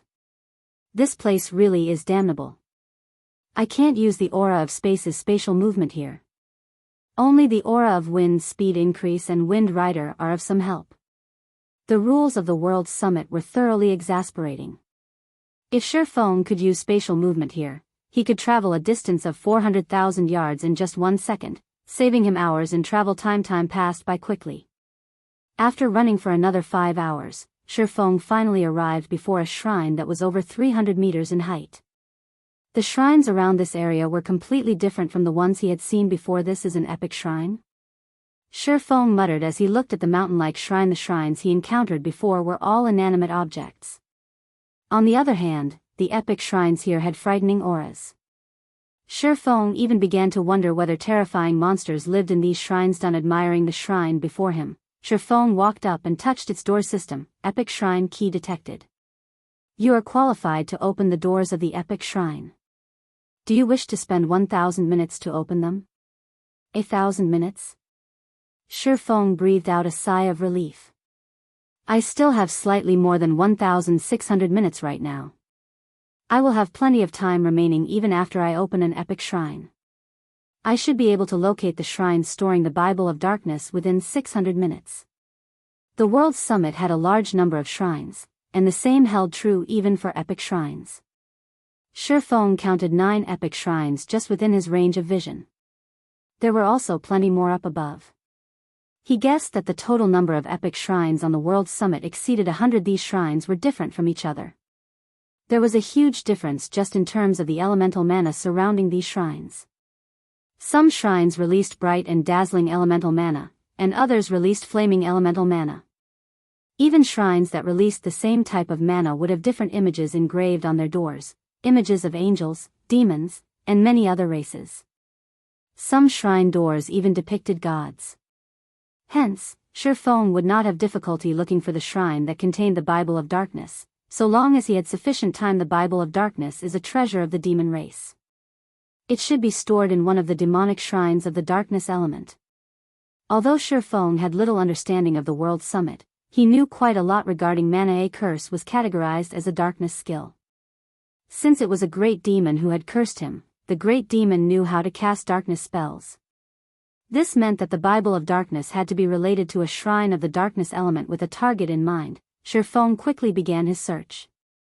Very easily, he had managed to locate 5 darkness shrines. Among them, only 2 belonged to the demon race. Meanwhile, of these 2 shrines, one belonged to the Lord of Destruction, while the other belonged to the Lord of Nightmares. The Bible of Darkness was a descriptive record of all demons written by the Lord of Destruction. Rumor had it that as long as one managed to control the Bible of Darkness, they would become the Lord of Demons, with all demons obedient to their commands without hesitation. Shifeng opened the Lord of Destruction's shrine. When the black stone doors parted, an ancient aura washed over him. Shifeng could feel the origin of destruction contained within this aura. The pressure he felt coming from within the shrine was far more powerful than what he had felt from the Tier 5 fallen angel he encountered before. Amazing. It is only a shrine.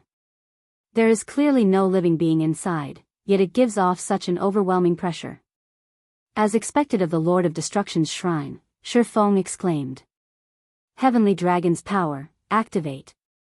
The immense pressure made even walking a difficult task for Shifeng. However, after activating Heavenly Dragon's power, the weight pressing down on him lessened significantly. He was then able to enter the shrine with relative ease. Chapter 607, Magic Device. The moment Shifeng stepped into the shrine, it was as if he had arrived in another world. He could hear the chirping of birds and smell the fragrance of flowers. Verdant trees and grass filled his vision.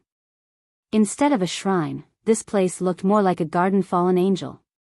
Inside the garden, Shifeng immediately discovered the fallen angel that had killed him previously. 3 pairs of pitch-black wings, a perfect, enchanting body, long and slender legs, as well as that jade-white skin and flawless face. Of all the women Shifeng knew, only the great divine official Charlene was a match for this fallen angel. Any other woman standing before her would simply pale in comparison. Human, you sure are fast. The Tier 5 fallen angel giggled as she looked at Shifeng with her aquamarine eyes. You adventurers are truly blessed by the heavens, being born with an immortal soul. Even we would find it difficult to thoroughly kill you adventurers. Even until now, Shifeng still got chills whenever he thought back to how the fallen angel had killed him instantly. Most likely, only a few players throughout the entire God's domain could rival that near-perfect combat technique. If he had not known that only rewards, and no punishments, awaited him inside these shrines, he would have long since fled this shrine. My name is Serena. Come over. You entered the World Summit normally this time, so I won't kill you. Serena laughed as she beckoned Shifeng with her hand. Since you've managed to make it to this place, it shows that you indeed possess some ability. I can give you 2 options. 2 options? Shifeng asked curiously. Though I say options, in reality, they are just 2 reward methods. Serena nodded lightly. The first option is obtaining the Bible of Darkness that is stored in this place directly. The second option is undertaking a small test. Through the second option, you will not only obtain the Bible of Darkness but also have a chance to win these items. Serena waved her hand lightly suddenly. 3 rainbow treasure chests appeared in midair. The first rainbow treasure chest contained a large number of soul crystals. A simple glance told Sherfone that there were over 100 crystals at the very minimum in the dark den. The soul crystal was the foundation of all development. A sudden infusion of more than 100 soul crystals would definitely increase a shelter's strength significantly. The second rainbow treasure chest contained a black stone tablet that looked similar to the Chapter of Darkness. However, the name displayed was Chapter of Shelter. It could be used to immediately promote a shelter by a single rank, up to a maximum of large shelter. There is such a good item available as well. Sure enough, the rewards of an epic shrine are astonishing. Sherfone grew very excited when he saw these 2 rewards. Promoting the shelters found inside the dark den was extremely difficult. Besides the astronomical number of soul crystals required, players also needed to complete a series of quests in order to promote a shelter. The manpower and resources necessary to do so were extremely daunting. Even the shelter at District 1 had yet to be promoted to a large shelter until now. One could just imagine how difficult a feat it was. Only a shelter supported by a large guild was capable of becoming a large shelter after amassing all the resources collected by the multiple shelters controlled by said guild. Once he obtained the Chapter of Shelter, he could immediately upgrade a medium shelter to a large shelter. This would be of immense help for District 1's shelter, which was under Zero Wing's control. However, when Serena opened the third rainbow treasure chest, Sherfone was thoroughly stupefied. Magic device forging design. Sherfang's eyes turned bloodshot as he looked at the dilapidated design inside the treasure chest. He could not help but wish he could snatch it up right away. Oh, I did not think that a human like you would know about this item. Since you know about magic devices, then you must know what a magic device forging design represents. Its value is only slightly lower than the Bible of Darknesses. You humans, however, would probably appraise the design more highly. The fallen angel Serena smiled in satisfaction upon seeing Sherfang's reaction. Say it, then. Which reward do you choose? At these words, Sherfang fell silent. A product of God's domain's magical civilization when it was at its peak, the magic device represented the pinnacle of alchemy, forging, and engineering combined, as well as the end of the era of the gods. Even the lowest ranked bronze magic device boosted a player's strength to a whole new level, not to mention a magic device forging design. Even the lowest ranked bronze magic device forging design could provoke a war between guilds in the past, when a mysterious iron magic device forging design had appeared. Over a dozen countries and more than 100 guilds had fought over it. Multiple super guilds had also participated. The death toll for that war was innumerable. A rough estimation had pegged it at 5 million. In the end, a super guild had emerged victorious. As for Shadow, which had been a second-rate guild back then, it had not dared to even participate in the war. It could only stand on the sidelines and watch. Now that a magic device forging design appeared right in front of him, how could Sherfang not grow excited? Magic devices were similar to the mana armor kits. In the magic device's case, however, it did not increase any basic attributes. Instead, it was mounted on a weapon to increase the weapon's strength. Every weapon could only mount one magic device after God's domain underwent its third evolution. Whether it was a battle against players or against monsters, an injury would reduce a player's combat power. And while players could rely on heals to recover from their injuries, the deterioration of their weapons was inevitable. It was especially true when players fought against high-ranking monsters. Unless one's weapon was of high quality, players would have great difficulty injuring a lord and reducing its combat power, since lords had skin that was as hard as steel. Meanwhile, a magic device could be used to strengthen a weapon. Not only could it make a weapon sharper, but it could also bestow special effects such as reduced weight, increased weight, hardness, mirage, paralysis, and other effects that could improve a player's combat power significantly. Most importantly, magic devices were not consumable items. Like inlaid gemstones, they could be taken off the weapons they were mounted on.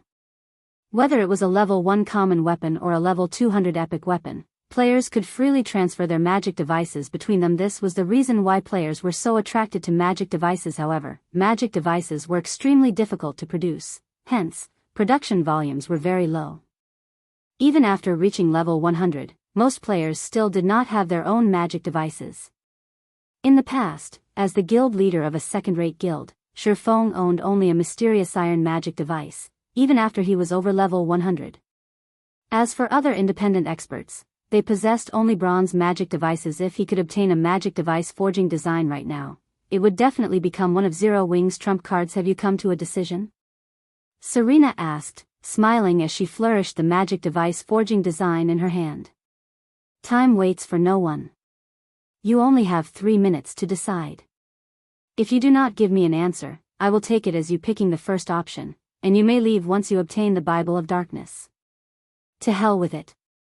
Shifeng looked at the fallen angel, a passionate flame burning in his heart. I choose the second option. Both the chapter of shelter and the magic device forging design were items that were not easily acquired. The difficulty of obtaining the magic device forging design was even above that for an epic item. Otherwise, magic devices wouldn't have been so rare in the past. Good. I knew you were a smart man. Let's begin, then. Serena smiled in satisfaction. She then waved her hand. The entire garden promptly vanished, and replacing it was a volcanic hell. Molten magma surrounded a 40-yard area of solid ground. The ambient temperature was scorching hot. Any ordinary player would most likely broil to death slowly. Only someone like Shifeng, who possessed high fire resistance, could stay in this place for long periods of time. Meanwhile, the gravity here had also increased to 3G, which would greatly affect a player's mobility. Come, then. If you can defeat me, you win, Serena said, smiling as she looked down at Shifeng from midair. Chapter 608, Tier 2 Taboo Skill. Originally, Serena had anticipated seeing a look of horror on Shifeng's face. However, even after she had revealed the contents of the test, Shifeng did not evince any shock. On the contrary, it seemed as if he felt that the test was totally reasonable. Don't you feel surprised that the final test actually requires you to defeat me? Serena asked, a perplexed expression on her face as she looked at Shifeng. A Tier 1 human against a Tier 5 fallen angel. With such a massive gap, even a person with a stable mentality would feel despair. And if not despair, then at the very least, anger, as this was obviously not a fair contest yet. Shifeng remained unfazed by this revelation. So how could she not be surprised? Since the rewards are so bountiful, I naturally prepared for the worst. Not to mention, I really don't have a choice, do I? Shifeng laughed, a helpless smile on his face. There were no free lunches in God's domain. Not to mention, the rewards of the test were of such a frightening caliber. It seems that you understand the rules of the world quite well, so it wasn't just luck that prompted you to pick the second option. Serena squinted her aquamarine eyes slightly as she looked at Shifeng. At this moment, she no longer looked down at the human before her. Curling her blood-red lips into a seductive smile, she continued, if you had chosen the first option, then the Bible of Darkness you would have received would have been a replica. As for the second option, while you may fail the test, you will still obtain the real Bible of Darkness regardless. Although Shifeng had guessed that this was the case, he inwardly felt relieved to hear these words directly from the fallen angel herself. When all was said and done, the Bible of Darkness was a treasure left behind by the Lord of Destruction. How could it possibly be that easy for players to acquire it? Since you are already clear on the situation, I will explain the rules of the test. Serena raised her brows slightly and continued in a low tone, the rules are very simple. You will not die while inside this area. Both our strengths will also be suppressed to Tier 1. It will be your win as long as you are able to defeat me in the remaining time you possess. Both suppressed to the standard of a Tier 1? Shifeng frowned. Although both their strengths would be suppressed to the standard of a Tier 1 class in the upcoming test, fallen angels were higher beings.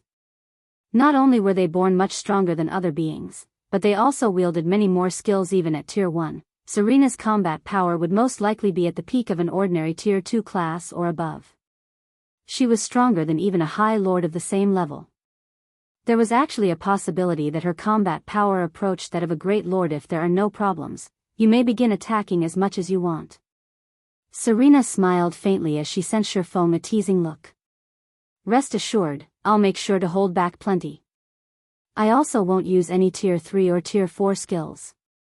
Despite Serena's reassurance, Shifeng had no intention of attacking her just yet. Even without using Tier 3 or Tier 4 skills, a Tier 1 fallen angel can still kill me easily using Tier 2 skills. He smiled bitterly as he took in Serena's leisurely attitude. Shifeng had a very clear understanding of his own strength. Although he had grasped plenty of powerful skills, they were all Tier 1 skills. As for Tier 2 magic scrolls, while he had quite a few on him right now, his opponent had Tier 2 skills, which she could use indefinitely. The only trump card he had was twofold Berserk. If he activated Heavenly Dragon's power and Blade Liberation simultaneously, he would gain the ability to contend against a High Lord for a short period of time. However, engaging a Tier 1 fallen angel in melee combat was simply suicidal. I have close to 10 hours left. It would be pointless to charge into battle right now. My only option is to wait for the cooldown of Dragon's power to end. Shifeng was in no hurry. He then sat on the ground, resting as he quietly observed the fallen angel before him. Earlier, when he was entering the shrine, he was forced to use Heavenly Dragon's power to resist the intense pressure. If he fought Serena, a fallen angel who had the attributes of a High Lord, without twofold Berserk, he would just be seeking his own death. Fortunately, the condition to clear the test was only to defeat Serena, not to kill her. There was a massive difference between these two conditions. Defeat meant that he was only required to cause a certain amount of damage to Serena. After all, even if Serena simply stood still and allowed him to attack her freely, he would not be able to kill her within 20 seconds. Currently, although Serena was only level 32, she had a total of 5 million HP. Tier 1 skills are definitely useless against Serena. In terms of combat techniques, she is also far superior to me. If I wish to defeat her, my only option is to rely on Tier 2 magic scrolls. Although Shifeng had his ultimate skill, Flame Burst, this skill was meaningless if his weapon could not connect with his opponent. Not to mention, in a direct clash of power, Serena would trounce him. Having thought up to this point, Shifeng suddenly stood up. He then replaced the aura of wind with the aura of fire and cast Firestorm at Serena. The platform he currently stood on only had an area of 40 yards. Firestorm certainly covered most of it. At level 7, Firestorm's might could easily rival a Tier 2 large-scale destruction spell. A tsunami of flames descended from the sky. However, just as the flames were about to engulf Serena, her fingers suddenly moved. In the blink of an eye, she had finished writing the runes required to cast Frost Storm, a Tier 2 large-scale destruction spell. In the next moment, fire and ice clashed, filling the space around the platform with steam. Meanwhile, Shifeng's Firestorm did not even manage to touch the fallen angel. Fallen angels with high intelligence are really difficult to handle. Shifeng was not surprised. In the virtual reality games of the past, there would only be two possible outcomes when a player used a skill: either the skill hit, or missed. There was no third possibility. In God's domain, however, one would encounter various scenarios when attacking using a skill. Aside from hitting or missing, it was also possible for the skill to be blocked, offset, or unraveled. Blocking a skill would result in one taking a small amount of damage, and normally, this was an action that most lords were capable of. However, offsetting or unraveling a skill was a feat that was doable only for high-tiered monsters and NPCs. Meanwhile, the method Serena had used to deal with Shifeng's Firestorm was to offset it using a skill of her own. When one successfully offset a skill, they would not receive any damage whatsoever. If even Firestorm is useless against her, my Tier 2 magic scrolls would most likely yield similar results. Shifeng felt a huge headache when he looked at Serena, who was currently hovering in midair. It would be great if Kite were here right now. Kite was a dark gold ranked personal guard. With his strength as a Tier 2 sword master, he could not overcome a Great Lord, which was equivalent to a Tier 3 class, but he could still pin it down for some time. His strength should not be below that of the Tier 1 fallen angel. Serena invincible within the same tier? A sudden inspiration came to Shifeng as he looked at Serena's smiling face. Taboo's skill. Taboo's skills possessed the power to transcend tiers.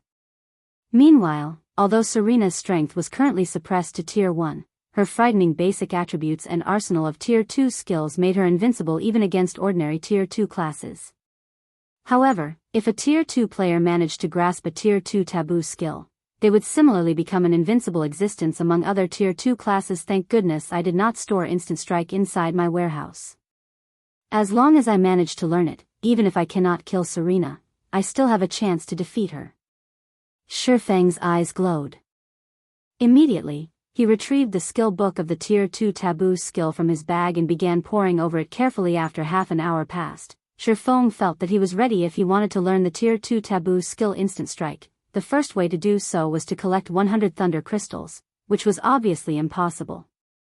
The second option was to achieve a 100% skill completion rate. Previously, it had indeed been impossible for him to achieve a 100% completion rate for Instant Strike.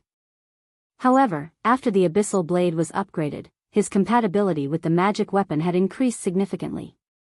With the help of the 100-berry wine, which he had obtained from Blue Frost, he definitely had a chance to achieve a 100% skill completion rate right now. Hence, Shifeng drank a bottle of 100-berry wine and began rehearsing the Tier 2 Taboo skill Instant Strike. Trying to learn a Tier 2 Taboo skill? Serena revealed a faint smile. Not a bad idea. Unfortunately, the time you have left isn't enough for you to do so. Taboo skills required long periods of bitter training. There were no shortcuts available. Even a gifted person would require several days or over a dozen days to learn a Tier 2 Taboo skill. Shifeng did not have much time left. It was simply impossible for him to succeed in learning the Taboo skill in such a short period of time. Chapter 609, Instant Strike. While Shifeng was continuously rehearsing the Tier 2 Taboo skill Instant Strike, a great upheaval rocked the evil ghost domain. The entire District 5 was destroyed overnight, and over half of the district's players had disappeared. To the players in the evil ghost domain, this was an inconceivable situation. Just what could actually wipe out the evil ghost domain's 5th-ranking shelter? Not a single shelter in the evil ghost domain would be capable of going up against such a frightening power. Suddenly, a strong sense of crisis filled the air of the entire evil ghost domain. District 1's shelter leader Frost, what are we supposed to do now? Best Reincarnation, the leader of the second party, asked worriedly. Based on the information we discovered, it seems that the assault on District 5 comprised of a large number of powerful monsters, all level 40 and above. There were actually numerous lords participating in the monster assault as well. However, this is still not the scariest part. When our players went to investigate the situation at District 5, they encountered some survivors from the shelter. According to the survivors, the ones responsible for annihilating their District 5 were not actually those lords. Instead, it was the doing of a much more powerful monster. However, as they had been too far from the monster at the time, they did not get a clear look at what that monster was. They only know that that monster had annihilated hundreds of players with just a wave of its hand using black flames. It instantly killed even District 5's strongest player. Punishment Day. If we remain in this area, it is quite likely that we will encounter that monster as well. Although District 1 is a lot stronger than District 5, against that rank of monster, we simply stand no chance at all.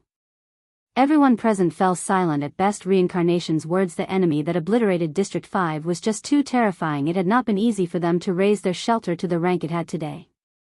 If it was destroyed, then their shelter's rank would also fall by 1, dropping from a medium shelter to a small shelter. If that happened, the advantage of the 100-berry wine they had possessed all this time would vanish as well. There was also no telling whether they would be able to obtain the 100-berry wine again the next time they upgraded their shelter to a medium shelter. Yet, if they moved their shelter to a low-level area, the distance they had to travel every day would be extremely long and time-consuming. They would most likely have to spend the entire day running just to commute between their leveling spots and the shelter. This would greatly impact the development of the shelter. Everyone, listen to me. This is an opportunity for our District 1, Blue Frost said after pondering for some time, an excited smile on his face. Opportunity? What opportunity? Everyone could not understand what was going through Blue Frost's mind. Believe that you guys have heard of this as well. After the incident with District 5, many shelters that previously refused to join a guild force began changing their minds one after another. They are all trying to gain the protection of shelters run by guild forces. In the worst-case scenario, they can also migrate directly to the large shelters of the guild forces and develop themselves there, Blue Frost said. Meanwhile, our District 1 has also joined Zero Wing. However, unlike the other shelters, the guild we joined is very strong. You guys must have seen the teleportation magic array design for yourselves. Brother Yifeng has also stated that, so long as we manage to gather the necessary materials, he will construct a teleportation magic array for our shelter. If we manage to annex the other shelters right now, our position in Zero Wing will also rise. I believe that nobody present wishes to remain as just the party leader of a shelter, right? All the party leaders expressed their agreement with Blue Frost's words. The things Zero Wing had revealed so far were already enough to show just how powerful the guild was, particularly the frightening combat power Shifeng had displayed as well as the funds that he had transferred to them. Zero Wing had even provided them with a training facility. As long as they made contributions to Zero Wing and raised their positions within the guild, they would be able to head to Jinhai City's Big Dipper Training Center and undergo special training for their combat techniques. Every city had their own martial arts dojos and training centers. If one wanted to improve their combat techniques, it was definitely better to have someone guiding them. They had previously conducted some investigations in the real world regarding the Big Dipper Training Center. The moment they checked, however, they were shocked the Big Dipper Training Center actually had a martial arts master overseeing it. Currently, the Big Dipper was already a famous training center, and many professional fighters from the surrounding cities had gone there to train. It was no longer a place that ordinary people could enter. Moreover, the amount one had to pay in order to become a member there was also not something ordinary people could afford. Although their knowledge regarding first-rate guilds was lacking, they knew full well just how precious a martial arts master was. A martial arts master was the ultimate force of humans.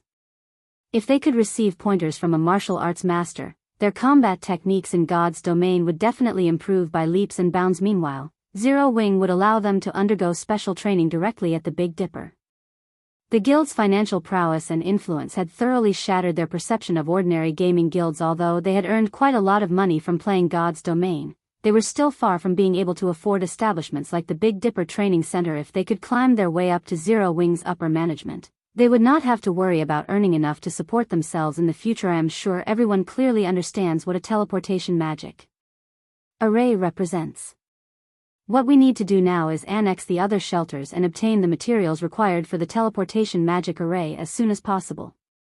Even if we retreat from this area, we can simply rely on the teleportation array to return here in the future. After listening to Blue Frost's explanation, everyone nodded in agreement. One after another. Previously, they had found it simply too difficult to gain control over the other shelters in the evil ghost domain. However, that changed after the incident with District 5.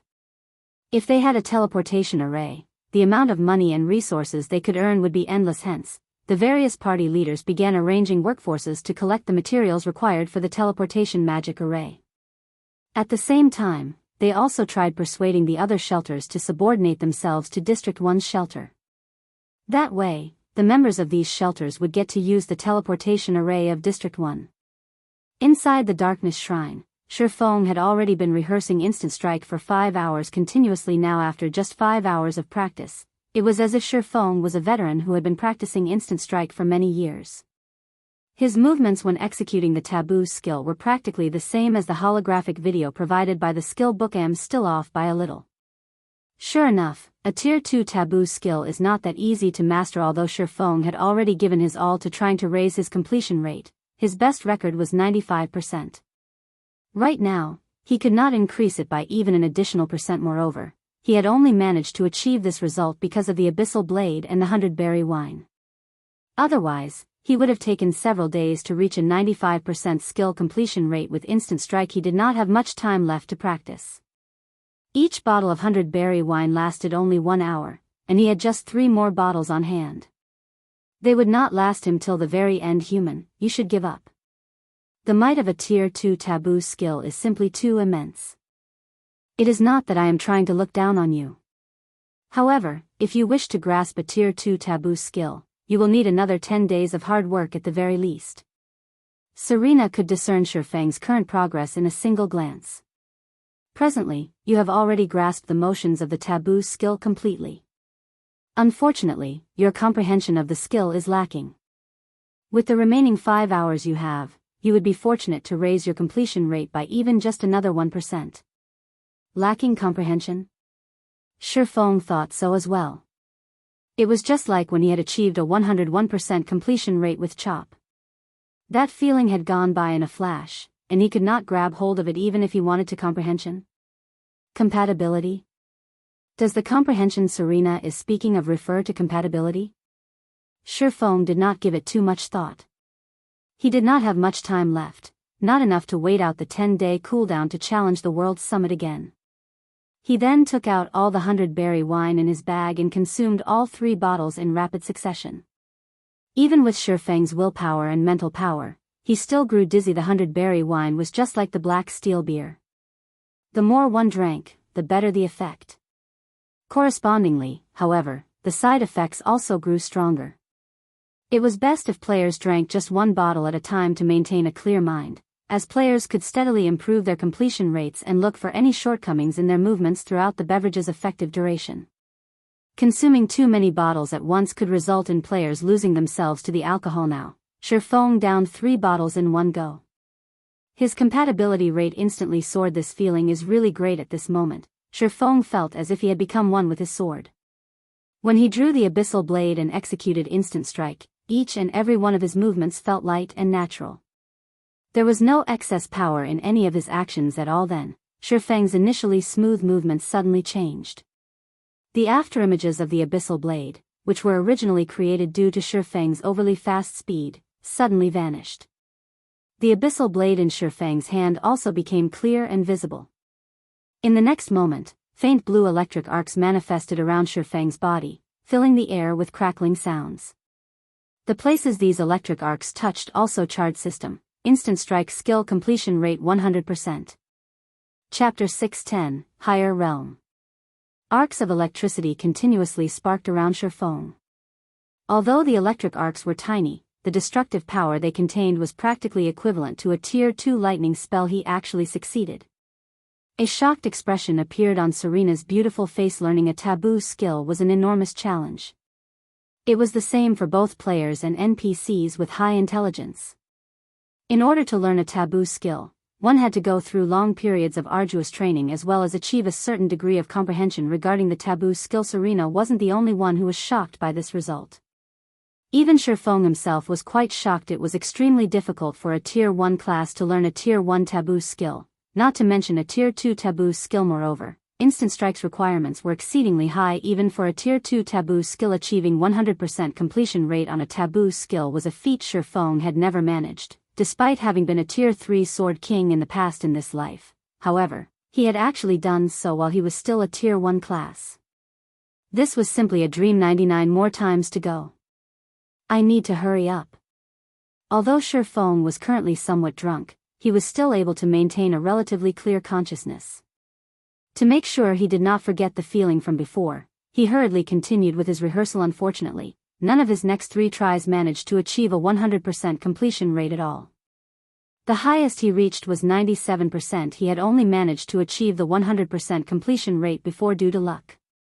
On this point, Shifeng was very certain. However, now that there was a first, achieving 100% again would become much easier, following which, Shifeng continuously tried to recall the feeling he had felt before. His skill completion rate gradually increased as well, and soon after, he managed to maintain a stable 99%. He was only a thread away from 100%. Not only do I have to control my own body, but I also have to learn how to adapt to the external environment around me and constantly adjust to the environment. As Shifeng reviewed his memories, he did not only think about when he achieved a 100% completion rate with instant strike, but also when he had achieved a 101% completion rate with chop. Whether it was the refinement realm or the flowing water realm, both pursued internal control before. The Tier 5 fallen angel Serena had stated that he had already done very well in terms of movement and that he was only missing a little comprehension. If it was said that comprehension was compatibility, and that compatibility was adaptation, then what he needed to do was adapt to the environment. If he used the same methods to execute a skill in different environments, the results would naturally be different. This was just like how going from an ordinary environment to a high-gravity one would greatly affect a player's skill completion rate. However, what if this change to the environment was extremely subtle?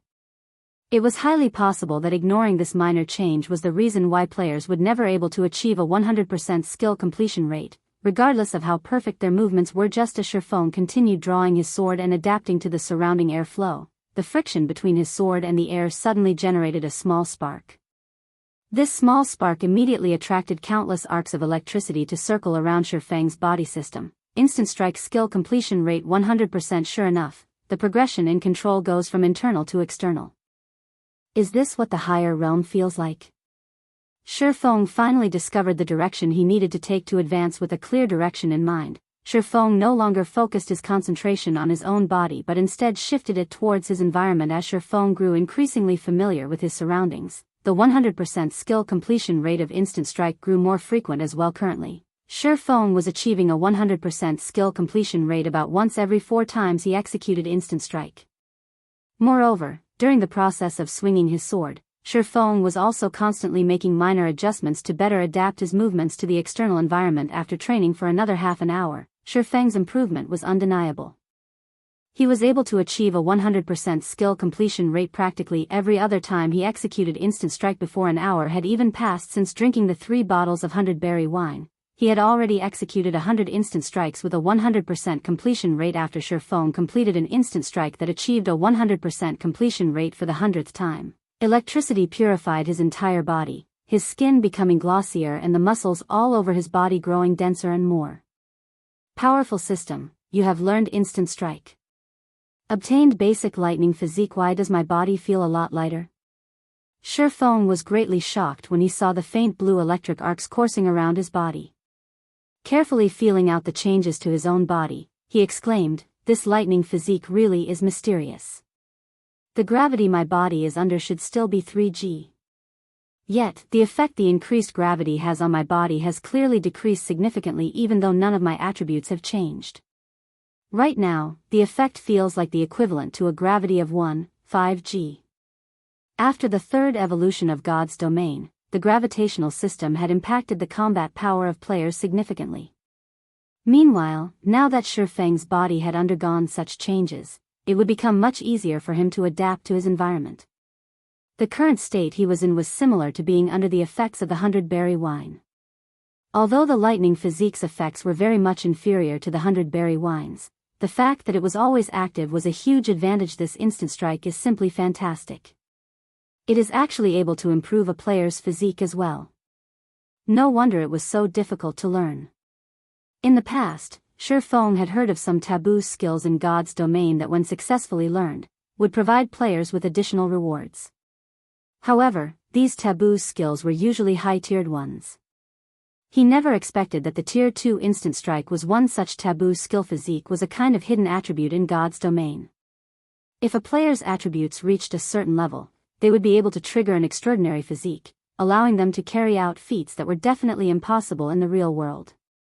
This kind of hidden attribute could not be viewed by players, so it was extremely difficult to alter or improve it. However, this kind of hidden attribute would have a significant impact on a player's combat power. After resting for a while and recovering his mental state, Shifeng walked up to Serena, smiling as he said, "Miss Serena, sorry for the long wait. Let us begin now." Currently, not only had he mastered the Tier 2 taboo skill instant strike, but he had also obtained the basic lightning physique. Not only did his body feel lighter right now, but its flexibility had also increased significantly. Shifeng even felt that his reflexes had sped up. However, his reaction speed was still a far cry from that of a gifted talent like soaring snake. Not bad. Despite being a mere mortal, you have actually managed to grasp a Tier 2 taboo skill while still being at Tier 1. Come, give me your best shot. Hopefully, you are able to entertain me for a little while, Serena said, licking her lips as she looked at Shifeng. The moment Serena was done speaking, the surrounding magma started roiling. The ground also began trembling as the fallen angel released a frightening aura. Is this the power of a Tier 1 fallen angel? Shifeng gulped down a mouthful of saliva. He knew that Serena had finally gotten serious. Just her aura alone was enough to render him breathless. Heavenly Dragon's power, activate. Blade Liberation, activate. Shifeng was unwilling to lag behind. After activating Heavenly Dragon's power and Blade Liberation, his strength attribute was now equivalent to a High Lord of the same level. The instant Shifeng activated twofold Berserk, he tilted his body forward slightly. He then activated Phantom Kill and had his doppelganger get ready as well. Shifeng's sudden increase in strength surprised Serena somewhat. She had not thought the little human before her was capable of reaching such a level. She then stretched out her right hand. Instantly, a golden holy sword appeared in her hand. Countless wind blades wrapped around her weapon. She cast a Tier 2 skill, Storm Blade, at Shifeng right away. Countless swords of light instantly surged towards Shifeng and his doppelganger. Meanwhile, Shifeng and his doppelganger also simultaneously activated the Tier 2 Taboo skill Instant Strike Schwa. Both Shifeng and his doppelganger disappeared from where they stood to instantly appear beside Serena. Both swordsmen then began brandishing their swords at the fallen angel. Instant Strike, when activated, increased its user's attack speed by 500% for a short period of time. Originally, Shifeng's attack speed was already terrifying. Now, Shifeng and his doppelganger sent out dozens of sword lights in the time it took to take a single breath. Moreover, these sword lights had appeared practically simultaneously, with none ahead or behind the other. Such a fast attack. Serena's gaze sharpened as another golden holy sword appeared in her other hand. She then parried the barrage of attacks sent at her. Ping. Ping. Ping. Serena's sword technique was flawless. Every movement of hers was utterly efficient as she blocked dozens of attacks continuously. However, even if Serena's defense were more perfect, there was still a limit to her attack speed. In the end, Shifeng managed to cut Serena's arm with the abyssal blade, causing -1 damage to the fallen angel. When Shifeng saw the compulsory -1 damage he dealt, his eyes nearly fell out of their sockets. Such a powerful Tier 2 Taboo skill. You were actually able to break through my defense. Serena looked at the bloody cut on her arm. Gently moving her finger across the wound, she instantly returned her skin to its unblemished state. Then she looked at Shifeng, saying, "Although I don't want to admit it, since you were able to injure me, it is your win. You may take these items and leave." Chapter 611, Shrine Rewards. After Serena was done speaking, the fallen angel suddenly vanished. At the same time, the volcanic hell that surrounded Shifeng transformed into a golden shrine with an altar before him. 3 rainbow treasure chests were stacked up one upon another on the altar, and placed on top of these treasure chests was a thick and heavy black leather book. Victory at last. Shifeng breathed out a sigh of relief. Serena was just too powerful. Whether it was in terms of techniques or basic attributes, he was far inferior to the fallen angel. Shifeng and his doppelganger had sent out over 100 attacks within the 3 seconds of Instant Strike's duration. Yet, Shifeng had only managed to land a hit on Serena at the very last second.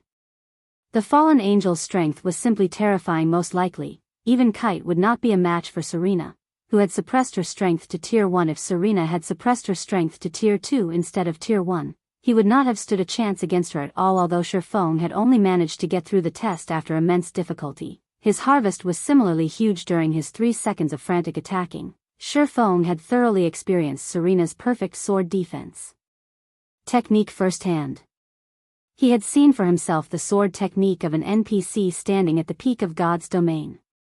This was not something just any player would get to enjoy, as normally, they would have killed with a single hit. After Shifeng reviewed his memories of the previous battle a few times, he walked up to the altar and carefully picked up the black leather book. As soon as he did so, he felt a hard stare. Moreover, this feeling was not just limited to one person staring at him.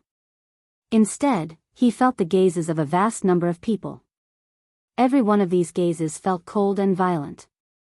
It was as if his body had submerged in a chilling, icy hell. Sure enough, the Bible of Darkness is not an ordinary item. Shifeng activated Omniscient Eyes and appraised the black leather book. Bible of Darkness, fragmented legendary item. The Bible of Darkness had been destroyed during the Great Destruction. However, the power of darkness contained within the Bible is extreme. If one can gather the other fragments, they can restore the Bible's power, gaining dominance over all demonic creatures and become the Lord of Demons. It's actually a fragmented legendary item? I heard that the Bible of Darkness Fantasy Extinguisher had was an epic item. Was the one he obtained a replica? Shifeng muttered, feeling rather surprised as he looked at the quality of the Bible of Darkness in his hands. However, after giving it some thought, Shifeng felt it was possible. With how powerful Serena was, Fantasy Extinguisher should not have been able to injure the fallen angel at all with the strength he had at that time. It was highly possible that he had chosen the first option instead. Meanwhile, Fantasy Extinguisher had managed to become a peerless expert in the Black Dragon Empire thanks to the Bible of Darkness. With the help of the Bible of Darkness, Fantasy Extinguisher managed not only to become exceedingly powerful himself but also to increase the strength of his guild significantly. Only afterward did Blue Frost and the others from District 1 shine brightly. Back then, countless guilds had looked at Fantasy Extinguisher enviously. There was nothing remarkable about owning a single epic item. However, the Bible of Darkness was no ordinary epic item, as it held the power to increase the overall strength of a guild. The Bible of Darkness was capable of strengthening players with the power of darkness. Not only could players receive a huge boost in attributes, but they could also obtain an enhanced skill corresponding to their classes. This was the reason why the Fantasy Shrine had managed to form the invincible Black Demon Legion in the past, allowing the guild to become one of the tyrants of the Black Dragon Empire. Back then, even the Dragon Phoenix Pavilion's Blood Legion had not been a match for the Black Demon Legion. If Fantasy Extinguisher had gained such achievements by relying on a replica, what would have happened if he had obtained the real Bible of Darkness? Most likely, the entire Black Dragon Empire would have fallen into the Fantasy Shrine's hands. Shifeng inwardly grew excited as he looked at the Bible of Darkness in his hands. He had finally completed one of the steps required to become an overlord in God's domain. Whether it was the magic weapon Abyssal Blade or the fragmented legendary ranked Heavenly Dragon's Breath, both were items that focused on increasing his personal strength. They were of little use in raising the overall strength of his guild. However, the Bible of Darkness was different. It was an item focused on increasing the overall strength of many players. With the Bible of Darkness in hand, he would be able to form a group of Black Demon Guards. With his special training plan, he would be able to quickly establish a Black Demon Legion that surpassed even the Dragon Phoenix Pavilion's Blood Legion. At that time, who, in Star Moon Kingdom, would be able to compete with him? After some fantasizing, Shifeng then stored the Bible of Darkness and shifted his gaze towards the 3 rainbow treasure chests. I have really made a killing from the epic quest this time. Not only did I get a fragmented legendary item, but I also obtained a chapter of shelter and a magic device forging design. Shifeng laughed. He quickly tucked the contents of all 3 rainbow treasure chests into his bag. The first rainbow treasure chest contained 188 soul crystals. Though Shifeng himself had no use for these things, he would be able to upgrade the Lion's Bar to a 2-star bar with this many soul crystals. At that time, the production volume of the 100-berry wine would increase to a level barely enough to supply the upper echelons of both District 1 and 0 Wing. The second rainbow treasure chest contained the chapter of shelter. Before coming to the World Summit, Shifeng had asked Blue Frost about large shelters in detail. If a small shelter was akin to a small village, then a medium shelter was a small town, while a large shelter was a large town. Why were so many guild forces madly accumulating resources and were adamant in upgrading a shelter to a large shelter? It was because larger shelters possessed a certain degree of self-defense. The number of players a shelter could hold was not unlimited. If players wished to become a resident of a shelter, they had to register themselves with said shelter. Meanwhile, the number of players a shelter could register was limited. If there was no cap to registration, players within the Dark Den would have long since migrated to the best shelters available to develop themselves. It was also precisely this limitation that severely restricted the development speed of a shelter. A small shelter could register a maximum of 10,000 players, which was roughly equivalent to the member count of a small guild. Medium shelters could register up to 30,000 players, which was roughly equivalent to the player population of a small town. Aside from having a larger population, players could also construct some specialty buildings such as the Lion's Bar in a medium shelter. The overall strength of a medium shelter was significantly higher than a small shelter. Meanwhile, when a medium shelter was upgraded to a large shelter, the number of players the shelter could register would undergo a qualitative change, directly increasing to 100,000. That number could practically rival the member count of a second-rate guild. Moreover, the functions of the shelter would also increase notably. The increase was not limited to just the skill books and specialties supplied. Players of the shelter would also be able to tame mounts. Mounts could be said to be the lifeblood of players residing within the Dark Den. With no teleportation magic arrays in the Dark Den, players could only rely on their own 2 feet to travel to their desired destinations. With a mount, the mobility of players would improve significantly, and as a result, their strength would also rise much faster than before. Hence, the various guild forces were desperately accumulating resources in order to create a large shelter of their own. This was also why plenty of independent shelters subordinated themselves to guild forces. As long as they joined a guild force, they could head to the large shelter controlled by said guild force and purchase mounts. Otherwise, they would have to wait until their own shelters were promoted into large shelters or try their luck in large-scale team dungeons. Now that Shifeng had the chapter of shelter, he could directly promote the shelter of District 1 to a large shelter. The players inside the shelter could then begin to accumulate funds and resources. As soon as they reached a sufficient level, they would be able to purchase a mount of their own. Compared to the players of other shelters, the players of District 1 would be able to save up on plenty of time. Although I've obtained the chapter of shelter, I still don't have a way to return to the shelter right now. It seems that I can only wait until the cooldown of the position teleportation scroll ends before making another trip to District 1's shelter. Shifeng suddenly recalled that he had arrived at the central area of the dark den through a teleportation gate. As for the method of returning to the evil ghost domain, he had no idea whatsoever. With the items he came for in hand, Shifeng did not continue idling around inside the Lord of Destruction's shrine. He took out a return scroll and began chanting the incantation required to teleport back to White River City. After 20 seconds passed, Shifeng transformed into a streak of light and disappeared from the shrine. Chapter 6:12, Winds Have Changed. White River City Teleportation Hall. Due to Zero Wing's ever-growing fame and the Candlelight Trading Firm's wide array of high-end products, many players were attracted to White River City. Currently, one could see plenty of players forming dungeon raiding parties in the wide and spacious teleportation hall. The prosperity and liveliness here were far more intense than in Starmoon City. The moment Shifeng stepped out of the teleportation hall, he could feel the hustle and bustle that filled the city. Other than a large number of independent players who filled the city streets, there were also plenty of guild players. These guild players' average levels were very high. Although they could not compare to the players in the Dark Den, most of these guild players were still level 27 or 28. That was still quite high in the current God's domain. These guild players also wore fine gold and secret silver equipment. They were the envy of ordinary players. That guild is amazing. Its members' equipment looks so amazing. They should be catching up to the powerful guilds in White River City. I've heard of that guild before. It's called Heaven's Burial, and it's one of the newly established White River City guilds. Although it is a new guild, it is very powerful. So far, Heaven's Burial has already raided many 20-man Hell Mode team dungeons and is in the midst of planning to raid 50-man team dungeons. I also heard that the guild has a very powerful backer. A strong backer isn't the only thing Heaven's Burial has. A few hours ago, one of Heaven's Burial's experts managed to break into the 4th floor of the Divine Colosseum.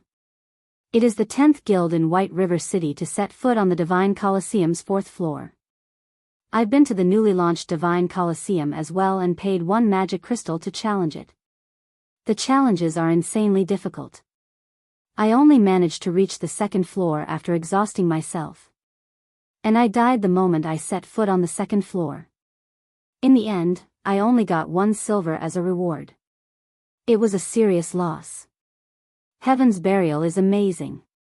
Even Zero Wing, the most powerful guild in White River City, has only advanced to the Colosseum's 5th floor. The Divine Colosseum, which had recently appeared in God's domain, drew the interest and attention of many players, and every conversation was related to it in one way or another. After God's domain had undergone its 3rd evolution, combat in the game had become more difficult for players. The Divine Colosseum was a very good place to train their combat techniques. Only, training there was too expensive. Moreover, the Colosseum only accepted magic crystals as currency. This had caused the price of magic crystals to skyrocket overnight. Since the 3rd system upgrade, the price of magic crystals had doubled. Sure enough, that which should arrive, will arrive. Shifeng was frustrated as he swept a glance over the members of Heaven's Burial. Before the 3rd evolution of God's domain, international corporations had only prepared to invest in God's domain. As for other smaller corporations, they had not paid much attention to this particular investment route. However, with the launch of the Divine Colosseum, God's domain's popularity began to show signs of overtaking the fighting competitions in the real world.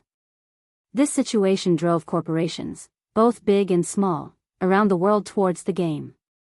With a potential gold mine in sight, these corporations began to increase their investments in the game. For a time, countless new guilds emerged throughout God's domain, all wishing to take a bite of the pie known as God's domain. Among these corporations, several major investors looked to Starmoon Kingdom. Some bought shares of long-standing guilds, while others chose to establish their own guilds. Among these newly established guilds, 3 stood out: Cloud9, Yin Yang Court, and Heaven's Burial. In the past, Heaven Burial had started developing itself in Starmoon City. The guild was clearly ambitious. While Ouroboros and the Star Alliance had been busy fighting each other, Heaven's Burial had taken advantage of the situation and solidified its position in Starmoon City in one fell swoop. In the end, it had even forced the two first-rate guilds to suffer quite a few hardships. Shifeng had never expected that, after White River City began to show signs of becoming the #1 city in Starmoon Kingdom, Heaven's Burial would run to White River City to develop itself. Moreover, of the newly established guild Shifeng had seen so far, Heaven's Burial wasn't the only one of the top 3 newbies to establish itself in White River City. He also saw members of both Cloud9 and Yin Yang Court interesting. Everyone's has come to White River City trying to take a bite out of the fat piece of meat that I cooked up. Do they really think that Zero Wing is some kind of pushover? Shifeng could not help but smile. Zero Wing indeed possessed plenty of enemies. In the dark, Underworld lurked and spat like a viper. In the light, they had also provoked the Heavenly Dragon Pavilion. As Shifeng made his way to White River City's library, he discovered that, despite having only been away from the city for a short time, many players had acquired their own NPC guards. NPC guards had become beacons of hope for many powerless players. At the same time, these NPC guards had also received attention from the various large guilds. As a result, these NPCs' development speeds were unusually fast. Players who were trying to become merchants were especially interested in these NPC guards in God's domain. Players' activities were not limited to killing monsters out in the fields. Players could also take on all sorts of quests. Many merchant players, who did not possess any combat power, could rely on NPC guards when carrying out special quests. However, the majority of the quests did not allow the assistance of ordinary guards, only personal guards. Just as Shifeng arrived before White River City's library, the sound of his system communicator rang by his ears, and the caller was none other than Everlasting War Brother Yifeng. You've finally come online. I've been trying to contact you for a while. How are preparations coming along? Everlasting War asked, slightly worried. Shifeng was the expert he had recommended. If Shifeng did not pass the selection test, it would stain his reputation. There are no issues. I can participate in the selection at any time. Seeing as Brother Everlasting is contacting me, has something happened? Shifeng asked. The selection held in Beast City was tomorrow morning. There was still quite some time before the selection began. Something must have happened for Everlasting War to contact him. It's nothing major. Only, the higher-ups have changed the requirements for the selection.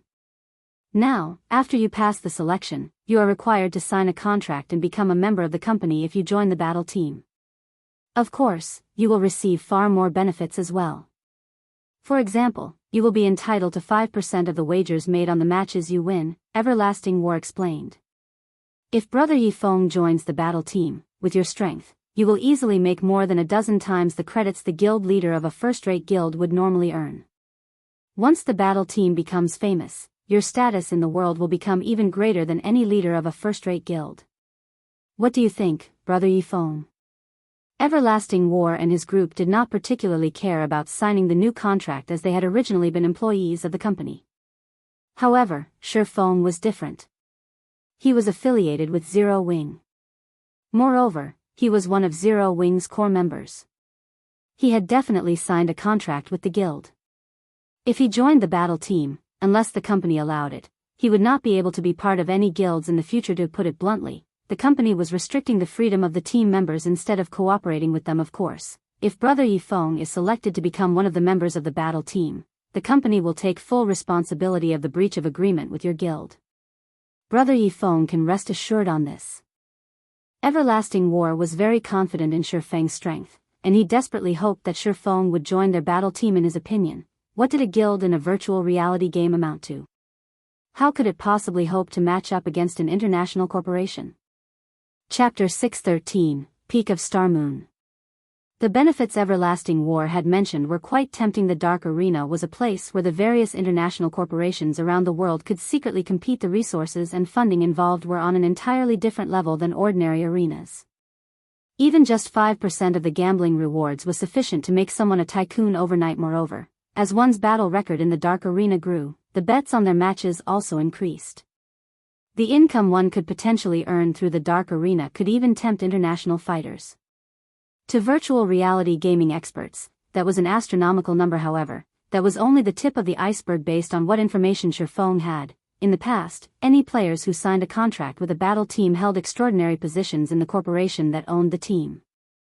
If it were a famous player such as Everlasting War, even the upper echelons of international corporations would treat them with respect. The guild leader of a second-rate guild did not even qualify to fawn over such players. They were from entirely different worlds. The third evolution of God's domain arrived too soon. I did not expect these international corporations to discover the importance of expert players so quickly. Shifeng frowned, feeling disappointed. It would have been great if these international corporations had only discovered this fact a few days after the selection tests. However, since these international corporations had discovered the truth, he could not do anything to change it. He was the guild leader of Zero Wing.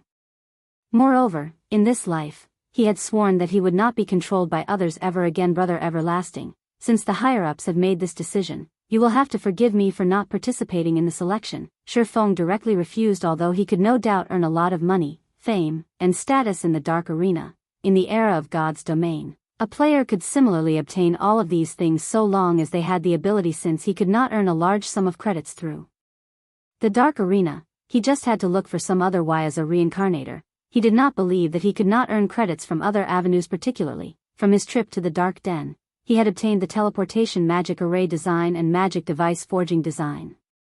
These two items were practically money printing machines. As long as he had enough raw materials, the money he could make would be astronomical. Everlasting War was slightly stunned by Shifeng's reply. He had not thought that Shifeng would refuse his offer so decisively. However, when he thought about Shifeng's skill, he hurriedly advised, "Brother Yifeng, won't you reconsider? At the end of the day, a gaming guild is only a gaming guild. It is nothing compared to a major corporation that can affect the world's economy. With your skills, I guarantee that you'll at least become vice leader of the battle team." The team's strength did not rely on a single person. After all, each battle team could include up to 10 members. Naturally, the more experts there were in a team, the higher the team's chances were of obtaining victory. In Everlasting War's opinion, Shifeng could most likely rank within the top 3 within their battle team. If they lost a top 3 expert, it would wound the battle team's overall strength. Brother Everlasting, don't waste your time trying to persuade me. Moreover, I have many matters that I need to attend to. Not being able to join is a good thing. Anyways, I still have something to do, so I'll talk to you another time. Shifeng disconnected the call. He then entered the library. Meanwhile, Everlasting War could not help but sigh as he said, "Truly disappointing." Disappointing? What's there to be disappointed about? Isn't he just a core member of a small guild? How strong could he be? He must have realized how weak he actually is. Do you know how many experts of God's domain and professional fighters are trying to join the glorious battle team? Even if he shows up, he will never be selected. A luxuriously dressed middle-aged woman standing across from Everlasting War disdainfully dismissed his concern. 4 bodyguards in black stood next to this woman. All 4 radiated intimidating auras that were capable of making Everlasting War, someone who had once been a professional bodyguard, anxious. Particularly, the rugged-looking man among these bodyguards was very famous in the bodyguard industry. He was known as the Steel Guard, and even some international fighters were no match for him. Director Hua Yifeng is no ordinary expert. If you can restore the recruitment conditions to what they were before and allow him to join the glorious battle team, our chances of beating our next opponent, the Midday Wolves, will be much higher. This will also greatly benefit the company. Everlasting War carefully suggested the changes in the battle team's recruitment conditions were all due to this woman, Hua Qiushui, standing before him. Although he did not understand why Hua Qiushui had suddenly changed the conditions, this last-minute adjustment troubled him, the leader of the battle team. However, despite his annoyance, Hua Qiushui's position was extraordinary. A single word from her could easily leave him jobless. Hence, he did not dare speak too boldly in front of her. Naturally, I have considered these changes carefully. You only need to focus on how you're going to defeat your next opponent. He is merely a nameless expert. Do you think that, just because we are missing one nameless expert, you're going to lose against your next opponent? Hua Qiushui questioned, her voice low and dangerous. He is just one less nameless expert participating in the selection. There are plenty of God's domain experts coming to take the test. Among them, many are well known in the industry. These people's standards are far beyond his. I think that Vice Leader Journey Leave should administer the test this time around. You should take this time to think of a strategy to deal with the midday wolves. Everlasting War's words had clearly dissatisfied Hua Qiushue. Without hesitation, she had stripped him of his duties for a few days. Helpless, Everlasting War could only agree with the Lady Director.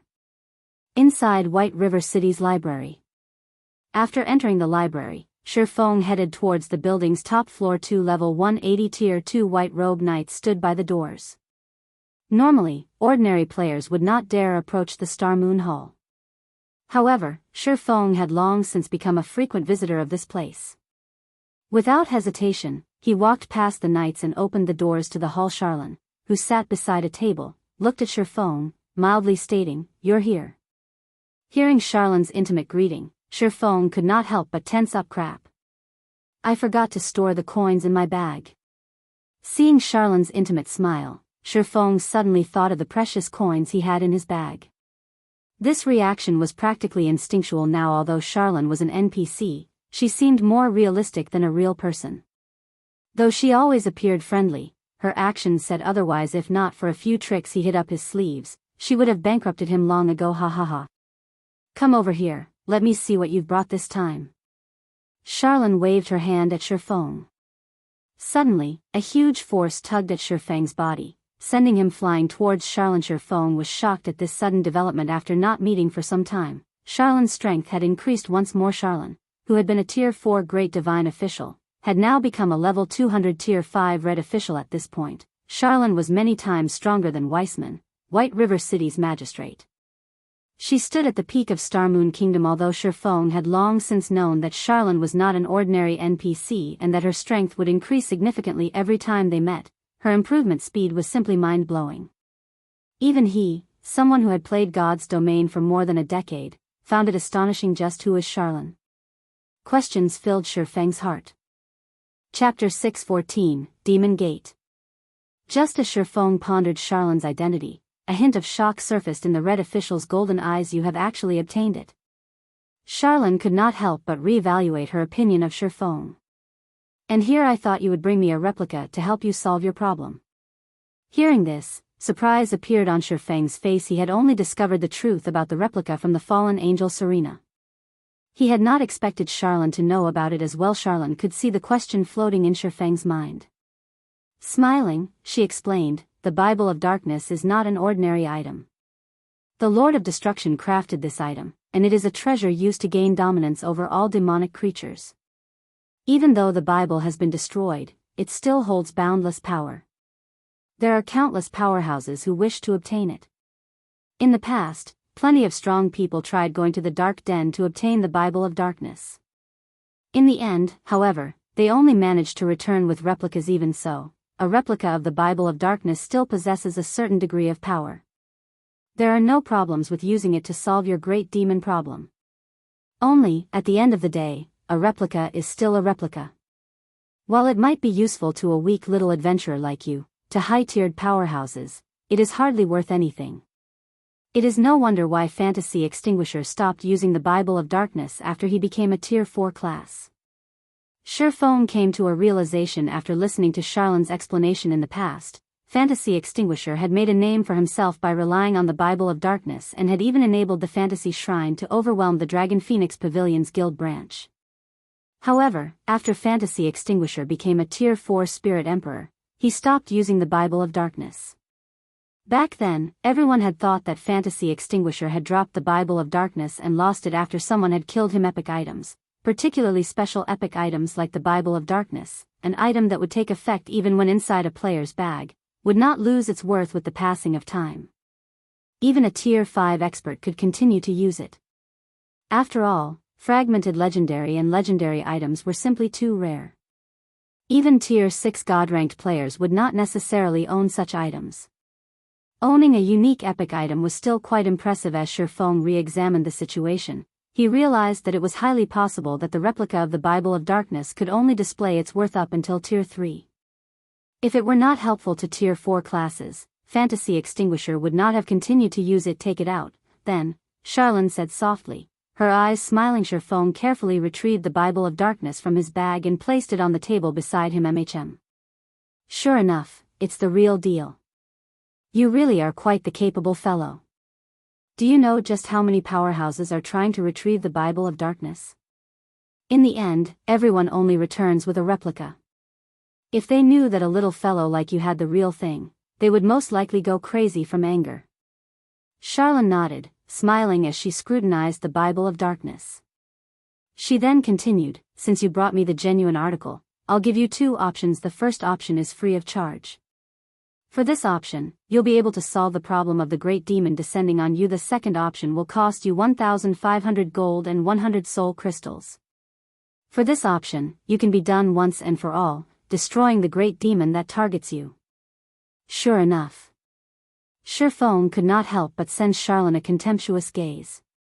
Currently, he had a little over 1,600 gold in his bag. This was the money the candlelight trading firm had made while he had been absent. If he gave it all to Charlene, he would become a pauper once more. However, even so, Sherfong gritted his teeth and handed over the money. If he had chosen the first option, although it might seem like he had dealt with the great demon, in reality, Charlene would only weaken the descended great demon to a level that he could cope with. He would still have to deal with the great demons while descending on him every so often until he could defeat and kill it. In the past, the darkness's descent plagued fantasy extinguisher, requiring him to deal with a weakened great demon every so often and throwing his guild, Fantasy Shrine, into chaos. The fact that he had a second option was considerably lucky. This might be the difference between a replica and the genuine product. Charlene received the coins and soul crystals with a saintly smile. Nodding with satisfaction, she said, "All right, step back." Following Charlene's request, Sherfong moved more than 30 yards away from her. Meanwhile, Charlene held up the Bible of Darkness. After flipping through a few pages, she began chanting a series of incantations, her hand continuously tracing out a line of runes in the air. As the line of runes grew longer, the power of darkness filling the Star Moon Hall grew denser and denser, to the point where Sherfong could even see faint black mist appear.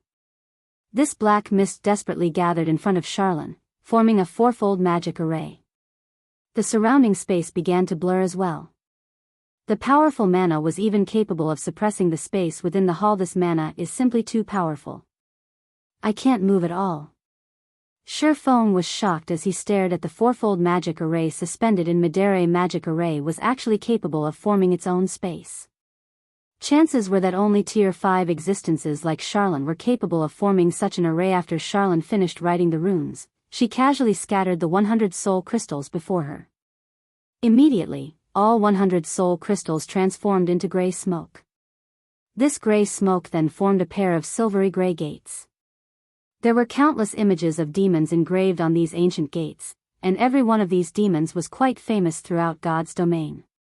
These were existences that even ordinary Tier 4 powerhouses would not dare provoke. Are you trying to summon a demon? Sherfong frowned at the gray gates. He could clearly feel how frightening their power was. If the gates opened, horrific creatures would most likely crawl out. You've guessed correctly. I am trying to summon a demon. Moreover, I am summoning the great demon that targets you. Otherwise, how are you going to get rid of it? Charlene rolled her eyes at Sherfong. Her golden eyes then shifted back to the gray gates. In the name of darkness, I summon thee. Emerge, great demon Kildred. The moment Charlene finished speaking, the gray gates abruptly opened. Who dares to summon me? A cold, dark voice boomed through the gray gates, following which, a figure pushed through the gray gates. This figure sported a large pair of black bat wings and two pitch-black goat horns on his head. Pitch-black scaled covered his entire body, and killing intent filled his blood-red eyes. The moment Kildred appeared, he surveyed his surroundings with his blood-red eyes, and he could not help but sneer at what he saw and hear. I wondered who had summoned me. It turns out that it's just you, little divine official, and that foolish adventurer, Kildred said disdainfully as he flapped his wings. I did not expect that little ants like you could actually obtain the real Bible of Darkness. As your reward for summoning me, I'll collect your souls and the Bible. Is this great demon stupid? Sherfong frowned at Kildred. Confused. Kildred was a level 180 Tier 4 great demon. On the other hand, Charlene was a level 200 tier 5 red official. No matter how he looked at it, they were on entirely different levels. Moreover, the great demon had actually called Charlene a little divine official. Did Kildred believe that he was a tier 6 demon god? Huh. Wait a minute, Shifeng immediately discovered the problem. For some reason, the Charlene before him had somehow fallen from being a tier 5 red official to a tier 3 divine official. Little brother, stop daydreaming. Right now, your task is to kill him, Charlene instructed as she looked at Shifeng. She paid no attention to the great demon Kildred's provocation. You wish to kill me, the great demon Kildred? You too must be insane. I'll show you what the consequences are for summoning a great demon. Kildred revealed a malicious grin upon hearing Charlene's words. Suddenly, black flames appeared in his hand. Chapter 615, Tier 5 Curse. The raging black flames quickly transformed into a ferocious beast that bared its fangs and brandished its claws as it pounced on Charlene. Boom. At the sound of an explosion, the black flames in the air suddenly began to collapse, dissipating into nothingness. The great demon Kildred's malicious expression suddenly changed, and he no longer looked down on Charlene. Rather, he gazed at the tier 3 divine official with solemn eyes. Even tier 4 classes would find it difficult to deal with soul fire, yet Charlene managed to disperse it without moving in the slightest. One could just imagine what kind of power she contained. No. It wasn't the soul fire that was defeated. My mana. Kildred was horrified as he quickly discovered the true problem. His mana rapidly leaked from his body. Due to the lack of mana, he had lost control of the soul fire he had summoned, causing it to disappear. Standing at a distance, Shifeng was also shocked by Charlene's counterattack. The great demon Kildred's level plummeted, as did his tier. Level 180. Level 170. Level 160. In a short moment, the great demon Kildred had become a level 35 tier 2 evil spirit. He was no longer a level 180 tier 4 great demon. What have you done? Kildred asked, gaping at Charlene in abject horror. Oh, it's nothing. I just used God's Twilight, a tier 5 curse, Charlene said, smiling. While inside God's Twilight's effective area, all beings above tier 2 will be forcefully suppressed by 2 tiers. Naturally, their levels will lower as well. Upon hearing these words, Kildred instantly paled. Shifeng was similarly astonished. A tier 5 curse. This was a spell that could rival the power of a tier 6 god-ranked spell. Kildred, you can only escape this situation by defeating the adventurer before you. Otherwise, you will die here. Although Charlene's voice sounded pleasing to the ears, her words caused even a great demon like Kildred to shudder in fear. Realizing that was his cue, Shifeng unsheathed the abyssal blade and Purgatory's shadow. This should be the final test. Shifeng licked his lips as he stared at the great demon Kildred, who hovered in the air. He had always known that it would not be so easy to obtain the fragmented legendary ranked Bible of Darkness. In God's domain, there was an abundance of epic items. However, fragmented legendary and legendary items that were above epic rank, were extraordinarily rare. If players wanted to obtain one, they would have to pay an unimaginable price. The fact that he had grasped a special fragmented legendary item such as the Bible of Darkness with so little trouble could already be considered a miracle in the past. To obtain a single fragmented legendary item, the various large guilds throughout God's domain would have to be busy for at least 1 to 2 months, possibly 3 to 4 months.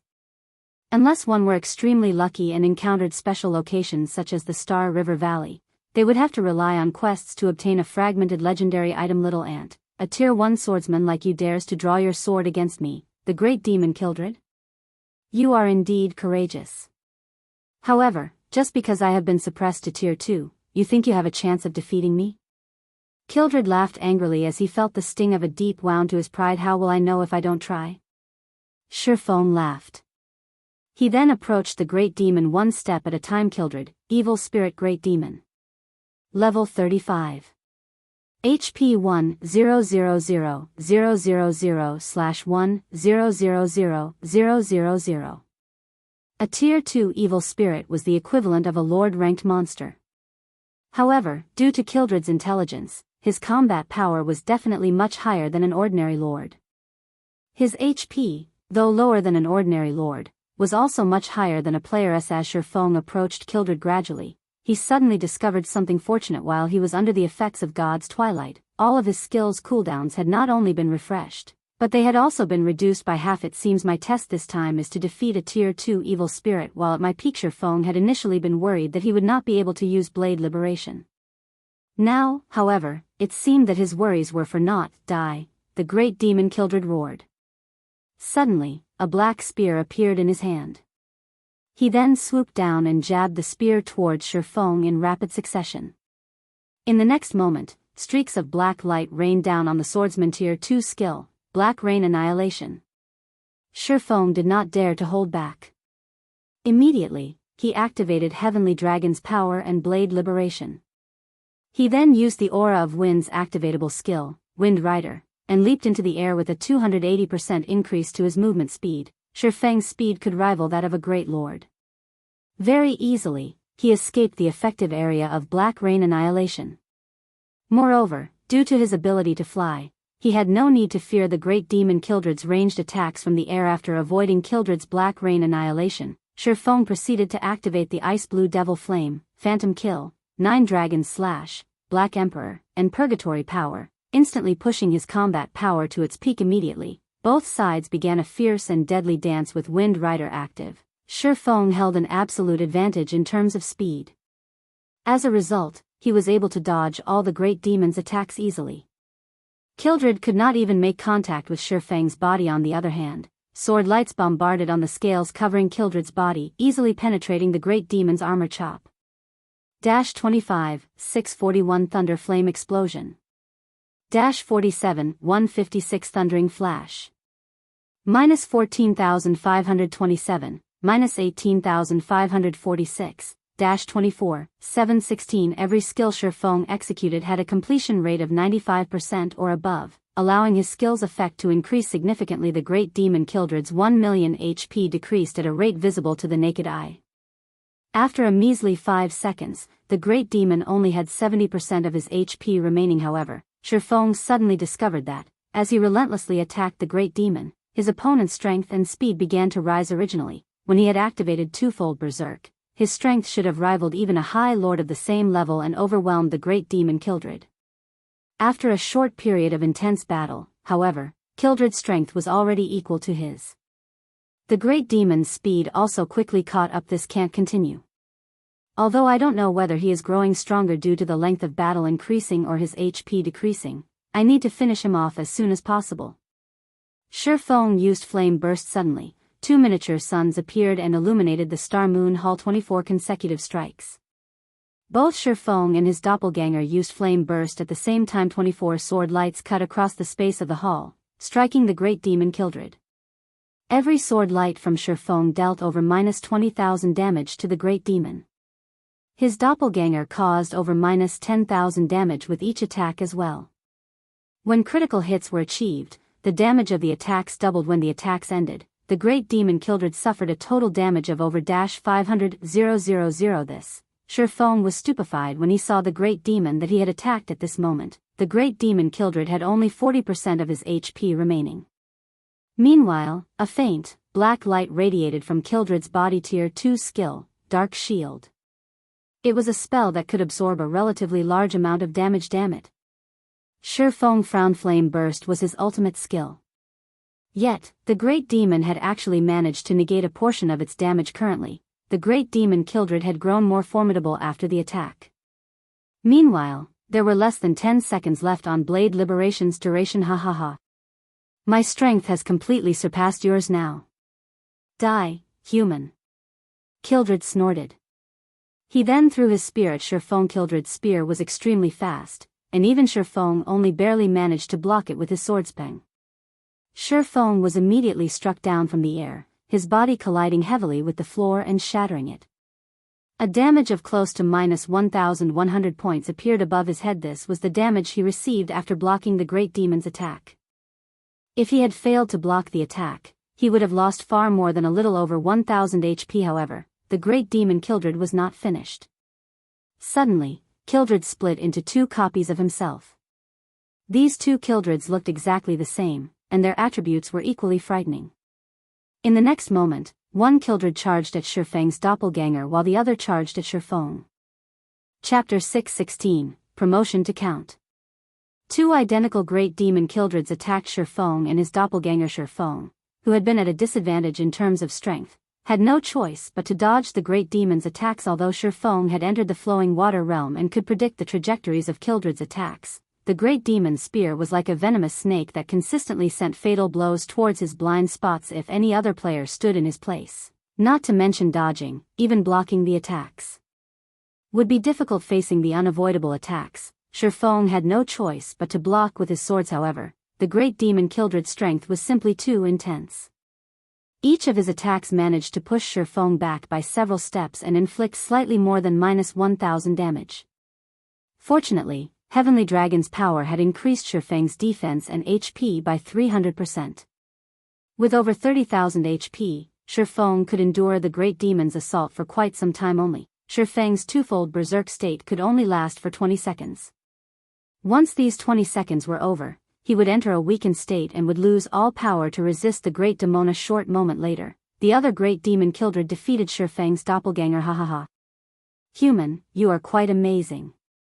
A mere tier 1 swordsman like yourself has actually managed to damage me, the great demon Kildred, to such an extent. As a reward, I'll let you become my puppet, and you can follow my orders for the rest of your life. Kildred sneered at Shifeng, who desperately tried to defend against his attack. Standing at a distance, Charlene frowned slightly as she watched the battle. Sighing, she muttered, was it still too soon? Now, Shifeng no longer had his doppelganger. His ultimate skill, Flame Burst, was also on cooldown. Even though he was under the effects of God's Twilight, reducing his cooldowns by half, Flame Burst still had a cooldown of 1 minute, 30 seconds. Most importantly, he had to face two great demon Kildreds who had the same attributes and 40% HP remaining. Shifeng had no chance of winning. It would be Shifeng's end once the two great demon Kildreds launched a pincer attack. Human, be at ease and become my slave. In the blink of an eye, the two great demon Kildreds appeared in front of and behind Shifeng, both great demons revealing a ferocious expression. This is just the twin life technique. Do you really think that I have no way of unraveling it? At this moment, Shifeng's previously stern expression suddenly vanished. On the contrary, he revealed a disdainful and victorious smile. Hearing Shifeng mention the words, twin life technique, Kildred's expression turned grim. Twin life technique was a special skill that did not possess any tiers. It was a skill that utilized the aid of a treasure to produce a doppelganger with the same capabilities as the original, though both the doppelganger and the original shared the same HP. However, unlike the original, the damage the doppelganger received would be increased by 300%. While twin life technique boosted its users' combat power, it also increased the damage they took. The skill was a double-edged sword. If used correctly, it could display boundless power. If used badly, one would cut their own lifeline with this skill. So what if you know about the twin life technique? Can you tell which one is real and which is fake? Kildred did not believe that Shifeng could differentiate the true Kildred from his doppelganger. The doppelganger the twin life technique had created was exactly the same as the original. It was impossible to tell the difference by sight alone. Even if you identify the doppelganger, will you be able to block the attacks from both of us? Shifeng did not reply to the great demon. Instead, he pointed the abyssal blade towards the hall's ceiling. Suddenly, countless golden divine swords appeared above them. When these golden swords descended, two different damages appeared above the two great demons' heads.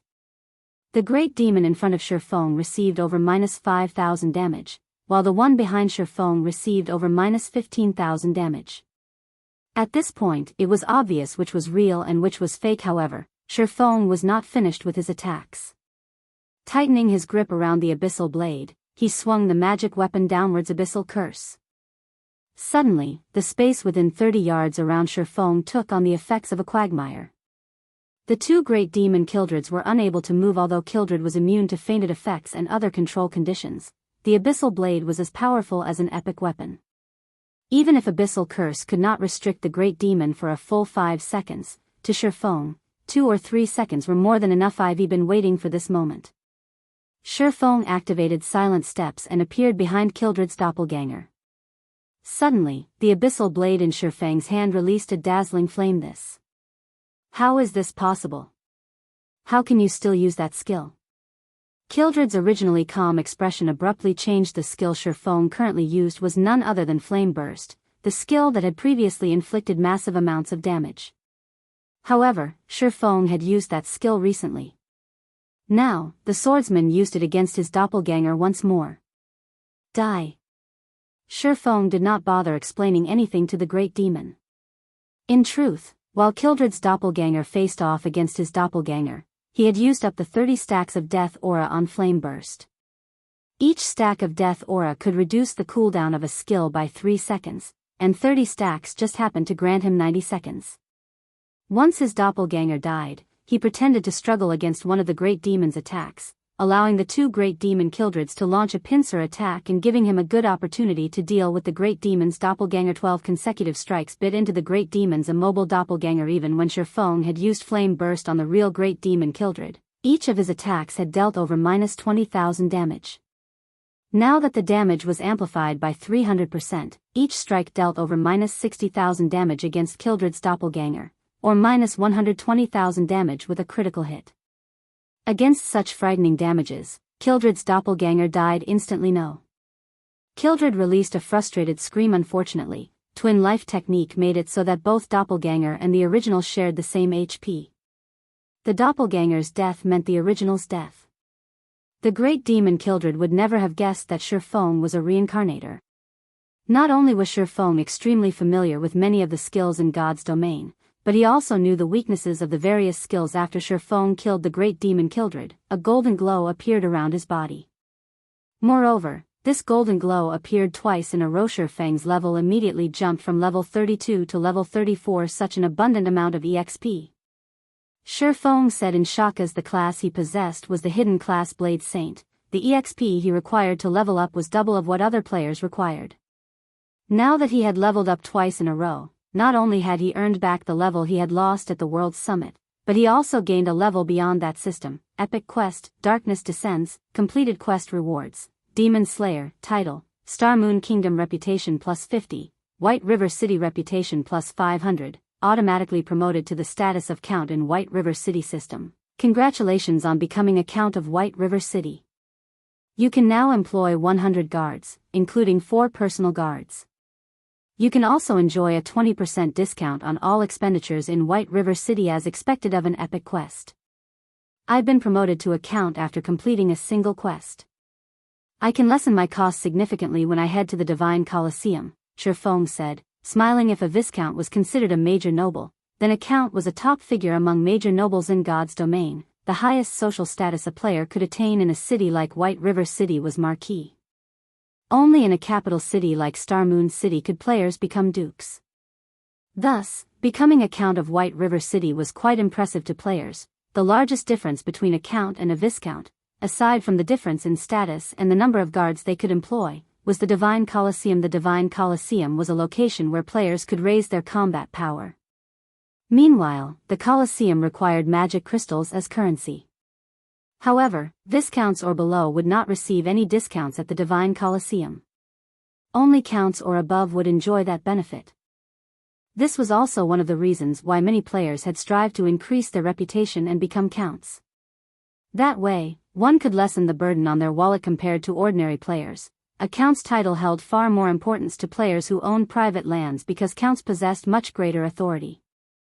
This authority was also the capital that a player required if they wished to rise and succeed in a city. Chapter 617, Book of Legends. After the great demon Kildred died, Shifeng discovered a particularly interesting item. A design had dropped from the demon. However, this was no ordinary design. The design Kildred had dropped was nearly 4 times larger than ordinary design. Stable design. Shifeng could not help his shock after examining the item in God's domain. After players reached level 40, they could use mounts rather than relying on their own 2 feet to travel. Players could purchase common mounts from the various large cities. Of course, players were also required to have a certain amount of reputation before they could make this purchase. As for higher-ranking mounts, players could only obtain them through quests, raiding team dungeons, and killing high-ranking field bosses. Guild players had one other avenue to obtain a mount: the guild mount. Guild mounts were different from the generalized mounts that one could purchase from cities. They were mounts unique to guilds. They could also be considered the symbol of a guild. Not only did guild mounts possess higher movement speeds than common mounts, but they could also be upgraded. Only, upgrading a mount was very difficult. However, high-quality mounts were an ordinary player's dream. How could a guild obtain guild mounts? They could do so with the stable. In order to obtain a guild mount, a guild had to construct a stable in its residence and recruit NPCs to nurture the mount. Guild members could only purchase these mounts with guild contribution points in the past. To obtain a guild mount, many independent players had desperately tried to join a guild. As for why they were so desperate to obtain a guild mount, aside from guild mounts having higher movement speed and being upgradable, the key benefit was that the mounts had unique appearances. Guild mounts had different appearances from the common mounts one could purchase from cities, so if one rode a guild mount while roaming a city streets, they would attract a lot of attention. Not only could a guild mount serve to raise the reputation of its rider, but they were great icebreakers. The mounts one could purchase from cities only consisted of horses. The only difference between them was their coloring. However, guild mounts were not limited to horses. There were many other rideable species. Based on Shifeng's knowledge, there were several thousand mount species in God's domain. Hence, most guilds would have their own unique mounts. Why were there so many species of guild mounts? It was because guild mounts were either wild beasts or demonic beasts that had been captured, tamed, cultivated, and propagated until they were finally rideable. This was why there were so many species available. Similarly, it was not easy for a guild to obtain a guild mount. This required a large amount of resources and manpower. Now that I have the stable design, I can push ahead with the plan to develop Zero Wings mount. Shifeng had considered a few locations where he could capture rare mounts in the past. The various large guilds throughout God's domain had headaches over the acquisition of their guild mounts. After all, depending on the beast they caught and the method they used to nurture said beast, the mount's attributes would be different. If a beast were nurtured properly, it could start with a rank close to bronze. The mount could also increase movement speed up to 115%. One could just imagine how beneficial this would be to a guild. While everyone used common mounts, they could obtain a mount that was close to bronze rank. With some additional nurturing, the guild would have a batch of bronze mounts. At bronze rank, mounts could assist players in battle. This alone would allow them to widen the gap between themselves and other players. Hence, in the past, the various large guilds would nurture the beasts they captured with extreme care to avoid a late start against other guilds. The sooner a guild possessed the stable design, the sooner they could start preparing their guild mounts. However, the stable design was extremely rare. The easiest method to obtain it was through raiding level 20 to level 60, 100-man team dungeons. Only, the drop rate for the design was abysmally low. In the past, even when guilds had offered to purchase a stable design for 5,000 or 6,000 gold, nobody was willing to sell theirs. Initially, Shifeng had planned to wait for everyone in the guild to grow stronger before raiding 100-man team dungeons. Now that the great demon Kildred had dropped this design, it had saved him plenty of time. After Shifeng stored the stable design excitedly, Charlene closed the Bible of Darkness and turned to Shifeng, saying softly, "Not bad. You actually managed to defeat the great demon Kildred. However, even though Kildred is dead, why is there still such a dense power of darkness lingering around you?" Seeing Charlene's confused expression, Shifeng quickly came to an understanding. He then retrieved Moloch's ring from his bag, saying, "This should be why." Moloch's ring. Charlene instantly recognized the ring. Surprised, she asked, "How did you get your hands on this ring?" "I stole it from a great demon called Nettle," Shifeng responded honestly. "Stole it?" Charlene's eyes narrowed suspiciously. She obviously did not believe Shifeng's claim. A Tier 4 great demon at full power only needed to swing his hand to wipe Shifeng out of existence. Shifeng would simply not survive an attempt to steal the ring from the great demon. "Are you really not afraid of death, or are you just that ignorant? You actually had the guts to remove the seal on the ring. Fortunately, you only obtained Moloch's ring now. I guess you're somewhat lucky. Legend has it that Moloch's ring is related to the fall of the Lord of Balrogs. Moreover, this ring is a complete legendary item. With your strength, this ring will devour you very quickly." Devour?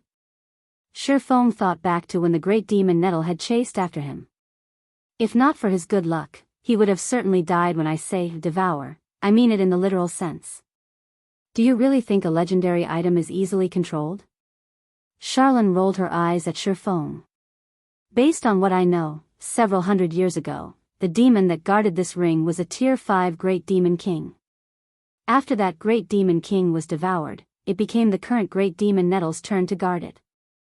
Shifeng broke out in cold sweat upon hearing these words. At this moment, Shifeng understood what Charlene was trying to say.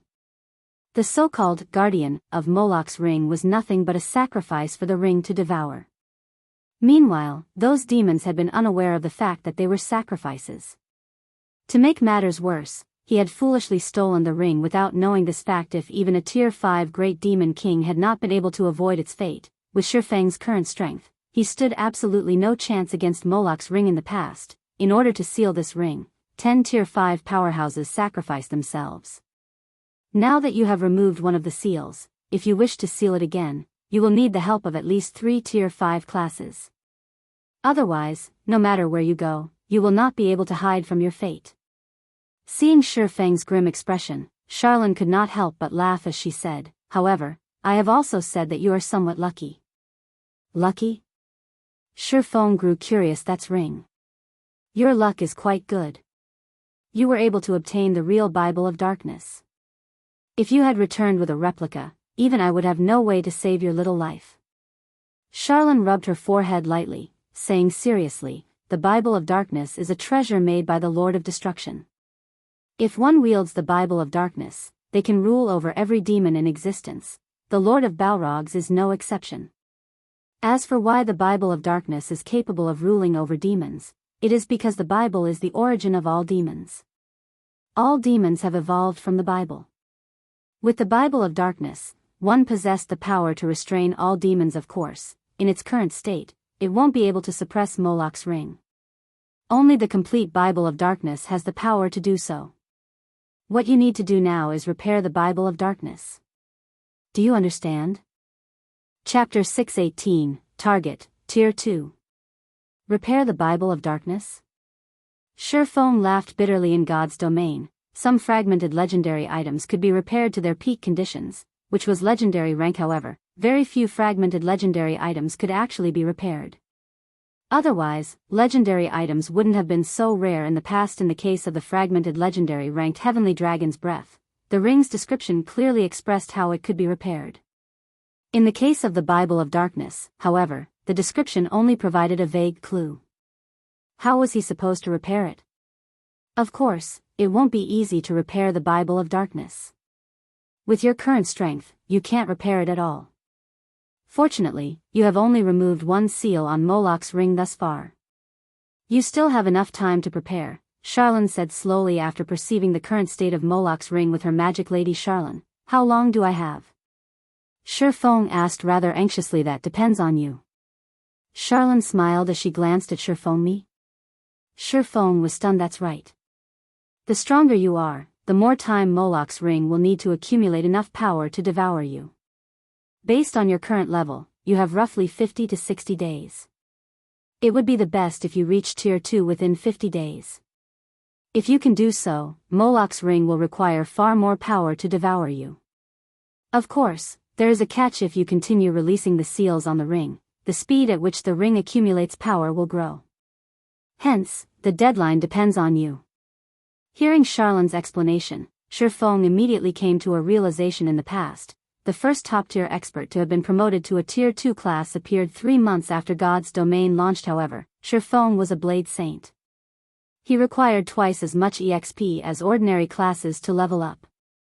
Although he was a reincarnator, it would still be somewhat difficult for him to become a Tier 2 class within 50 days. The issue wasn't leveling speed, but that the advancement quest was too challenging and time-consuming. Hence, in the past, even top-tier experts had only obtained their Tier 2 classes 3 months after the game launched. The advancement quest for hidden classes were far more difficult, and the time required to complete them was much longer. If he had to complete his advancement quest within 50 days, he really didn't have much confidence of succeeding. If he had 60 days instead, then he would have significantly more confidence. Yet, the deadline Charlene had given him ranged between 50 and 60 days. Who knew how much time he actually had? Because of how specific Charlene was, Shifeng even began to wonder if the main god system set such a deadline purposefully. You are already very lucky. If you had not acquired the Bible of Darkness, Moloch's ring would not have required so much time to devour you. However, with your current strength, you have no chance of repairing the Bible of Darkness. Look for me again once you are promoted to Tier 2. Charlene waved her hand lightly.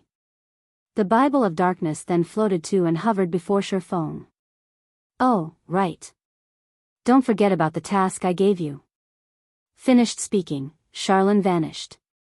There was no trace of her throughout the Star Moon Hall. This is will projection. Shifeng stated, shocked when he saw Charlene disappear. Will projection was not a profound skill or something similar. It was an ordinary Tier 4 skill. In the past, many Tier 4 magical class players had known how to use the skill. However, the doppelganger summoned through will projection only possessed a small portion of the original strength. The doppelganger could not be used as a fighting force. It was a skill normally used for probing and reconnaissance. Yet, it had not been Charlene who had summoned a demon gate and suppressed a Tier 4 great demon with a Tier 5 curse, but her doppelganger. Charlene had easily completed these feats by relying on a weakened copy.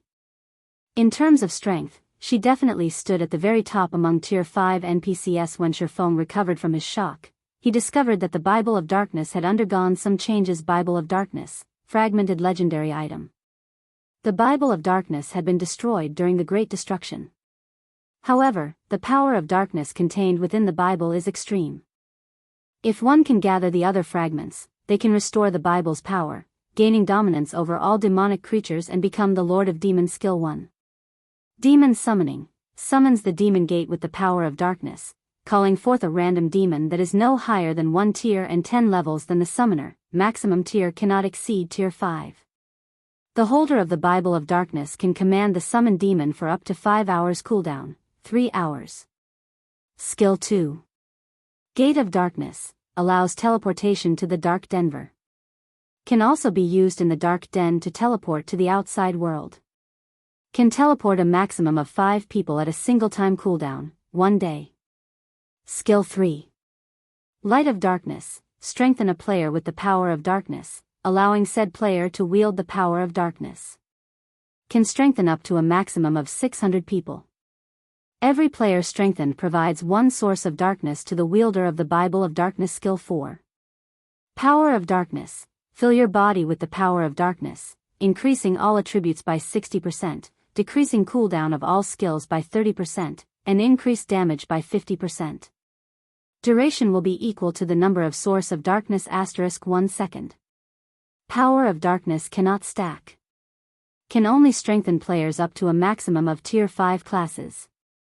Cooldown, 6 hours. So, that's the case.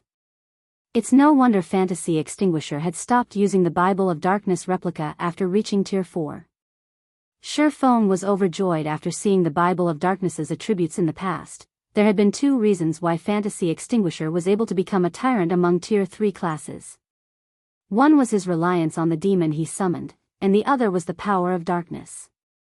However, the demons Fantasy Extinguisher could summon had only been as strong as their summoner, possessing the same tier.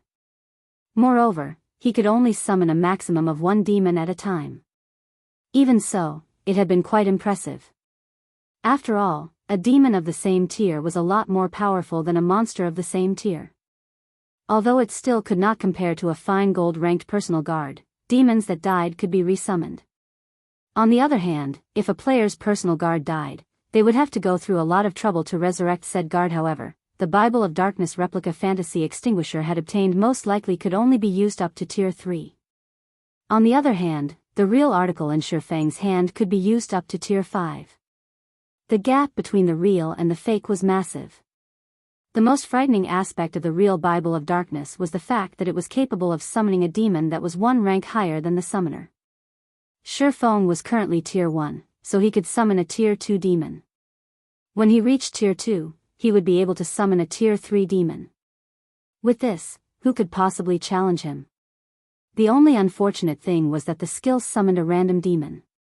There was no guarantee that he would summon a demon of a higher tier. Meanwhile, Power of Darkness was a berserk skill that was famous throughout God's domain. Although the skill did not increase one's attributes much, its duration was extremely long.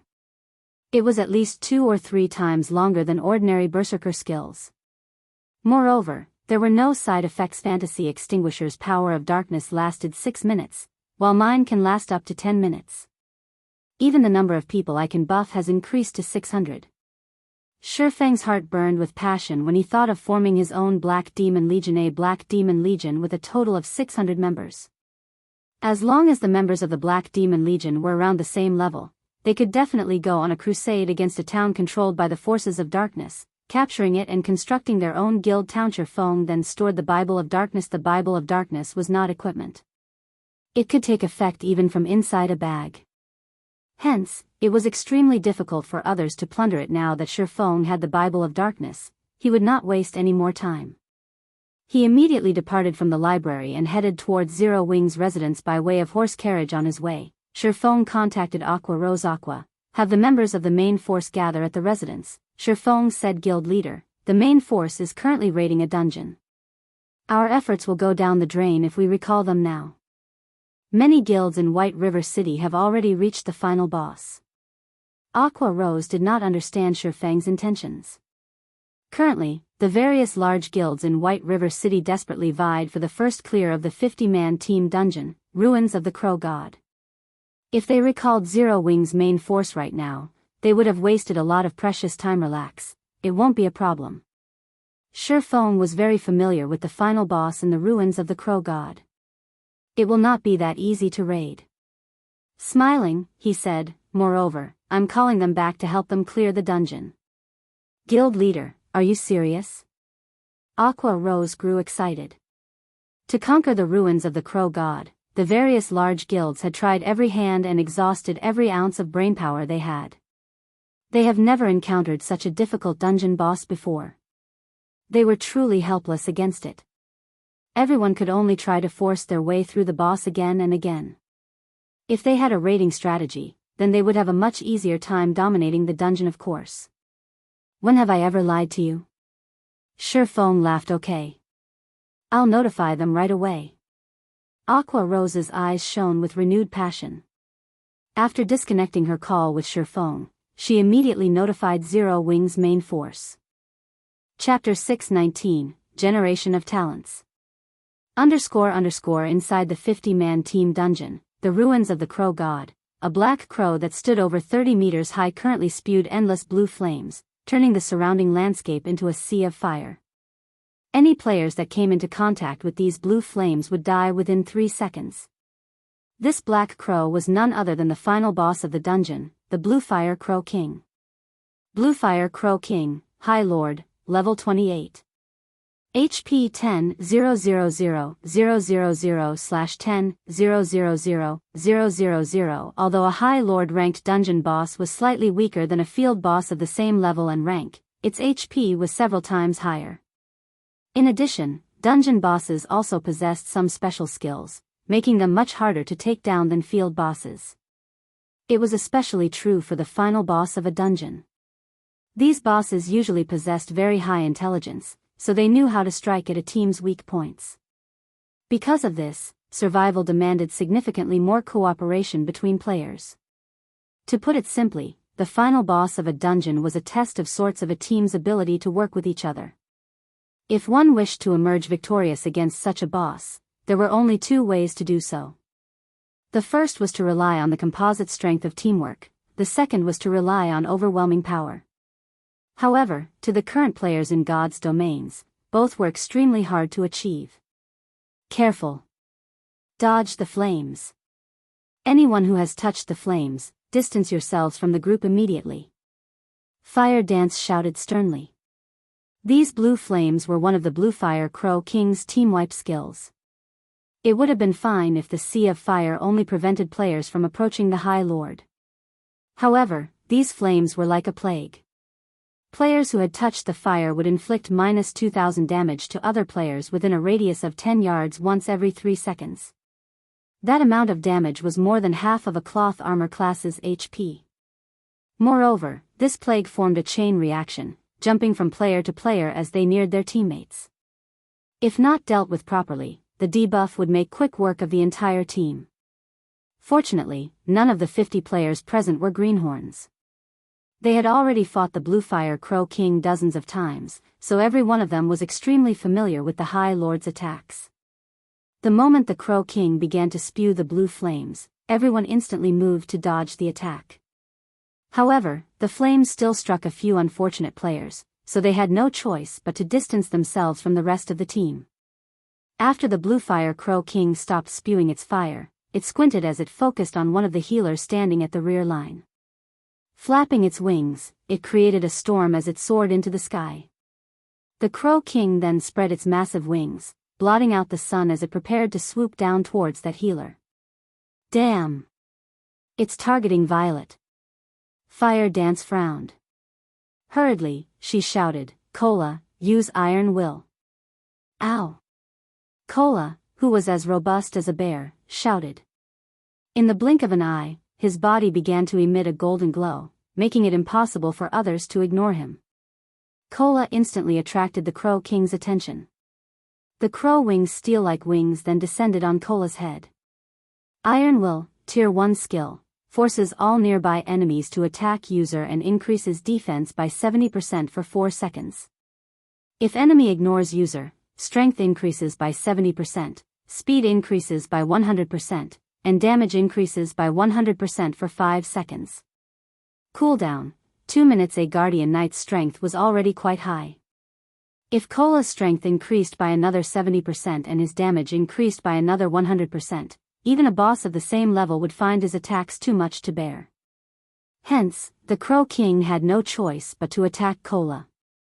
Boom! The Crow King's black wings possessed a massive amount of attack power.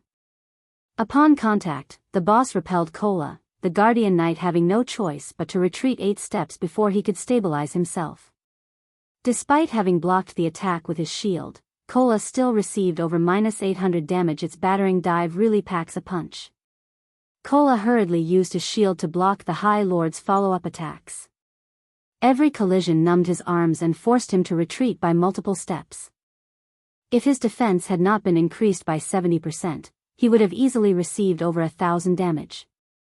The Crow King would attack more than a dozen times in quick succession when using battering dive. If Cola received every single attack, he would die without question. While Cola's HP rapidly decreased, Violet Cloud, who stood at the rear of the team, waved her jade-like hand. Healing spells then landed on Cola, one after another, causing Cola's HP to yo-yo. Her heals were very timely. In the end, Violet Cloud managed to stabilize Cola's HP above a safe threshold, letting the Guardian Knight avoid the fate of instant death at the hands of the Bluefire Crow King. Thanks to Violet Cloud's precise and powerful healing, the entire team had an easy time dealing with the Bluefire Crow King. Violet Cloud was the only healer responsible for the lead MT. This situation freed the other healers to focus on keeping the other members of the team alive, allowing the team to avoid losing members to one of the boss's minor skills. Meanwhile, the other ranged classes took the opportunity to barrage the High Lord with a stream of attacks. When Cola's Iron Will ended, the Bluefire Crow King shifted its focus back to Violet Cloud. However, just as the Crow King was about to deal with the Astromancer, the female Guardian Knight, Turtledove, similarly activated Iron Will and forced the Crow King to attack her instead. Turtledove was a Guardian Knight Sherfong had encountered in White River City's teleportation hall during the incident with the Mechanical Slayer. Back then, she had only been at the standard of an elite player. Now, however, she had become a member of Zero Wing's main force. Of Zero Wing's Guardian Knights, she was only inferior to Cola and Yiwumian. Unfortunately, as her equipment was slightly inferior, she required 2 healers to maintain her HP above a safe threshold.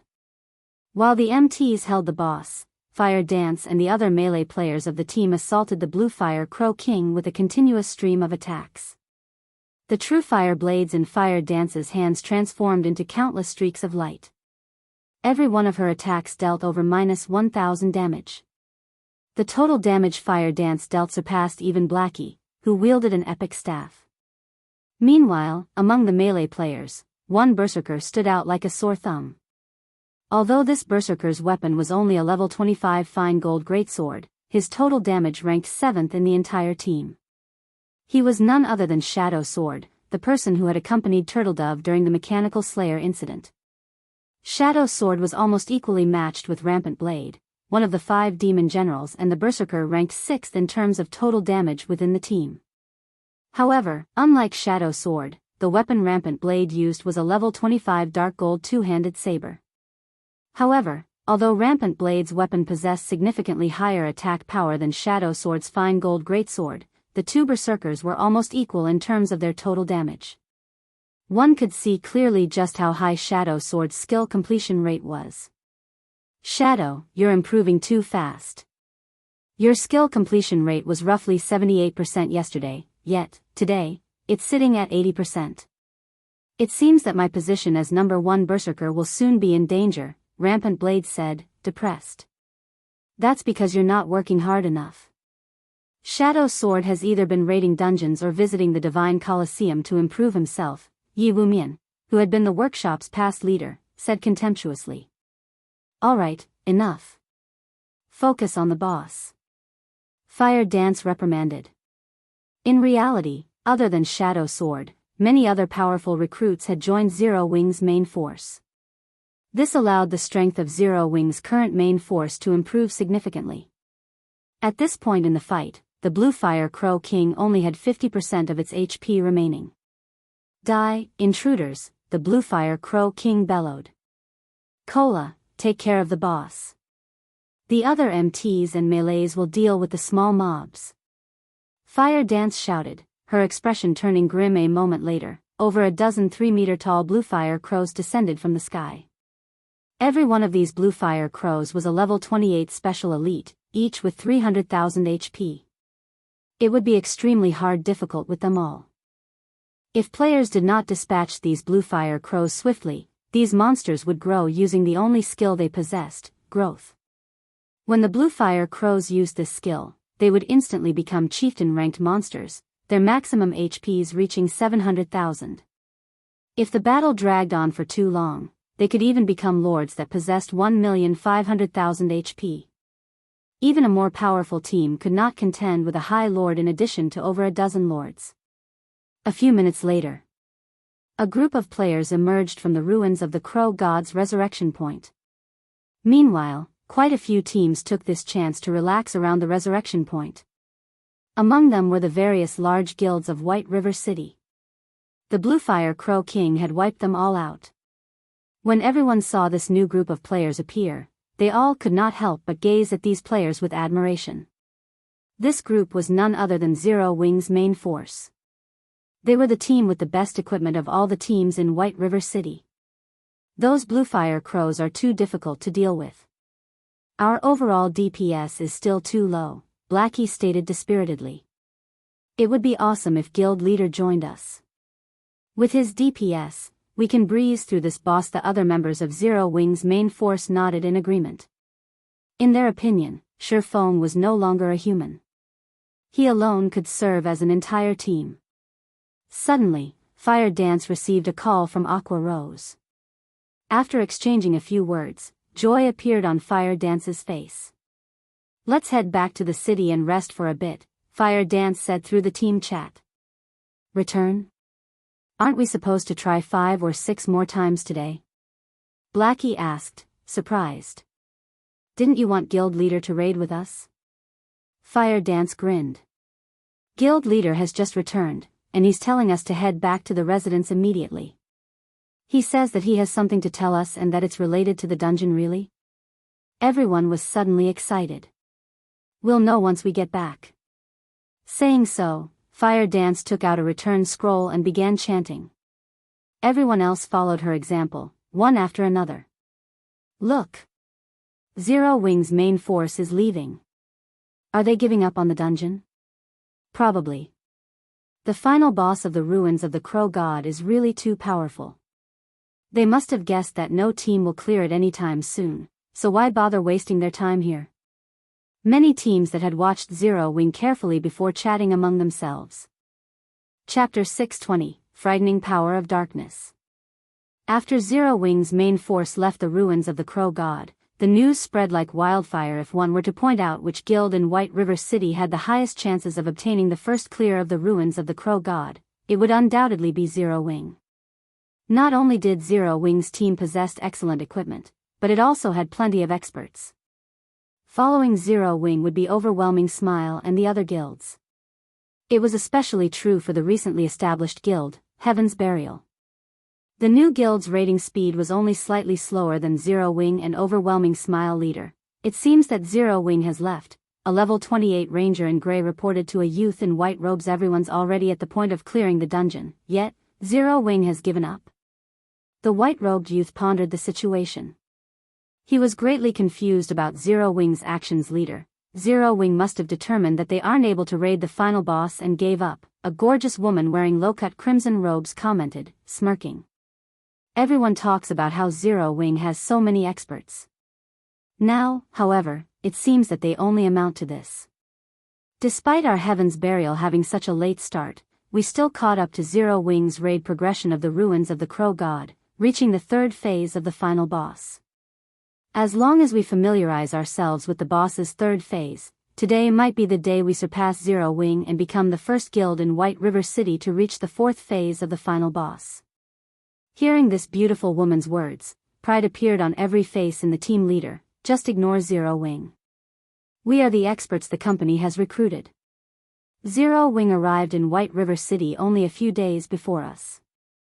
If we had arrived earlier, Zero Wing would not necessarily be White River City's overlord, a tall and robust level 28 berserker said, laughing. Although Heaven's Burial was a newly established guild, the power backing the guild was much stronger than even the power behind Overwhelming Smile. Moreover, their company had paid a huge price to recruit quite a few well-known experts in the virtual gaming world.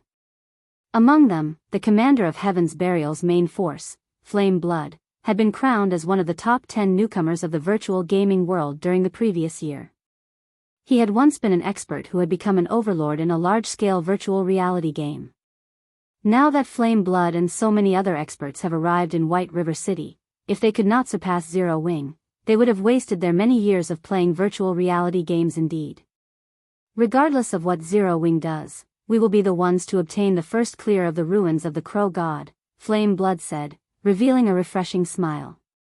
Soon, Ghost Shadow and the others will arrive. At that time, Heaven's Burial will claim the ruins of the Crow God in one fell swoop.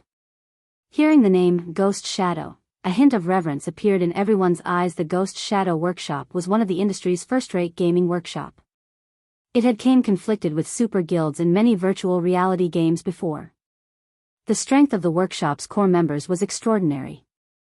Meanwhile, in terms of popularity, Ghost Shadow was even superior to the Snow Goddess, Gentle Snow, and the guild leader of Star Alliance, Galaxy Pass. 2 days ago, the company successfully purchased Ghost Shadow Workshop, rebranding the workshop's members as members of Heaven's Burial. Heaven's Burial's strength soared instantly and even showed signs of surpassing Zero Wing. Aside from Heaven's Burial, Overwhelming Smile had also made ample preparations in order to conquer the ruins of the Crow God. War Wolf, who had been based in Maple City, had come to White River City. In addition, he brought with him a group of experts with domineering auras. If Sure Fong were present, he would definitely be shocked, as a few of War Wolf's team actually consisted of Ouroboros's top combatants. Among them was the gifted Soaring Snake, who had undergone a massive change. Not only had he reached level 29, but he also carried 2 blue longswords whose quality could not be determined. The 2 longswords looked identical, and it was obvious that they were a set. Brother Wolf, now that Zero Wing has given up, the rest will be up to you. Feng Xianyang addressed War Wolf respectfully. After facing a series of failures, Feng Xuanyang's position in Underworld had fallen significantly. However, he had not given up. As long as Overwhelming Smile obtained the first clear of the ruins of the Crow God, he still had a chance to make a comeback. Hence, he had specifically invited War Wolf and the others to help him. Young Master Feng, you can rest assured. God's domain is not a one-man game. Even if Black Flame is more powerful, his capabilities inside a large-scale dungeon are limited. With Boss Wolf taking the lead with our expert support, the ruins of the Crow God's first clear will be ours for the taking, an elementalist said confidently. Werewolf only nodded silently. After the third evolution of God's domain, the powers backing the various large guilds had begun placing importance on the experts in God's domain. As Werewolf possessed extraordinary strength, his position in Underworld rose rapidly. Not only did Underworld supply him and his team with all sorts of resources, but the organization had also mobilized the guilds under their control in order to gear up Werewolf and the others. In terms of equipment, their team was only slightly inferior to Zero Wing's main force right now. While Overwhelming Smile and Heaven's Burial prepared to go all out in raiding the ruins of the Crow God, things were getting extraordinarily lively in Zero Wing's residence in White River City. Guild leader is finally willing to lead us in a dungeon. I want to see just what sort of reaction those bastards from Overwhelming Smile will have once we leave them in our dust. Kola laughed loudly. Guild leader said that he would lead us in a dungeon the last time. He's finally fulfilling his promise, Yi Wumian said, laughing as well. Zero Wing had already proven its strength to the public many a time through the wars they've participated in. However, regardless of how capable a guild was in PvP, their ability to raid large-scale dungeons was far more important. Only when they obtained the first clear of the ruins of the Crow God would they truly stabilize their position as White River City's overlords. Otherwise, other guilds would always try to rise up and overtake Zero Wing. However, compared to White River City's overlord position, what everyone truly anticipated was for Shifeng to lead them in a large-scale dungeon personally. That way, they could learn far more from him. It would be a huge help towards improving their own strength. A moment later, the doors of the meeting room abruptly opened. Shifeng slowly entered the room. He had already used the demon mask to recover Black Flame's appearance. Although there were no changes to Black Flame's character, his aura was much stronger than before. Everyone was shocked by this change. Originally, Shifeng's aura had been contained, making him seem like only an ordinary passerby. However, after undergoing a series of challenges that pushed him to his very limits, his strength had improved vastly. At this moment, his previous strength could not compare. He would require some time before he could sheath his aura once more. Taking his seat on the guild leader's throne, Shifeng swept a glance over everyone present and said slowly, "The reason why I've called you guys back is to notify you of one thing. You could also say that this is a core secret of Zero Wing." Upon hearing the words, core secret, everyone immediately fell silent. "There's no point in just telling you. I'll give you a demonstration," Shifeng announced, smiling faintly. He then shifted his gaze to the Berserker Shadow Sword, saying, "Shadow Sword, come over here for a moment." Shadow Sword revered Shifeng. Ever since watching Shifeng battle at the teleportation hall, Shadow Sword had been mesmerized by Shifeng's combat techniques. He had watched and learned from Shifeng's battle videos repeatedly, hoping to grasp even the tiniest fraction of Shifeng's techniques. Hearing Shifeng call for him, despite his normal calm, he involuntarily grew excited. Immediately, he walked up to his guild leader. Shifeng stretched out his hand, a black ball the size of a fist suddenly condensing in his palm. The center of the ball looked like a miniature universe. It was fascinating. Shifeng snapped his fingers. This black ball then melded into Shadow Sword's body. When this black ball vanished into Shadow Sword's body, the Berserker's aura changed. Suddenly, Shadow Sword released a frightening aura resembling that of a demonic beast. "This is..." Shadow Sword looked at himself in shock. He had never experienced such a strong force before. With Shadow Sword's astounded reaction, there was no need to mention everyone else's, who possessed acute 5 senses so strong. Fire Dance faintly felt a sense of danger when she looked at Shadow Sword. Chapter 621, Sensation. As the commander of Zero Wing's main force, Fire Dance had a very clear understanding of every member's strength. Although Shadow Sword had improved quite significantly during this period, his combat power only ranked slightly above average for the team. He was not capable of making her feel even the slightest hint of danger. However, the Shadow Sword standing before her was vastly different. It was as if he had transformed into an ancient beast, dangerous and threatening. In the blink of an eye, after receiving Lei Bao and Shifeng's continuous guidance, Fire Dance had mostly learned how to control her body's power. She had already taken half a step into the refinement realm. Her skill completion rates hovered around 85% as a result. She was considered a true top-tier expert after factoring in the powerful attributes of her Tier 1 set equipment, the Dark Melody set equipment. Very few players could triumph over her. Only monsters like Shifeng could possibly defeat her, yet Now, Fire Dance felt that Shadow Sword had a chance against her. One could just imagine how massive of a buff Shadow Sword had received. Guild leader, what is going on here? Aqua Rose fixed her gaze on Shifeng. She very much wanted to know what had just happened. Everyone present turned to Shifeng as well, all of them sharing the same thought as Aqua Rose. If a few more of their team members suddenly become as strong as Shadow Sword, they would no longer be stuck at the Bluefire Crow King's third phase. Every player here was a core member of Zero Wing. To ordinary players, they were considered absolute experts. Not only did they possess incomparably acute senses, but their intuitions were also very sensitive. Only by sheathing one's aura perfectly could they fool these players. Shifeng during their previous encounter was an example. Before this, he could hide his aura completely and disguise himself as an ordinary passerby. Players only realized what a monster Shifeng actually was after he took action. Seeing the fervent gazes directed at him, Shifeng could not help but laugh as he said, I obtained an item that can increase a player's strength. As for how much of an improvement it grants, you guys can see that for yourselves.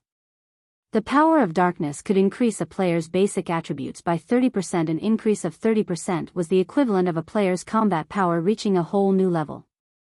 For example, if a player possessed Tier 1 intermediate combat power, after their attributes increased by 30%, their combat power would approach the peak of Tier 1. Shadow Sword was currently level 28, and his strength was near the top of Tier 1 intermediate.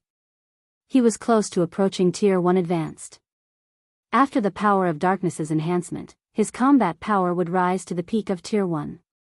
Meanwhile, Fire Dance, who was currently level 30, already possessed combat power at the peak of Tier 1. Facing Shadow Sword, who similarly possessed combat power at the peak of Tier 1, it was only natural for Fire Dance to feel some danger from the Berserker. Of course, the power of darkness did not permanently increase a player's attributes. Rather, it gave players a berserk skill that they could activate freely. Only, this berserker skill had a slightly longer duration than ordinary berserk skills. The power of darkness lasted a full 10 minutes and had a cooldown of 5 hours. Shadow Sword's sudden strength boost was due to the fact that the power of darkness had just melded with the berserker, resulting in the berserk skill activating immediately. However, this effect only lasted several seconds. Once it was over, the berserk skill would become an active skill that players could use at any time. This had been the true power of the Black Demon Legion. Berserk skills were extremely rare in the entire God's domain. If every member of a legion possessed a berserk skill that lasted 10 full minutes, one could just imagine how frightening they would be. This was also why the Dragon Phoenix Pavilion's Blood Legion had not been a match for the Fantasy Shrine's Black Demon Legion in the past. Guild leader, how many people can that tool strengthen? As the vice leader of the guild, Aqua Rose was particularly concerned about this. If they could enhance many players, they could definitely raise the main force's combat power to a whole new level. Everyone's hearts began to pound upon hearing Aqua Rose's question. They, too, wished to become stronger like Shadow Sword. However, they all knew that such a buff could only be used on a limited number of players. It would not be easy to obtain a spot for themselves. Relax. Every member of the main force can obtain this power. Shifeng did not reveal the exact numbers to his guildmates. There were a total of 100 members in Zero Wing's main force. In addition, there were 200 reserve members. The 600 slots he had on hand were more than enough to go around everyone. Guild leader, you're not joking, right? Aqua Rose was inwardly thunderstruck. She seriously doubted Shifeng's claim. If every member of Zero Wing's main force could possess this power, then they could display astonishing combat power. Not to mention the hard mode ruins of the Crow God, they could even try hell mode. I have not finished. I plan to choose some members from the second echelon to form the Black Demon Legion. This legion will focus on dealing with field bosses and 20-man hell mode team dungeons. I'll leave this matter to you, Aqua. Shifeng did not wish to waste his remaining power of darkness. In the past, one of the duties of the Fantasy Shrine's Black Demon Legion was to grind and collect equipment through raiding various 10-man and 20-man hell mode team dungeons in a guild. Even the elite teams would struggle to raid 10-man and 20-man hell mode team dungeons. With the power of darkness, however, the difficulty of dungeons would fall sharply. It would be much easier to clear dungeons in the future. It was also this reason that had allowed the Fantasy Shrine to amass a ton of wealth. The greatest asset they could gain from raiding Hell Mode dungeons was magic crystals. Normal mode dungeons very rarely dropped magic crystals. However, it was a different story for Hell Mode dungeons. The drop rate in Hell Mode dungeons was more than 10 times that of normal mode. The magic crystals could then be used to train the guild's elites and experts. Hence, Fantasy Shrine's overall strength had steadily increased in the past. In the end, the guild had become the overlord of the Black Dragon Empire, and even the Dragon Phoenix Pavilion had been forced to give way to Fantasy Shrine. In this life, Shifeng could use the power of darkness on far more players than Fantasy Extinguisher had been able to. Naturally, he had to utilize this benefit properly. A short moment later, every official member of Zero Wing's main force received the power of darkness. To Fire Dance and Violet Cloud, a 30% increase in attributes was colossal. Their combat power had already been at the peak of Tier 1. After using the power of darkness, they even qualified to contend with a Lord, which was the equivalent of a Tier 2 class, by themselves. Although they still could not win against a Lord, they could hold one off for a relatively long time. They could almost rival a great expert such as War Wolf. Only, they still lacked techniques. After strengthening the main force, Shifeng led Fire Dance and the others towards the ruins of the Crow God. Although Shifeng still had many things he needed to attend to, such as the teleportation magic array and the stables, the construction of these two required materials. These materials could only be obtained from large-scale team dungeons. Hence, there was no point in focusing on those items for now. An hour or so later, ruins of the Crow God. An extremely tense atmosphere surrounded the 50-man team dungeon. Players crowded the vast plains around the ruins. The majority of these players consisted of guild players. The various large guilds in White River City knew that this was the juncture for the final sprint to claim the first clear of the ruins of the Crow God. It was highly possible that a lucky guild would obtain the first clear in the next second. Hence, many guilds' members anxiously waited outside the dungeon's entrance. If their guild's team required any tasks or additional supplies, these idle members would rush to get it done or delivered. Look. It's Zero Wing. Huh. Why are they here again? I thought they gave up. I don't think so. Look, even Black Flame has shown up. They must plan to go all out. This is going to be interesting. Just before this, Heaven's Burial also received backup from a group of experts. I heard that those experts were members of the Ghost Shadow Workshop. Every one of them is incredibly strong. As for Overwhelming Smile, they, too, dispatched a lot of experts. I wonder which of the three will emerge wearing the crown. I'm betting on Heaven's Burial. They have Ghost Shadow leading the team. Even super guilds are trying to annex the Ghost Shadow Workshop. Moreover, Heaven's Burial entered the dungeon a while ago. Zero Wing has only just arrived. Most likely, they are already too late. Upon noticing Zero Wing's arrival, everyone in front of the ruins of the Crow God began chatting among themselves. Guild leader, we have trouble. I've heard of Ghost Shadow before. He is definitely an expert among experts. Moreover, he has a group of reliable teammates with him. Now that they've been in the dungeon for quite some time, it will be difficult to compete over the first clear. Aqua Rose frowned slightly. She had heard plenty about Ghost Shadow. Shifeng shook his head. Laughing, he said, who says we're competing over the first clear of hard mode? Everyone turned to Shifeng in shock. However, before they could react, Shifeng selected the dungeon's Hell Mode difficulty. In the next moment, every member of the team was teleported into the dungeon. Chapter 622, Power That Causes Despair. Look. That's the teleportation gate for Hell Mode. That's impossible, right? Is Zero Wing actually challenging the Hell Mode ruins of the Crow God? Have they lost their minds? I heard that the ruins' final boss is a great lord. It's many times stronger than a high lord ranked boss. There's no way any of these guilds can beat something so strong. Could Zero Wing's team leader have chosen the wrong difficulty? When everyone outside the ruins of the Crow God saw the pair of pitch-black teleportation gates and the flickering skull behind it, their eyes nearly popped out of their sockets. The final boss of hard mode already made them feel powerless. None of them even humored the thought of raiding hell mode. Shortly after Shifeng and the others entered the dungeon, the news quickly spread throughout White River City. No one who heard it could bring themselves to believe that it was true. Meanwhile, if one had to point out who was most shocked by the news, then it would be White River City's various large guilds. Now that White River City's long period of development had come to an end, the city contained well over 100 guilds. Meanwhile, as White River City's overlord, Zero Wing constantly received attention from many of these guilds. They actually dare challenge hell mode even though they still haven't cleared hard mode. I never thought that Black Flame would be so foolhardy. When Feng Xianyang received the latest news regarding Zero Wing, he could not contain his mocking smile. Underworld's information network covered over a dozen kingdoms and multiple empires. As part of Underworld's middle management, Feng Xianyang knew exactly what the hell mode of a 50-man team dungeon represented. Despair.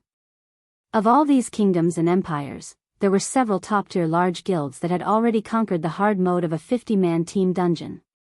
Yet, out of all of these guilds, not a single one had managed to defeat the first boss of hell mode. They had not even managed to drop the boss's HP below 90%. No matter which MT they tried, everyone died from a single hit. It was useless, regardless of how many healers the team had. In the end, these top-tier large guilds had no choice but to give up on raiding the hell mode of their respective 50-man team dungeons and had to shift their focus to 100-man team dungeons instead. Previously, Zero Wing had only reached the third phase of the Bluefire Crow King, yet, now, they were actually trying to challenge hell mode. Even with 3 or 4 Shifengs, they still had no chance. Meanwhile, inside the ruins of the Crow God. Regarding the environment, there were not many differences between the hell mode and hard mode ruins of the Crow God. Collapsed shrines and towering statues littered the ruins at this moment. However, Fire Dance and the others were extraordinarily tensed. Every one of them wore somber expressions. Haven't you guys fought up to the final boss of this place already?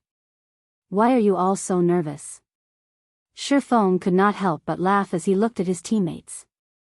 He was the only one who had not drawn his weapons, ready to fight at a moment's notice. Team dungeons were different from 6-man party dungeons. Team dungeons only refreshed once every 3 days. It did not make a difference if one cleared normal, hard, or hell mode. Moreover, in team dungeons, bosses and monsters would not respawn even if the team decided to change difficulties midway. Teams would not be able to kill bosses that they had already defeated. Depending on which boss a team fought up to, they would simply continue from the same boss after switching difficulties. Only, the strength of the remaining monsters and bosses would change according to the new difficulty. There was a difference between the team dungeons in God's domain and those in other virtual reality games. Unlike other virtual reality games, the difficulty setting of team dungeons could only be increased, not decreased.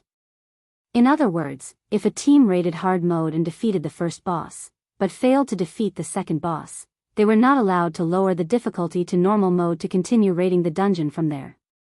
If they wished to change the difficulty of the dungeon, they could only raise it to hell mode. Previously, Fire Dance and the others had fought up to the final boss.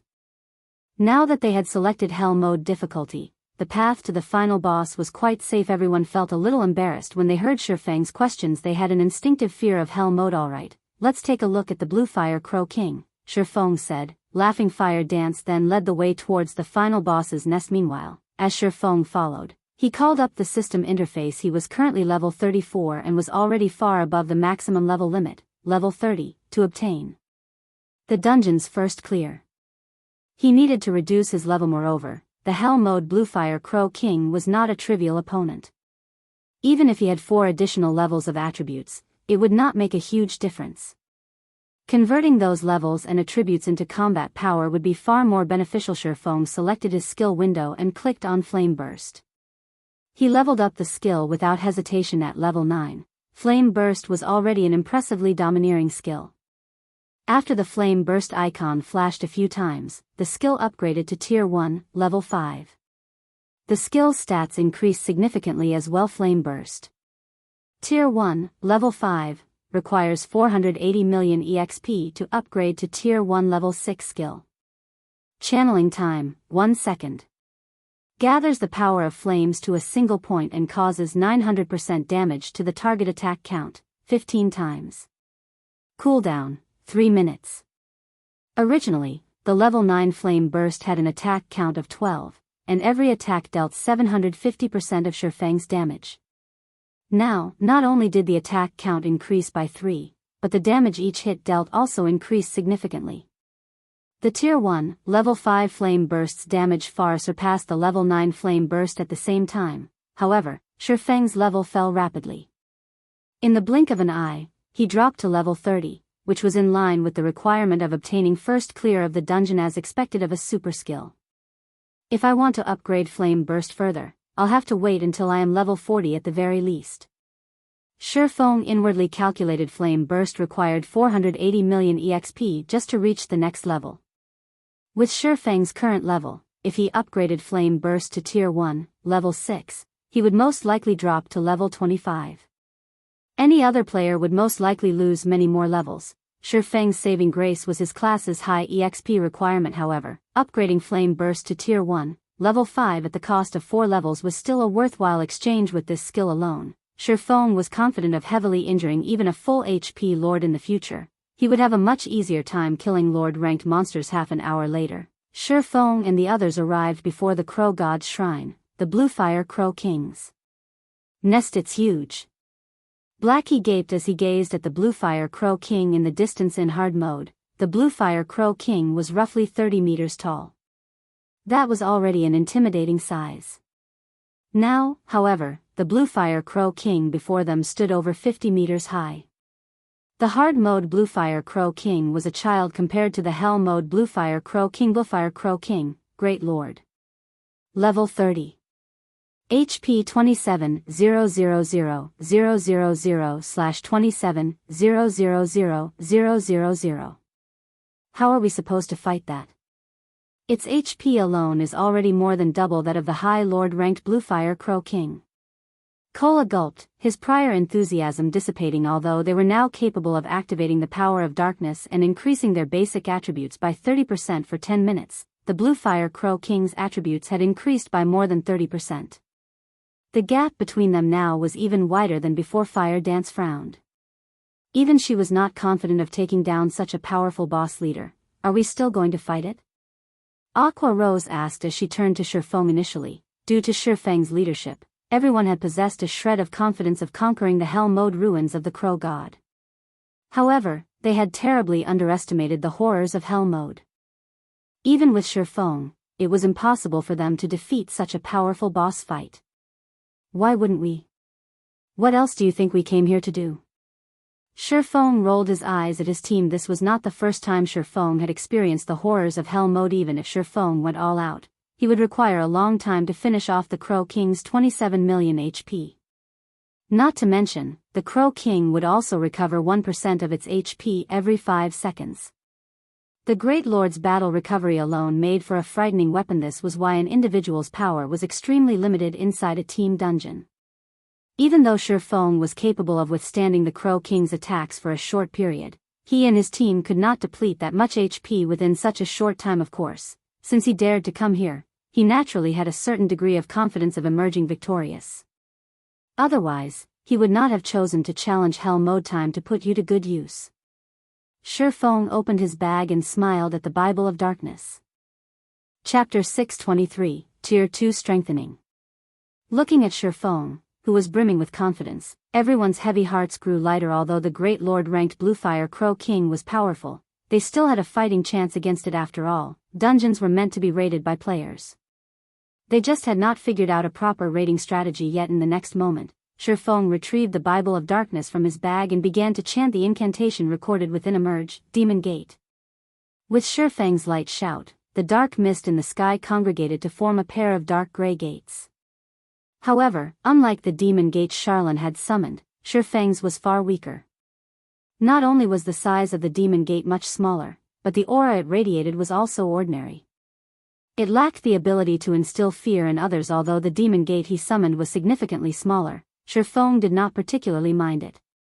However, to Fire Dance and the others, who were seeing these gates for the first time, their expressions grew serious as their gazes locked onto the Demon Gate. As the Demon Gate slowly opened, everyone felt a sense of panic. A moment later, a purple demon, double the height of an average player, stepped out from the Demon Gate. When this purple evil spirit swept its eyes across the crowd before it, Fire Dance and the others instinctively raised their weapons, expecting a fight. There is no need to worry. This is a demon that I've summoned. Shifeng waved his hand, signaling for the others to calm down. It seems that my luck is quite good this time. It is actually a Heart Devourer, a Tier 2 evil spirit. Heart Devourer, evil spirit. Level 35. HP 1, 200, 000/1, 200, 000. A Tier 2 evil spirit was the equivalent of a Lord-ranked monster. Although it did not possess as much HP as a Lord of the same level, in terms of skills and intelligence, it was superior. It would be a massive help in a team dungeon. Although players could bring their personal guards to a dungeon, Kite's current level was too high. Moreover, in the off chance that Kite died, it would be extremely troublesome to revive him. Most importantly, personal guards took up dungeon slot. Hence, it was not worthwhile to bring a personal guard. However, Shifeng would not have to worry about such matters if he summoned a demon. Moreover, every demon possessed many skills and was proficient in a specific field. Take the Heart Devourer for example. It was proficient as support. Not only was it capable of weakening its enemies, but it was also capable of enhancing its allies' strength, which was why Shifeng was satisfied with his luck. A Tier 2 demon. Aqua Rose stared at the Heart Devourer in shock. There were plenty of summoning skills in God's domain. For example, the Summoner was a class that specialized in summoning creatures. However, even a Tier 1 summoner would find it very difficult to summon a Tier 1 creature. The majority of the current summoner players could only summon Tier 0 creatures to fight for them. If Tier 1 summoners already found it difficult to summon Tier 1 creatures, there was no need to mention Tier 2 creatures. That was practically a Lord-ranked monster. The summoned creature would be able to move unhindered among the current players of God's domain. It could even display unimaginable strength in current dungeons. Alright, everyone get into positions. Maintain a distance of 10 yards between each other. Fight the Bluefire Crow King as you would the hard mode boss. Shifeng immediately began to issue commands, not wanting to waste any more time. In the past, Shifeng had raided the hell mode ruins of the Crow God so often that he found it tiresome. Only, at that time, he had conquered the dungeon by relying on level suppression. Every one of his team members had been above level 40. The equipment they wore had also been secret silver rank or higher. There were not many differences between the hell mode and hard mode ruins of the Crow God. Only, the basic attributes and skills of the monsters had been greatly enhanced. The dungeon's bosses had not received any additional skills, and no new traps had been added into the dungeon. The ruins of the Crow God could be considered to be a large-scale team dungeon of intermediate difficulty. Heart Devourer, support spells. Shifeng commanded the demon once everyone was in position. Nodding, the Heart Devourer began drawing line after line of runes in the air with its sharp claws. Tier 2 spell, Iron Wall Reinforcement. Tier 2 spell, Blood Radiance. Tier 2 spell, Magic Power Increase. Tier 2 spell, Mad Cow's Power. The Heart Devourer's Tier 2 spell significantly increased the strength of the entire team. It was especially true for Cola's defense and HP. Not only had his defense doubled, but his HP also increased by 60%. Cola's HP was now over 16,000. As for Yi Wumian, the second-ranking MT on the team, his HP was also close to reaching 15,000 due to the significant increase in defense, HP, and strength. It was no longer possible for the Great Lord-ranked Bluefire Crow King to kill them with a single hit. Damn. Having Tier 2 support spells is just too awesome. Blackie grew excited as he discovered that the magic damage he dealt and healing effects he received had increased by 20%.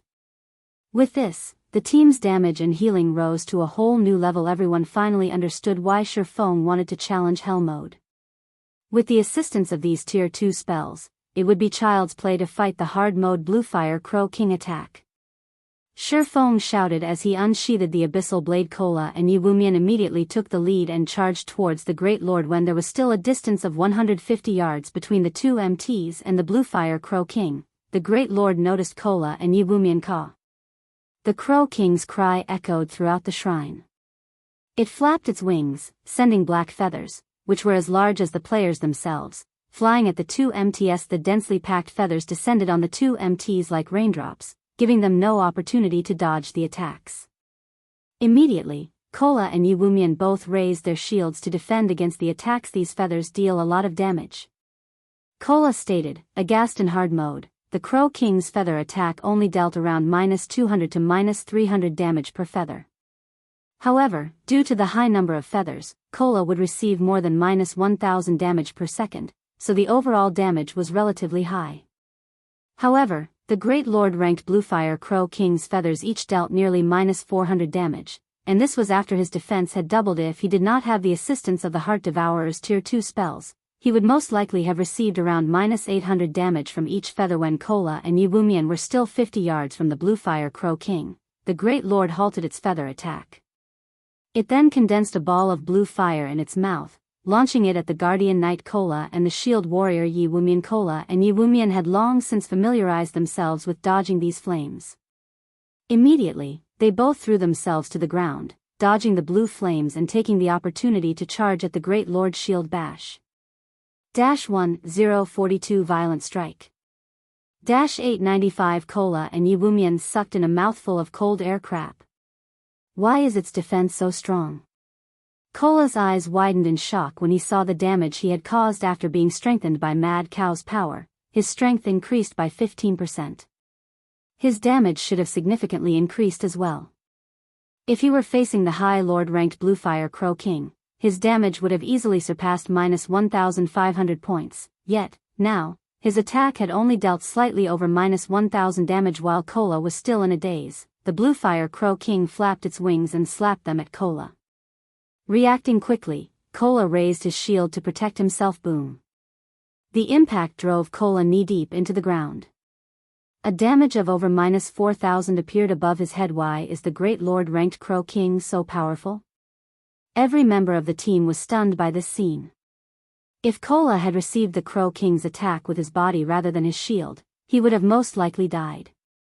Moreover, if he had not received the buff to his defense, he would have received over -8000 damage, even if he had blocked the attack with his shield. Shifeng was not surprised. Without the assistance of Tier 2 support spells, Kola would have had to activate the power of darkness to withstand the Great Lord's attacks. Otherwise, the boss would kill him very easily. However, due to the Heart Devourer, this battle became a lot easier. Your turn. Shifeng commanded the Heart Devourer once more. Having prepared for this moment, the Heart Devourer pointed its finger at the sky. Suddenly, a 7-star magic array appeared on the Bluefire Crow King's body. Tier 2 spell, Judgment of the 7 Stars. Immediately, the Bluefire Crow King released a pained cry. Chapter 624, Difference in Strength. The 7-star magic array suppressed the Bluefire Crow King. The Crow King struggled as if it were trapped inside a swamp, its mobility declining sharply as a result. The Crow King's massive wings, which originally descended towards Kola, slowed significantly as well. Such a powerful spell. Kola took the opportunity to roll out of the way, easily dodging the Great Lord's wing attack as the team's lead MT. If Kola could dodge the boss's attacks, it would reduce the burden on the team's healers. Moreover, the healers would not have to run the risk of attracting the boss's attention due to healing too much. Good. Everyone, attack. Shifeng nodded as he ordered the team's damage dealers to begin their assault. The Tier 2 spell, Judgment of the 7 Stars, was not an attack-type spell. Instead, it placed a powerful binding on a single target. The spell's effects would even affect a Great Lord. With the Heart Devourer's Judgment of the 7 Stars, both the melee and ranged damage dealers could attack the boss safely. This was particularly helpful to Fire Dance and Flying Shadow as the high damage they dealt drew the Crow King's aggro. With the boss's restricted movements, they could dodge its attacks easily, not having to worry about pulling aggro at all. This was just like the time Blue Frost's team had used the Demon's Sealing Barrier on the Great Lord Noya. However, even though the Demon's Sealing Barrier's restraining effects were far more powerful than the Judgment of the 7 Stars, players could not maintain the barrier for too long due to a lack of mana. On the other hand, there was no need to worry about such problems when it came to the Judgment of the 7 Stars. The Heart Devourer was a Tier 2 evil spirit. It possessed an abundance of mana, more than a dozen times that of a player of the same level. Hence, the evil spirit could maintain the Tier 2 spell for a very long time, long enough to last until the end of the battle. Moreover, the team would not have to sacrifice any combat power by using the judgment of the 7 stars. They were not required to partition a portion of the team to maintain the magic array. Hence, the overall effect of the judgment of the 7 stars was much stronger than the demon's sealing barrier. The Bible of Darkness really is impressive. It is no wonder why Fantasy Extinguisher had been able to lead his team into large-scale team dungeons, one after another, in the past. Shifeng was extremely satisfied with the Bible of Darkness. Ordinary fragmented legendary items could not compare it at all, following which, Shifeng joined in the attack on the boss as well. No matter what was said or done, the Bluefire Crow King was a great lord. Although various spells buffed their team, everyone's total damage was still considerably low. Currently, the team's number 1 DPS was Fire Dance. Each of the female assassins' normal attacks dealt roughly -900 damage. She could inflict over -2000 damage if she used her skills. Even when she used Absolute Strike, the most powerful burst skill available to a Tier 1 assassin, she only managed to deal around -5000 damage to the Great Lord. As for everyone else, the majority of their normal attacks only dealt around -600 to -700 damage. They were only able to deal more than -1000 damage if they used skills, and very few among them could deal more than -2000 damage to the Bluefire Crow King, which had 27 million HP. That damage was practically negligible thanks to its battle recovery. The Bluefire Crow King could recover up to 270,000 HP every 5 seconds. It was the equivalent of recovering 54,000 HP every second. The Crow King's battle recovery alone negated most of the damage everyone dealt. Moreover, this was a battle inside a dungeon, not a shooting range where one could stand still and attack freely. Everyone had to focus attention on dodging the Crow King's attacks, so it was impossible for them to attack constantly. In other words, if their damage output was insufficient, it was impossible for them to kill the Bluefire Crow King. Rather, the Great Lord would exhaust them to death first. Shifeng then activated Windwalk and circled to the Crow King's side. After activating the Aura of Fire, Purgatory Power, Phantom Kill, and 9 Dragons Slash, Shifeng began his assault on the Great Lord. As the Crow King's mobility was restricted, it could not avoid Shifeng's attacks. Every one of Shifeng's normal attack dealt over -1500 damage or -3000 damage with a critical hit. Due to the Abyssal Blade, he had a 50% chance of achieving a critical hit. The Abyssal Blade also increased the damage he dealt with each successful hit. After landing his 10th attack, his subsequent normal attacks began dealing over -1800 damage, over -3600 damage if it were a critical. As for his doppelganger, although it only possessed 70% of Shifeng's attributes, it had activated Blade Liberation, increasing its strength and agility by 90%. The damage the doppelganger currently dealt was actually higher than Shifeng's. Each of its normal attacks dealt over -2400 damage, while its critical hits deal nearly -5000 damage. The doppelganger's attack speed was also slightly faster than Shifeng. Shifeng's normal attack damage was already several times higher than Fire Dance's, not to mention his skill's double chop. -11420-15 for 32 double thunder flame explosion. -14266-20 164 damages of over -10,000 appeared above the Bluefire Crow King's head, one after another, the Great Lord repeatedly crying out in pain as its HP bar decreased. Everyone's jaws hit the floor when they saw these damages. Guild Leader, are you cheating? Guild Leader, you're not giving us a chance. Everyone's eyes twitched every time they saw Shifeng's attacks deal over -10,000 damage. It would have been fine if that was the only issue, but there were also the occasional -20,000, or even -30,000 hits. Shifeng's damage was over a dozen times higher than theirs.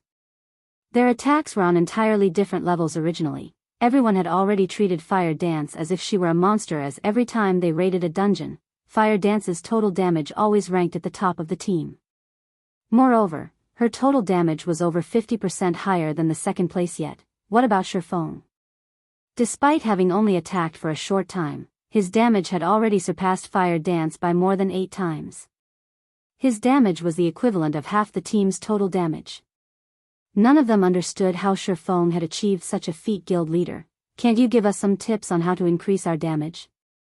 Blackie felt as if this were the first time he had ever met Shifeng. Shifeng's damage simply defied common sense suddenly. Shifeng was the center of attention. It's simple. Increase your skill completion rates, Shifeng said. He could not help but laugh at everyone's serious expressions. His skill completion rate hovered around 95%, so he could increase his skill's effects by an additional 50% or so. In addition to the various powerful items he wore, his damage would naturally be greatly superior to the members of Zero Wing's main force guild leader. How high is your skill completion rate? Aqua Rose asked curiously. She knew full well that Shifeng's skill completion rate was very high. However, her skill completion rate was not low, either. After a period of arduous training, she had managed to maintain it between 83% to 85%. Throughout White River City, this completion rate was definitely considered top tier. As for Fire Dance and Violet Cloud, they maintained a stable 85%-95%. Shifeng stated straightforwardly 95%. Everyone inhaled sharply. After the third evolution of God's domain, all players had discovered the importance of skill completion rate. Hence, they had all begun to train in order to improve. However, even raising it by 1% was extremely difficult. It was especially true after reaching the 80% threshold. Yet Shifeng had actually reached 95%, which was 10% higher than Fire Dance, the most powerful player in Zero Wing's main force. They all understood that at 85% completion rate, one would display 100% of a skill's effect. Meanwhile, every increment of 1% afterward would increase the effect significantly. It was simply inconceivable how high the skill's effect would be at 95% completion rate originally. None of them had any idea of Shifeng's strength. Now, however, they fully understood just how powerful their guild leader was. 95%? Fire Dance was similarly shocked. Looking at Shifeng, she inwardly swore, I will reach 95% as well. Is this the guild leader's strength? Shadow Sword's eyes glowed. This was the first time he felt that his decision to join Zero Wing had been the right one. In truth, Shadow Sword wasn't the only one who had such thoughts. Every team member was suddenly enthusiastic, thinking the same thing. For a time, everyone's reverence and admiration towards Shifeng rose to a whole new level. They all dreamed of the day when they would reach Shifeng's standard time. Quickly passed. Due to Shifeng's stimulation, everyone became even more serious about experimenting to increase their skill completion rates. The Bluefire Crow King's HP continuously decreased 98%. 96%. 90%. In just a few short minutes, the Crow King's HP dropped to 70%. Releasing an angry cry, the Bluefire Crow King soared into the air. Everyone, take caution. The boss has entered its third phase. Shifeng warned. Chapter 625, Team's First Clear. After the judgment of the 7 stars suppressed the Bluefire Crow King, the blue flames it spewed posed no threat to anyone. In addition, Shifeng would always give a timely reminder before the boss released its flames and... Until now, the Crow King's flames had not struck a single player. However, when the Bluefire Crow King entered its third phase, the battle truly began. They had all fought the Bluefire Crow King dozens of times now, but they always wiped at the boss's third phase. Hence, now that the Bluefire Crow King entered this particular phase, they grew anxious. If they were facing the hard mode Bluefire Crow King, they would not be worried at all. After all, their team's current combat power had reached a whole new level compared to their last attempt. It would be child's play for them to conquer hard mode. However, they were currently in the hell mode ruins of the Crow God. The Bluefire Crow King's skills would be far more powerful than before. After the Crow King released an angry cry, 18 Bluefire Crows descended from the sky. Not only had the hell mode Bluefire Crow King entered its third phase at 70% HP, but the Bluefire Crows it summoned also started out at chieftain rank right off the bat. In hard mode, the Bluefire Crows only started out as special elites. Every member of the main force was capable of soloing one on their own. However, chieftains were different. There were less than 10 players on the team capable of soloing chieftain. Moreover, the chieftain-ranked Bluefire Crows of hell mode each had 900,000 HP, 200,000 more than hard mode. This raised the burden on the team's DPS to devastating levels. The Bluefire Crows activated their growth skill once every 2 minutes. In other words, if they did not die in 2 minutes, they would become lords. At that time, they would be far more difficult to deal with. However, the 18 chieftain-ranked Bluefire crows had a total of 16,200,000 HP. This boss is bullshit. Blackie's expression turned grim. If this were hard mode, the Stars of Light skill he had saved would still be of some help. However, against chieftains with 900,000 HP, even Stars of Light would not do much against them. Everyone, activate the power of darkness. Hearing Shifeng's command, everyone did as he said, their basic attributes increasing by 30% as the lead MT, Kola's HP instantly soared to slightly over 20,000. The shield warrior Yi Wumian's HP had also increased to more than 19,000. Both of their damages and reaction speeds had also improved. Turtledove, pull the Bluefire crow's aggro. All mages, get ready to cast your AoE skills on my command, Shifeng said unhurriedly. Immediately, Turtledove, a guardian knight with over 17,000 HP, charged into the group of Bluefire crows and activated Iron Will. All 18 Bluefire crows were caught within the skill's range and were forced to focus on Turtledove, following which, Turtledove activated Protection Blessing. The Tier 1 Protection Blessing could reduce its target's damage taken by 70%, 20% more than the Tier 0 version of the skill. The skill's duration was also slightly longer, lasting up to 20 seconds. However, the chieftain-ranked Bluefire crows were no trivial matter. Every one of their beak attacks dealt nearly -500 damage to Turtledove. Fortunately, although Turtledove had aggroed all 18 chieftains, only 6 could attack her at a single time. In other words, the Guardian Knight took nearly -3,000 damage with each wave of attacks. To Turtledove, who had over 17,000 HP, this damage was no threat, following which, Turtledove received one heal after another, each heal recovering 1 or 2,000 HP for the Guardian Knight. The healers could easily stabilize Turtledove's HP. However, Protection Blessing only lasted for 20 seconds. Once the buff expired, she could not endure the simultaneous attack of 6 Bluefire crows. Good. Shifeng smiled. After finding a good location, he activated Skywheel Sword. As golden divine swords rained down from the sky, the 18 Bluefire crows were immediately trapped within the skill's effective area. Immediately, damages of over -4,000 points appeared above the crows' heads. Of course, Turtledove, who stood in the center of this onslaught, received damage from Skywheel Sword as well. This was why AoE skills were not suited for dungeons. However, thanks to Protection Blessing and Iron Will, the Guardian Knight only received slightly more than -700 damage from Shifeng's attack. However, Shifeng was far from satisfied. Blackie, cast Guardian of Light on Turtledove. Shifeng said Guardian of Light was one of Mavis's guard's additional skills. When cast, the target of the skill would become immune to all magic damage. The physical damage they received would also reduce by 80%, and they would recover 5% HP every second for 20 seconds.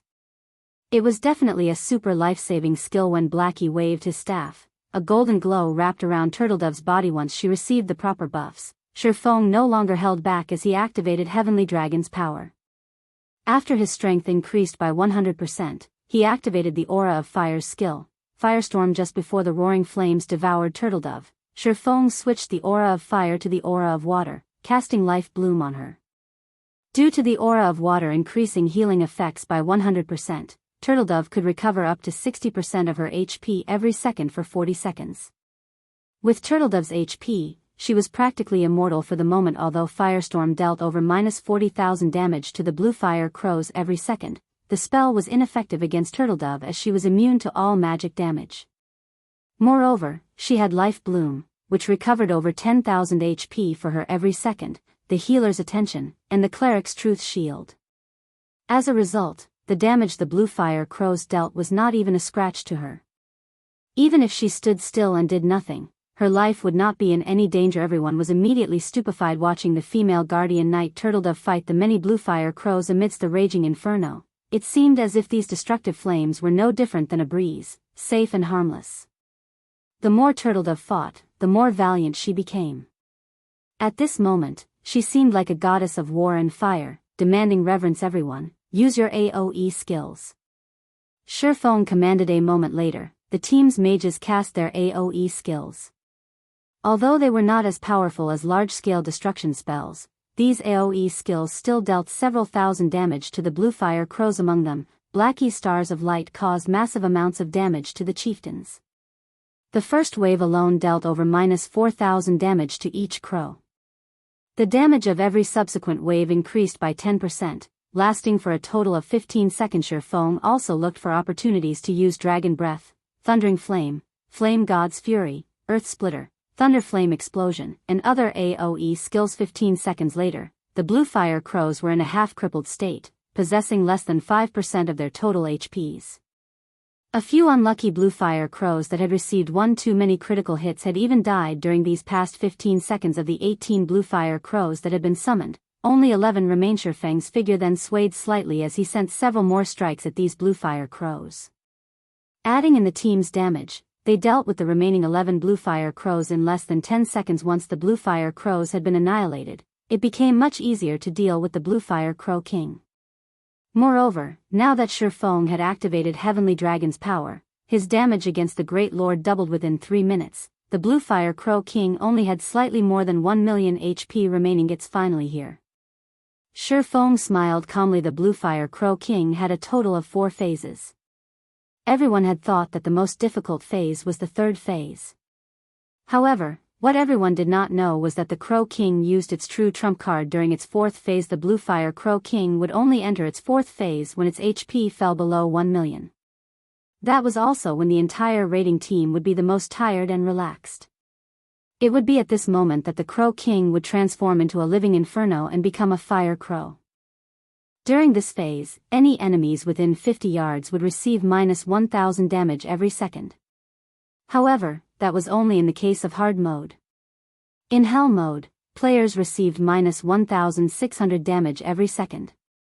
If the raiding team could not deal 1 million damage to the Bluefire Crow King before every member died, they would team wipe. In the past, countless teams had repeatedly died at the 4th phase and had been unable to clear the dungeon, all because they had lacked a true ultimate skill. Just as the Bluefire Crow King's HP was about to fall below the 1 million threshold, Shifeng activated Blade Liberation, increasing both his strength and agility by 90%. He then activated Silent Steps and appeared behind the Bluefire Crow King, and both his body and the Abyssal Blade began to release a brilliant glow. Divine Providence. Flame Burst. Slash after slash struck the Bluefire Crow King's back, 122, 154. -61,846. -122,454. After 15 consecutive strikes, the Bluefire Crow King's HP, which had been slightly over 1 million a moment ago, bottomed out. The Crow King released a sorrowful cry before falling heavily to the ground. Chapter 626, Famous. Inside the ruins of the Crow God. A handsome young man in white robes commanded his team as they attacked the Bluefire Crow King. This cleric drew runes in midair without rest, using one healing spell after another. Moreover, these spells weren't ordinary spells. Rather, they were Tier 1 healing spells. Yet, his casting speed was the same as when others cast Tier 0 healing spells. All the while doing so, he wore a relaxed expression. His actions were seemingly effortless. In the blink of an eye, the team's low HP MT recovered to full health. This youth was none other than the commander of Heaven's Burial's main force, Flame Blood. Just 3% HP to go. Raise the damage output. Flame Blood shouted sternly. Currently, less than half of the original team of 50 remained, the Bluefire Crow King's flames having burned every one of them to death. Losing 1,000 HP every second was simply too much. Even Flame Blood, one of the virtual gaming world's top 10 newcomers, could only focus on keeping the team's lead MT and himself alive. At best, he could cast instantaneous healing spells on some of the team's main DPS, though the effects were very weak. After the Bluefire Crow King had entered its 4th phase, it had entered its berserk state. Not only had its attack speed increased, but its attack range had also improved. Some of the team members who could not dodge its attacks in time died instantly, despite the Bluefire Crow King having only 3% of its HP remaining. To the surviving members of the team, it felt like an iron fortress that they could not break through no matter what they tried. Heaven's Burial wasn't the only one in such a situation. At this moment, Overwhelming Smile was also struggling. Only Overwhelming Smile was having a slightly easier time of it. Though the Bluefire Crow King they faced still had 4% of its HP remaining, they had more than 40 members still alive. The few deaths had simply been due to bad luck, and they had failed to escape the High Lord's attack range in time. Sure enough, it's not that easy to obtain the first clear of a 50-man team dungeon. Warwolf dodged the Bluefire Crow King's attacks to the best of his ability by relying on Omnivision, the technique he was extremely proficient with. Although he could not dodge all of the High Lord's attacks, he was still capable of evading 1/3 of them. This greatly reduced the burden on the healers, leaving them with plenty of excess power to heal the other members of the team, keeping as many as possible alive if not for a powerful lead MT like Warwolf masterfully redirecting the Crow King's attacks. It would have been impossible for so many members of the team to have survived until now. However, even so, this was the third time Overwhelming Smile had challenged the hard mode Bluefire Crow King's fourth phase. The Bluefire Crow King's HP gradually decreased 3%, 2%, 1%. White River City Region System Announcement. Congratulations to Zero Wing for becoming the first team to conquer the Hell mode of Ruins of the Crow God. All players on the team will be rewarded with 2 million EXP, 50 silver, 80 White River City reputation points, and 20 Starmoon Kingdom reputation points. Starmoon Kingdom Region System Announcement. Congratulations to Zero Wing for becoming the first team to conquer the Hell mode of Ruins of the Crow God. All players on the team will be rewarded with 3 million EXP, 3 Tier 2 gemstones of random attributes, 100 White River City reputation points, and 50 Starmoon Kingdom reputation points. God's Domain Southern Continent System Announcement. Congratulations to Zero Wing for becoming the first team to conquer the Hell mode of Ruins of the Crow God. All players on the team will be rewarded with 5 million EXP, 1 Tier 3 gemstone of random attributes, 80 Starmoon Kingdom reputation points, and 5 Humanity reputation points. The system announcement echoed in everyone's ears 3 times. How is this possible? Both Overwhelming Smiles and Heaven's Burial's teams were shocked speechless. The hard mode Ruins of the Crow God had already caused them brutal headaches, yet, just as they were a thread away from success, Zero Wing snatched the lead and cleared the Hell mode Ruins of the Crow God. However, although they were shocked, none of them stopped what they were doing. Only, they were no longer as motivated as they attacked the Bluefire Crow King. A moment later, the High Lord ranked Bluefire Crow King fell at Warwolf's feet. At that moment, the system announcement rang out once more. White River City Region System Announcement. Congratulations to Overwhelming Smile for becoming the first team to conquer the hard mode of Ruins of the Crow God. All players on the team will be rewarded with 1 million EXP, 20 silver, 30 White River City reputation points, and 10 Starmoon Kingdom reputation points. Starmoon Kingdom Region System Announcement. Congratulations to Overwhelming Smile for becoming the first team to conquer the hard mode of Ruins of the Crow God. All players on the team will be rewarded with 2 million EXP, 1 Tier 2 gemstones of random attributes, 50 White River City reputation points, and 20 Starmoon Kingdom reputation points. Compared to the previous system announcement, however, this announcement was meaningless. Zero Wing had already cleared Hell mode. On the other hand, Overwhelming Smile had only managed to clear hard mode. Rather than gaining glory, Overwhelming Smile had become a laughing stock. One could clearly see the gap between the two guilds. However, this gap was not due to Overwhelming Smile's weakness. Zero Wing was just too powerful. In the end, we still lost. A bitter smile appeared on Warwolf's pale face. Before this, he had received news stating that Black Flame had led Zero Wing's main force into the Hell mode Ruins of the Crow God. Although he felt that there was a possibility that Zero Wing would conquer Hell mode, he had never expected that they would clear it so quickly. On Heaven's Burial's side, the guild's main force also defeated the Bluefire Crow King. Sure enough, Zero Wing is not White River City's overlord for nothing. However, Heaven's Burial will not let this rest. Sooner or later, we will catch up to them. Fighting spirit filled Flame Blood's eyes. That is only a matter of course. It has been a long time since I've encountered such an opponent.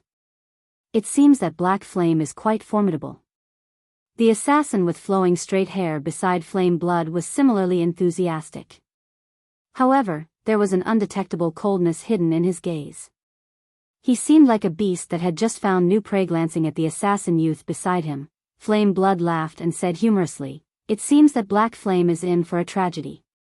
He actually attracted the attention of the famous Ghost Shadow. Heaven's Burial's future development in White River City will progress much more smoothly. Although I wish to exchange a few moves with him, I am still too weak. Once I complete my quest, I can definitely test Black Flame's skills. Ghost Shadow shook his head in response to Flame Blood's words. He then sheathed his pair of pitch-black short swords and took out a return scroll. He was not the slightest bit interested in the Bluefire Flame King's loot.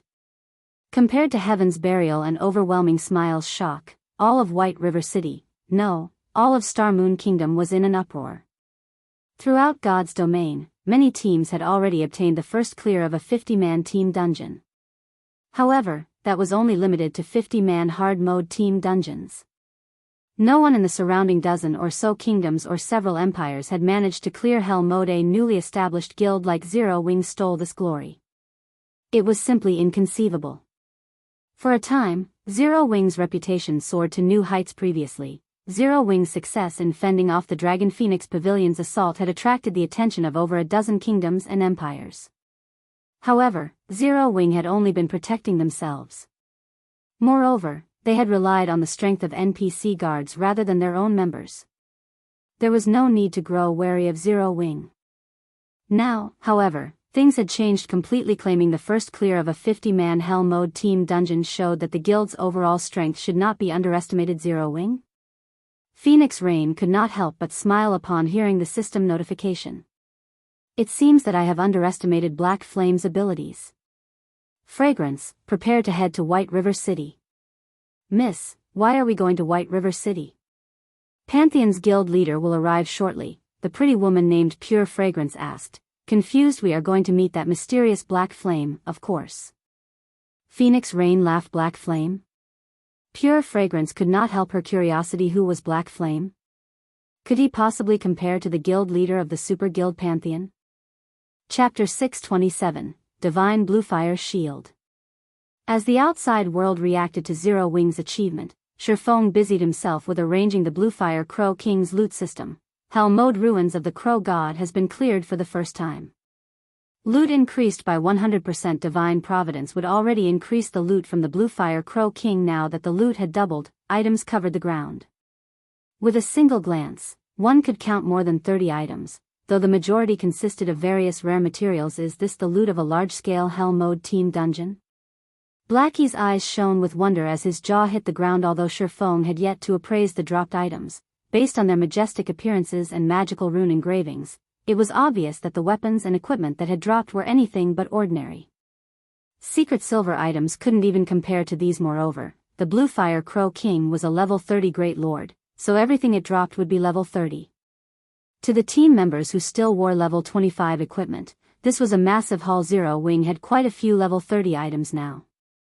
After all, as the members of the guild's main force were mostly level 29 or level 30, they could raid level 30, 6-man party dungeons, 10-man team dungeons, and even 20-man team dungeons only. The quality and attributes of the equipment they obtained was not particularly good. Most were bronze or mysterious iron rank, and very little of their loot was secret silver rank or above. Every increase in 5 levels for equipment was the equivalent of a single increase in quality rank. If one could equip a piece of level 30 fine gold equipment, it would be the equivalent of equipping a piece of level 25 dark gold equipment. If they equipped a piece of level 30 dark gold equipment, that was the equivalent of wearing a level 25 item with attributes that were extremely close to epic rank. Currently, most of the top-tier weapons and equipment the various large guilds possessed was level 25 fine gold rank. Very few had any dark gold items. In addition, there were also level 30 secret silver rank and extremely few fine gold items. If Zero Wing had level 30 dark gold equipment, it would be considered the best equipment beneath epic equipment and tier 1 set equipment. Although combat techniques were important, a player's basic attributes were equally so. Meanwhile, not only had their team just defeated a level 30 Great Lord, but its drop rate had also increased by 100%. It was natural for the boss to drop a few level 30 dark gold equipment. After picking up all of the loot, Shifeng began appraising the weapons and equipment. Meanwhile, Aqua Rose began distributing the guild contribution points for successfully raiding the dungeon. All raid members would get priority to purchase the weapons and equipment from their dungeon raids with guild contribution points. If nobody wanted the items, only then would they occupy the guild warehouse with a reasonably high price tag, allowing other guild members to purchase them after successfully raiding a Great Lord ranked boss. Everyone received a bounty of guild contribution points. However, no one paid attention to the points they had just earned. Instead, their attention was focused on Shifeng. Every one of them prepared to go for broke today within Zero Wing's main force, aside from players such as Fire Dance, Aqua Rose, Violet Cloud, Cola, Yi Wumian, Blackie, Minor Wind, and a few others. None of their items could compare to the dropped equipment from a large-scale Hell Mode team dungeon. This was because Shifeng had given Fire Dance and the others a complete Tier 1 set equipment, the best equipment available for Tier 1 classes that was only inferior to Epic set equipment. Hence, until they became a Tier 2 class, they would not need to replace their equipment unless they procured a set of Epic set equipment for themselves. A short moment later, Shifeng finished appraising the loot. A total of 33 items had dropped, and among them, 19 were materials such as magic crystals, 100 beast wood, which was required to construct stables, essence of mana, which was required to construct teleportation magic arrays, and several other super rare materials. Normally, one would not obtain these materials even if they defeated Great Lord ranked bosses. Now, however, they had actually gained 2 or 3 of each.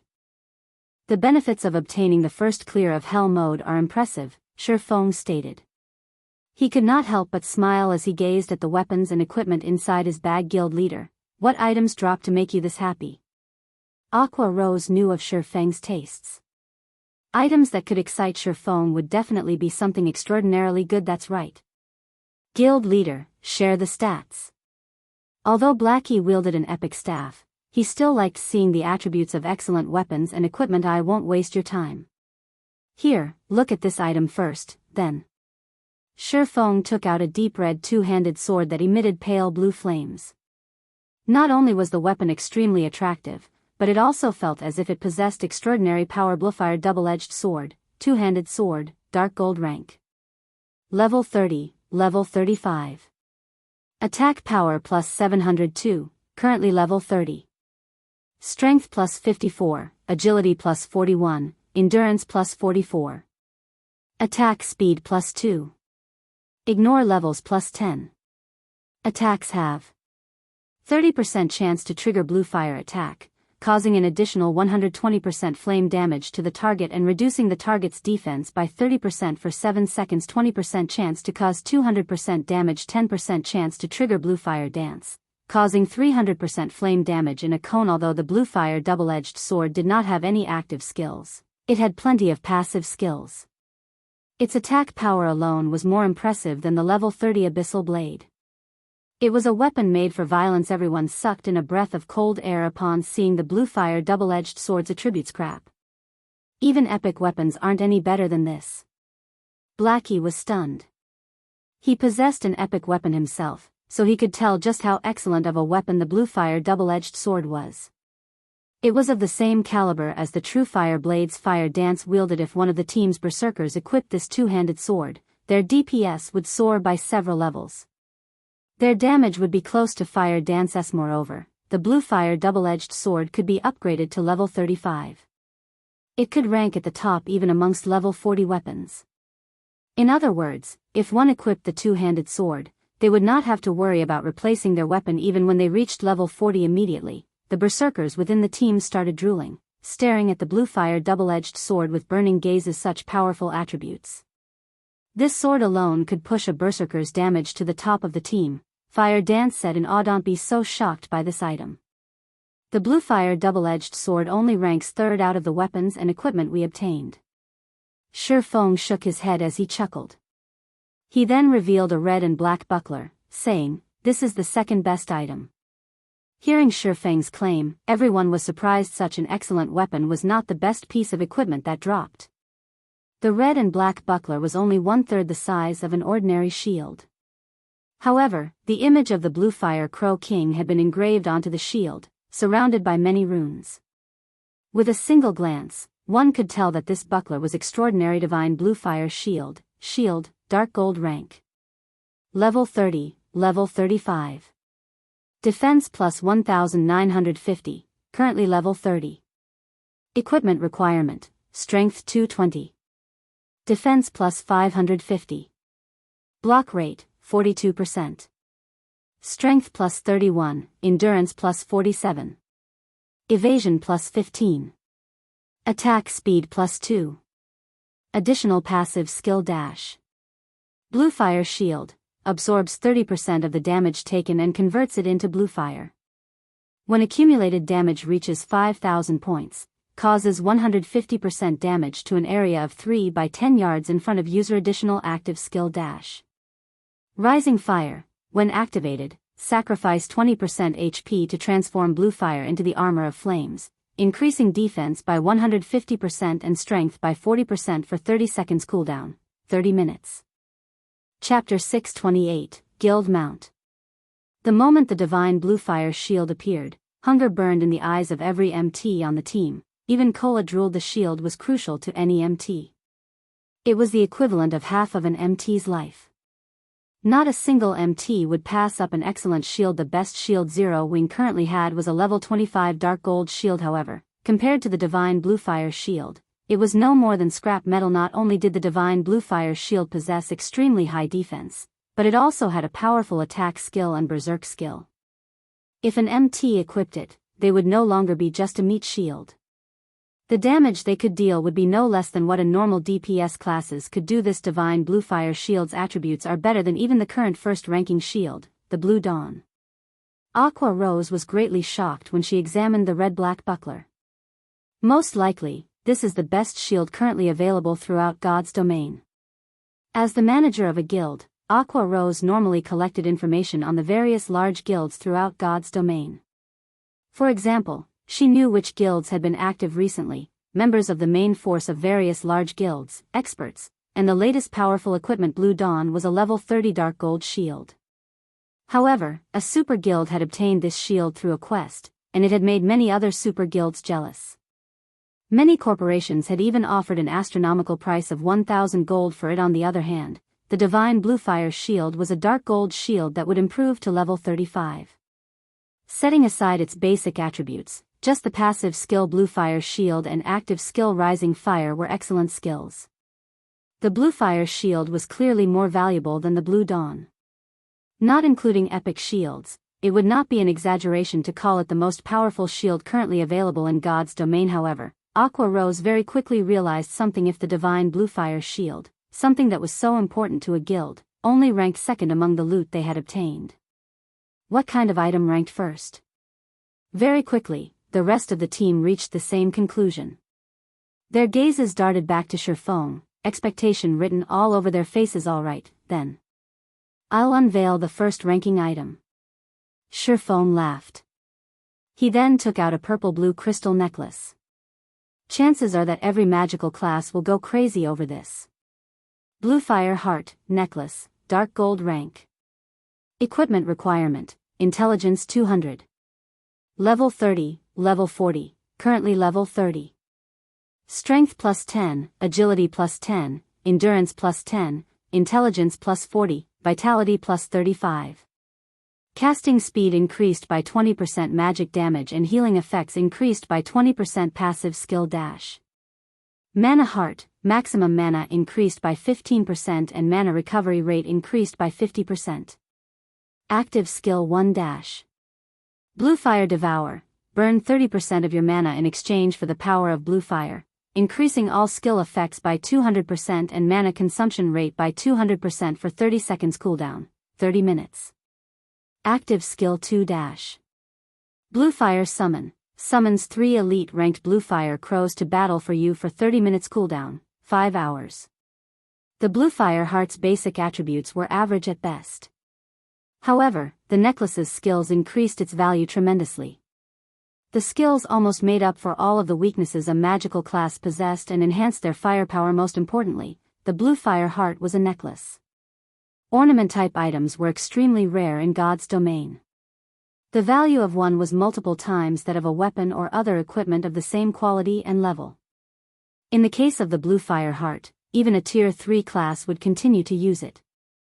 Hence, it was significantly more valuable than the divine Bluefire shield. Since you have seen the items for yourselves, you can start bidding for them, Shifeng said, grinning at everyone's dumbfounded expressions. First up is the Bluefire double-edged sword. The starting price is 20,000 GCP.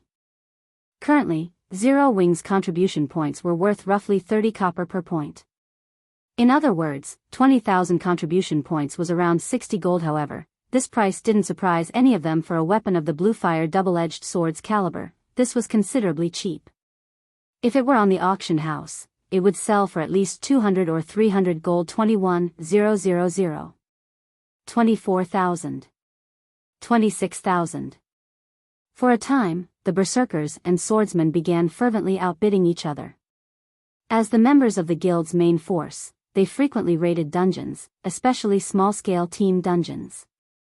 Furthermore, they were the guild's frontline when it came to pioneering team dungeons. They would exchange most of their unwanted equipment for guild contribution points. In addition, they also completed the various high-level guild quests. Hence, they had accumulated quite a lot of guild contribution points in the end. However, the guild's current number 1 berserker, Rampant Blade, won the weapon for 40,000 contribution points. Cola won the second item, the Divine Bluefire Shield, for 90,000 contribution points. However, this was practically Cola's entire fortune. It would be some time before he could compete with others for equipment. Aqua Rose bought the third item, the Bluefire Heart, using 150,000 contribution points.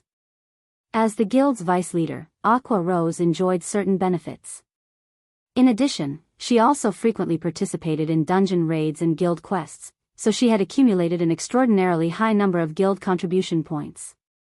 Not even the commander of Zero Wing's main force, Fire Dance, could hold a candle to Aqua Rose. In Zero Wing, only Shifeng was a match for the woman. Everyone on the team envied these 3 players. These 3 pieces of equipment were definitely among the best currently available in God's domain. Equipping them would significantly boost their combat power. After all, no other guild in God's domain had managed to clear the hell mode of a 50-man team dungeon, following which, various members of the team purchased other dark gold and fine gold equipment, increasing the overall strength of the entire team significantly. As for the other materials, he stored them in the guild warehouse. Everyone, head back to the city and get some rest. Our next goal is to challenge a 100-man team dungeon, Shifeng said slowly. Blackie, Fire Dance, Cola, Violet, and Aqua, stay behind. I'll need you guys to accompany me on a quest. Quest? Everyone could not help but grow interested. Shifeng was the publicly acknowledged number 1 expert in Starmoon Kingdom. Just what kind of quest would he need help with? However, everyone only wondered about it. None of them volunteered to assist.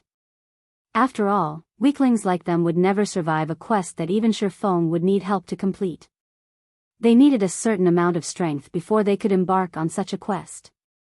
Otherwise, Shifeng would not have called the top-ranking experts of the guild to join him. After everyone else returned to the city, Blackie, who could no longer hold back his curiosity, asked, "Guild leader, what kind of quest are we doing? Why the need for such secrecy?" "Guild leader, is it an epic quest?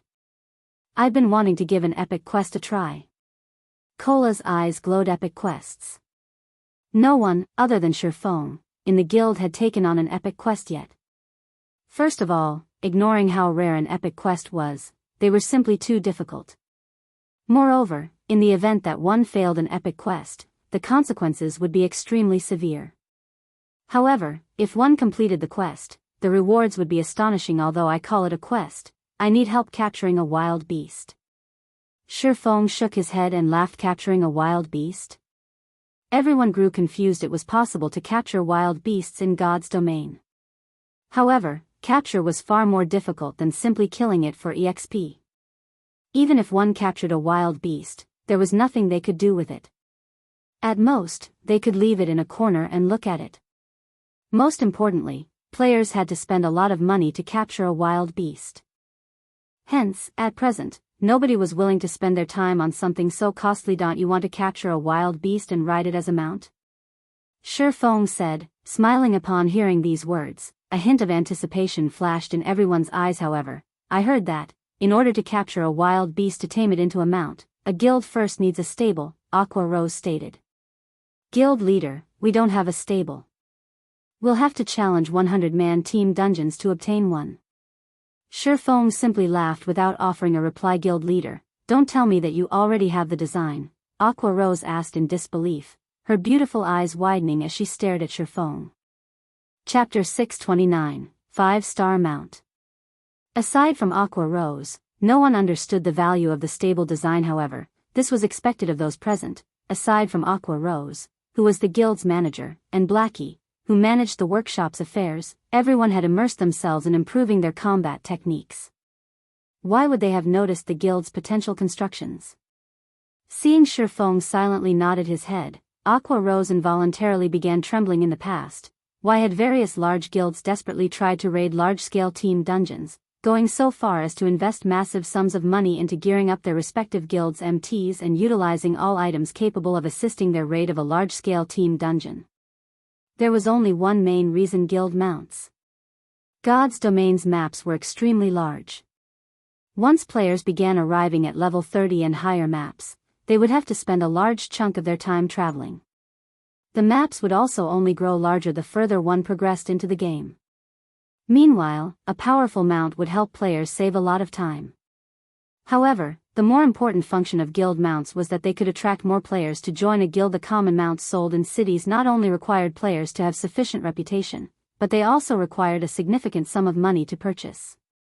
A common mount cost a full 40 gold. Even after players reached level 40, it would still be extremely difficult to procure that much money, unless, of course, one was willing to purchase coins with credits. In the end, however, they could still only purchase a common mount. However, guild mounts were different. Although players were required to collect a certain amount of guild contribution points before they could purchase a guild mount, which was more expensive than a common mount, unlike the common mounts, guild mounts could be nurtured and upgraded. Moreover, they possessed varying and much better-looking appearances. This was fatally tempting to many independent players, and wealthy players' guilds could take this opportunity to develop and expand themselves, obtaining a large sum of funds. After all, guild members were also required to spend money when purchasing guild mounts. Meanwhile, a portion of that money would flow into the guild's coffers. Due to this, the various large guilds in the past had desperately attempted to raid 100-man team dungeons. It wasn't just because they had aimed for the weapons and equipment available inside the dungeon, but more because they hoped to obtain the stable design as soon as possible. Aqua Rose had never imagined that Shifeng would actually obtain a stable design, one of the greatest money-earning tools of a guild. So quickly it seems that my decision had really been the right one. I want to see just what father will have to say in the future. Aqua Rose's lips curled up slightly. She could not help but recall the reason why she had left Twilight Echo. I will make sure Zero Wing surpasses Twilight Echo. Originally, Aqua Rose had not believed that Zero Wing could surpass Twilight Echo. After all, Twilight Echo was a long-standing, first-rate guild. Whether it was in terms of background, funding, contacts, or human resources, Twilight Echo was far superior to Zero Wing. Although Zero Wing was currently far ahead of the other guilds, the guild's weaknesses were glaring. The guild simply had no background. Even though Zero Wing was so far ahead of the other guilds right now, it would still have to accumulate power for a relatively long time in order to fully operate this machine known as a guild. However, the situation had changed since they could build a stable, one of the core components of a guild, so soon, they could accumulate power several times faster, following which, Shifeng wasted no more time as he sent the group back to White River City to prepare some necessary hunting tools. Meanwhile, Shifeng made a trip to the candlelight trading firm. Capturing wild beasts in God's domain was not an easy task. It was also a major field of study in the past. There had even been a specialized class for this task, the Tamer. In the past, there had been players who specialized in researching methods to capture rare wild beasts. They would also sell the beasts they captured to various large guilds, earning huge sums of money. Meanwhile, the most important item required to capture wild beasts was a cage. However, NPCs did not sell these cages, requiring players to produce them. Hence, many players would learn forging to craft the cages themselves. Fortunately, the NPC-run forging associations sold the forging designs for cages. Moreover, they were very cheap. However, Shifeng did not bother purchasing these forging designs as he had a method of producing a cage of even higher quality. Shifeng quickly hurried back to the candlelight trading firm and entered a forging room. He then retrieved a pile of materials from his bag and began to refine them. Cages were sorted into ranks, with 1 star being the lowest and 10 star being the highest. Different ranks could capture beasts of a corresponding rank. In other words, a 1-star cage could be used to capture a 1-star beast at maximum. It could not be used to capture a 2-star beast. One had to use a 2-star cage in order to capture a 2-star beast. The wild beast Shifeng planned to capture was at the highest rank he could capture currently, a 5-star beast. Hence, he required a 5-star cage. Meanwhile, a 5-star cage cost almost 2 gold to craft. Moreover, there was no certainty he could capture a 5-star beast with a single try. This was also one of the reasons why capturing wild beasts was a costly endeavor. Shifeng was currently a basic forger, so he had almost a 30% success rate of producing a 5-star cage. Half an hour later, Shifeng managed to forge 4 5-star cages. The total raw materials he had spent on these 4 cages cost over 30 gold. He had also instructed Aqua Rose and the others to purchase a large number of hunting scrolls and storage space scrolls, both costing more than 3 gold. Just as Shifeng was about to leave the forging room, the sound of his communicator reached his ears. Phoenix Rain? Shifeng could not help his surprise when he saw the caller ID. Ever since Phoenix Rain invested into the Candlelight training firm, she had left practically all cooperation matters to her subordinates. She no longer contacted him directly. Or, to put it in another way, she did not find it worthwhile to keep in touch. After all, in the wide world of God's domain, the guild leader of Zero Wing was an insignificant character compared to a grand player like Phoenix Rain. To the young lady, the Candlelight trading firm was only one of her many small investments. Since her business with the trading firm had been completed, she would not bother entangling herself in the matter anymore. Guild leader Black Flame, congratulations on obtaining the first clear of the hell mode ruins of the Crow God, Phoenix Rain said as she laughed softly. I had jumped in surprise when I heard the system announcement. I had not realized that you had hidden your strength so deeply. It's nothing. Shifeng laughed as well. Doing away with pleasantries, he asked, since Miss Phoenix is contacting me personally, do you have some business you wish to discuss? Sure enough, guild leader Black Flame understands people well. Would you be free to meet up at the Blueberry restaurant? Phoenix Rain smiled mysteriously. Guild leader Black Flame might receive another boon. Shifeng was surprised when he heard her mention the Blueberry restaurant. Blueberry restaurant was one of White River City's ordinary restaurants. This meant that Phoenix Rain had personally made a trip to White River City. It was clear that she wished to discuss something quite important. Okay, I'll head over there now, Shifeng agreed. During his previous meeting with Phoenix Rain, the latter had brought him an epic chest and allowed him to earn a hefty profit. Since Phoenix Rain offered another business opportunity, he had no choice but to meet with her again. In truth, Shifeng could more or less guess why Phoenix Rain wanted to meet him. As soon as he cleared a 50-man Hell Mode team dungeon, she had come knocking on his door. This showed that it must be something related to the strength of the guild's team. She might very well be looking for Zero Wing to help her complete some sort of quest. He might even be able to take the opportunity to earn a large sum of credits from her. Before, in order to purchase the necessary training facilities, he had spent most of the credits in his account. If he could lure Phoenix Rain into an alliance with Zero Wing, it could save Zero Wing many years of work. Chapter 630, Proof of Strength. White River City, Blueberry Restaurant. The moment Shifeng entered the restaurant, he immediately felt several gazes land on him. Phoenix Rain sure knows how to put on a display. Shifeng looked around the restaurant, noticing that the establishment's customers were not simple at all. The players sitting around were unanimously level 30. In the current God's domain, they ranked at the very top. Moreover, judging by the feeling these people gave off, it was obvious that they were not virtual gaming experts. Rather, they felt like experts who were proficient in martial arts. Among these people, some had cold and sinister auras, while others had a violent auras. However, they all shared a common aspect: they were all independent players. None of them were members of the Dragon Phoenix Pavilion. After glancing at Shifeng, these people turned back to their own interests. Guild leader Black Flame, please come upstairs, a beautiful, young lady asked softly as she walked down from the restaurant's second floor. Shifeng also knew this beautiful woman. She was Phoenix Rain's capable assistant, Pure Fragrance. She was also one of the Dragon Phoenix Pavilion's top-tier experts and was quite famous. She ranked within the top 600 on the God's Domain experts list. Not only did she possess impressive strength, but she was also quite talented. In the past, she had been a Tier 5 powerhouse during her peak. Feng simply nodded and followed pure fragrance to the second floor. At this moment, Phoenix Rain was the only other person on the second floor. She sat at a table near the window, quietly overlooking the street outside as she toyed with a black leather book. Miss Phoenix, may I know what you wish to discuss with me? Feng asked in response. Phoenix Rain smiled leisurely as she handed the black leather book to Feng. Guild Leader Black Flame. Please take a look at this, Phoenix Rain said unhurriedly. The black leather book was not a quest prop or anything similar. Instead, it contained the written records of players. However, after reading through a few pages, Feng's surprise grew as he continued to read. This black leather book contained information on the Dark Arena. To be precise, the book held information regarding the official members of the many battle teams participating in the Dark Arena.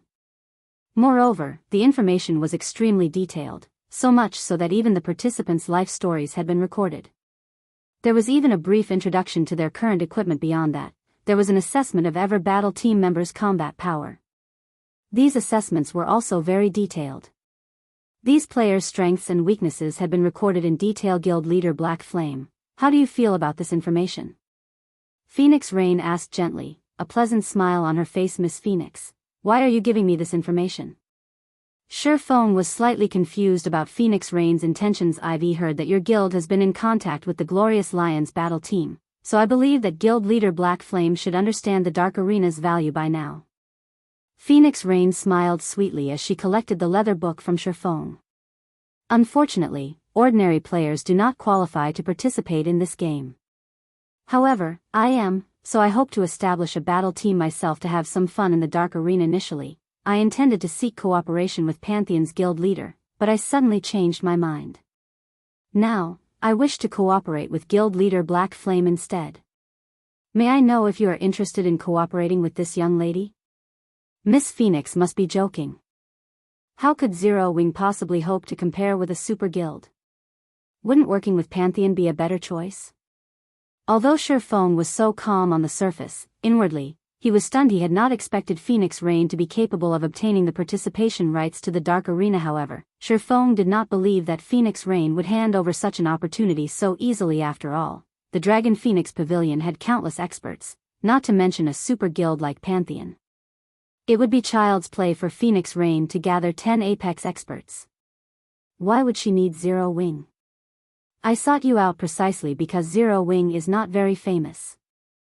That way, the opposing team will not bother to investigate you in detail. With Guild Leader Black Flame's power, it should not be hard to earn some achievements in the Dark Arena, Phoenix Rain said, smiling. After all, it should not be that easy to obtain the first clear of the Hell Mode ruins of the Crow God. Phoenix Rain had personally entered a 50-man Hell Mode team dungeon before, so she understood just how difficult raiding one was. Even a super guild's main force had zero chance of raiding a 50-man Hell Mode team dungeon successfully, much less the Dragon Phoenix Pavilion. Raiding a dungeon was different from PvP. Successfully raiding a 50-man Hell Mode team dungeon was proof of one's strength. Moreover, she had conducted an investigation of Zero Wing's experts. Not to mention Hell Mode, even clearing Hard Mode would be a challenging endeavor, yet Zero Wing had done just that. What did this mean? Black Flame was not as simple as he appeared. Hence, she had abruptly changed her plans and immediately made her way to White River City. I presume that Guild Leader Black Flame has already seen the experts downstairs. None of them were professional gamers before God's Domain launched. They are experts that I have nurtured secretly, and none of the other battle teams have any information on these people. With the element of surprise, we might be able to compete for the top 100 rankings. As for the remuneration, Guild Leader Black Flame will earn 10% of all of our winnings. If you lead the team into the top 100 spots, I'll give you 20% of the winnings. What do you think? Phoenix Rain's offer was extremely generous. It was much better than Everlasting Wars. Most importantly, there were no restrictions on his freedom. He would only partner with Phoenix Rain. Phoenix Rain would provide the participation qualifications, while he would fight the Dark Arena's battles were the fastest method to earn credits. Moreover, after he gained fame in the Dark Arena, he could form plenty of influential connections. In the future, he would have a much easier time purchasing S-rank nutrient fluids, various training materials, and virtual gaming cabins. Most importantly, the Dark Arena was the perfect place to improve one's strength. Even the Divine Colosseum could not compare after all. The Divine Colosseum was a place for ordinary players to battle each other or the system. Compared to battles against experts, players gained fewer benefits in the Divine Colosseum. What if I get us into the top 30? Although Shifeng was already satisfied with the 10% and 20% remuneration Phoenix Rain offered, he instinctively tried to strive for more top 30. Phoenix Rain could not help but chuckle. If guild leader Black Flame really manages to get the battle team into the Dark Arena's top 30, then I'll increase the remuneration to 40%. In Phoenix Rain's opinion, entering the top 100 would be extremely difficult, not to mention the top 30. After all, this was a competition between the battle teams that various major international corporations had formed. None of those teams could be underestimated. Okay, let's see a contract, then. Shifeng grinned. Although he, too, doubted that they could achieve such a feat, he had not accepted the epic guild quest, Ancient Battlefield. If he could allow the guild's few top experts to train there for a time, they might have a chance of getting into the top 30. A moment later, Phoenix Rain and Shifeng established a contract. Let's go, then. I'll introduce you to your team members. Phoenix Rain stored the contract and walked downstairs. The moment Phoenix Rain arrived downstairs, the tens of people seated on the first floor of Blueberry Restaurant stood and greeted her respectfully. None of them displayed the temperament of an expert as they had with Shifeng. Even those several experts that had exuded violence had sheathed their auras as expected of the woman known as the Demon Queen. She sure knows how to put on a powerful display. Shifeng was inwardly astonished. Chapter 631, Trial of Strength. Every player here was an expert, and as experts, they all had their own pride and principles they abided to. It would not be easy to get these experts to submit. Yet, looking into these experts' eyes, Shifeng could see the reverence that filled their hearts, proving that their actions were not due to Phoenix Rain's demands. Miss, all 20 members are present, Pure Fragrance said in a low, but respectful, tone. Phoenix Rain nodded in response. Turning to Shifeng, Phoenix Rain asked, Guild Leader Black Flame, how do you feel about these experts? Of the 20 players present, all were level 30. Their equipment also consisted of level 25 to level 30 top-tier equipment. In White River City, these players would rank at the very top. Clearly, their skill spoke for itself. Every one of them was an expert who had experienced the baptism of live combat many times. Noobs like Fire Dance and Zero Wing's other core members, who had only gained their strength through arduous training, could not compare to these experts. One could feel the hostility they radiated from far away. Amazing. You will not find many in Star Moon Kingdom who can match them, Shifeng replied truthfully. However, Shifeng's words instantly earned the ire of these 20 people. They glared at Shifeng, killing intent filling their eyes. They were all experts who Phoenix Rain had carefully nurtured. How could the lowly experts of Star Moon Kingdom possibly hope to be their equals? Guild Leader Black Flame, you may not realize this, but despite none of these people having any fame, they are not much weaker than the experts on the God's Domain experts list. They are even stronger than some of those experts, Pure Fragrance said contemptuously. Just how many people in Star Moon Kingdom ranked on the God's Domain experts list? On the other hand, if the 20 people present displayed their strength, every one of them could definitely rank on the experts list. One could just imagine how immense their strengths were. They were far beyond Star Moon Kingdom's top-tier experts. Shifeng did not refute Pure Fragrance's words. The God's Domain experts list had initially served as an analysis of experts who had publicly displayed their strengths. It did not record every expert within the game. At most, the list could be used as a reference. However, he also wasn't wrong.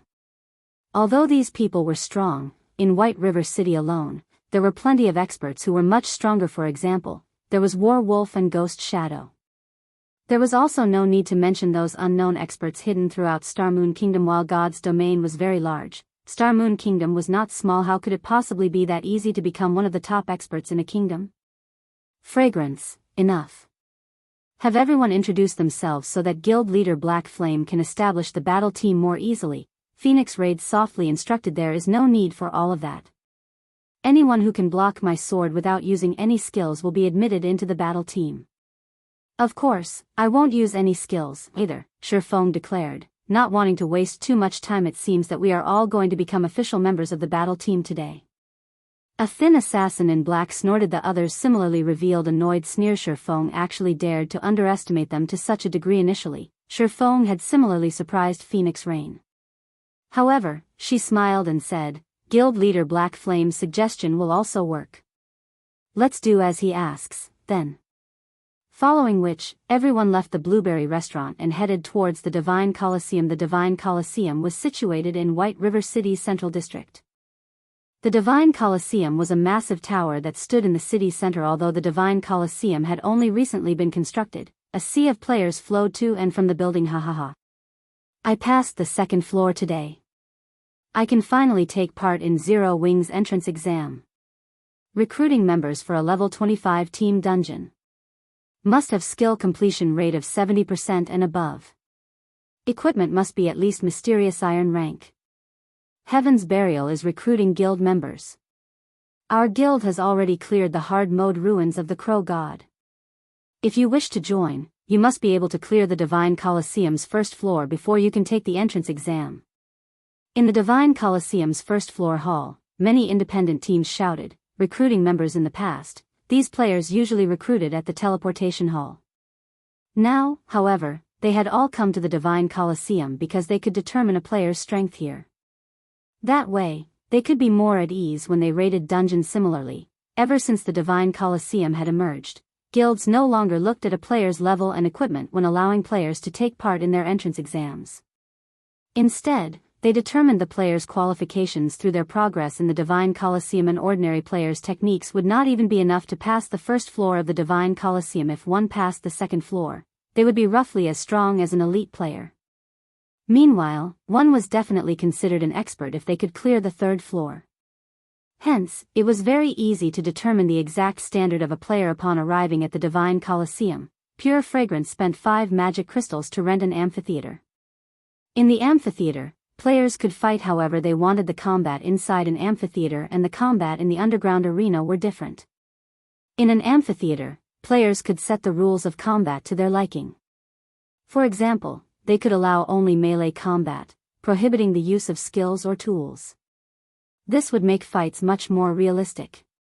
On the other hand, such privileges were not available in the underground arena. After setting the rules, Shifeng and the 20 reserve members entered the amphitheater. Miss Black Flame is simply too arrogant. I'm going to enjoy watching him embarrass himself. Pure Fragrance gloated as she smirked at Shifeng. Fragrance, you're underestimating Black Flame. The fact that he could become the #1 expert of Star Moon Kingdom and remain undefeated is already enough proof of his strength. Don't forget, even Martial Dragon was helpless against him. You will see just how skilled he is, Phoenix Raid said, smiling when Pure Fragrance thought about the monster known as Martial Dragon. She could not help but tremble. An expert who had mastered a domain was an inhuman existence in the entire Dragon Phoenix Pavilion. Very few were capable of blocking Martial Dragon's attacks. After the last war between the Dragon Phoenix Pavilion and Zero Wing, the various large guilds at the time had investigated Black Flame in detail. After all, a person capable of lasting against Martial Dragon in battle was extremely rare, not to mention someone capable of killing the Berserker. Although Black Flame was not responsible for killing Martial Dragon in the end, the fact that he fought Martial Dragon as an equal was an astounding feat. However, the investigation's results shocked everyone. Black Flame's basic attributes were simply tyrannical. He had relied on pure destructive power to survive against Martial Dragon. To put it simply, Black Flame's equipment was excellent. Now, however, things were different. Since that battle, the various large guilds had improved their equipment constantly, strengthening their top-tier experts' basic attributes. Martial Dragon's basic attributes had grown significantly. If he faced Black Flame now, most likely, Black Flame would last only a few exchanges before dying. Meanwhile, the 20 reserve members present wore top-tier equipment. Their equipment also held Tier 2 gemstones.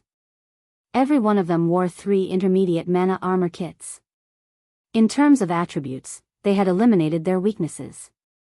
On the contrary, one could even say that attributes were their strong points. Hence, it was no longer possible for Black Flame to rely on pure destructive force to win his battles. Just as Pure Fragrance fantasized about the 20 reserve members toying with Shifeng, a shocking scene suddenly played out before her eyes before anyone realized it. Shifeng's first opponent fell to the ground, lying there motionlessly. What happened?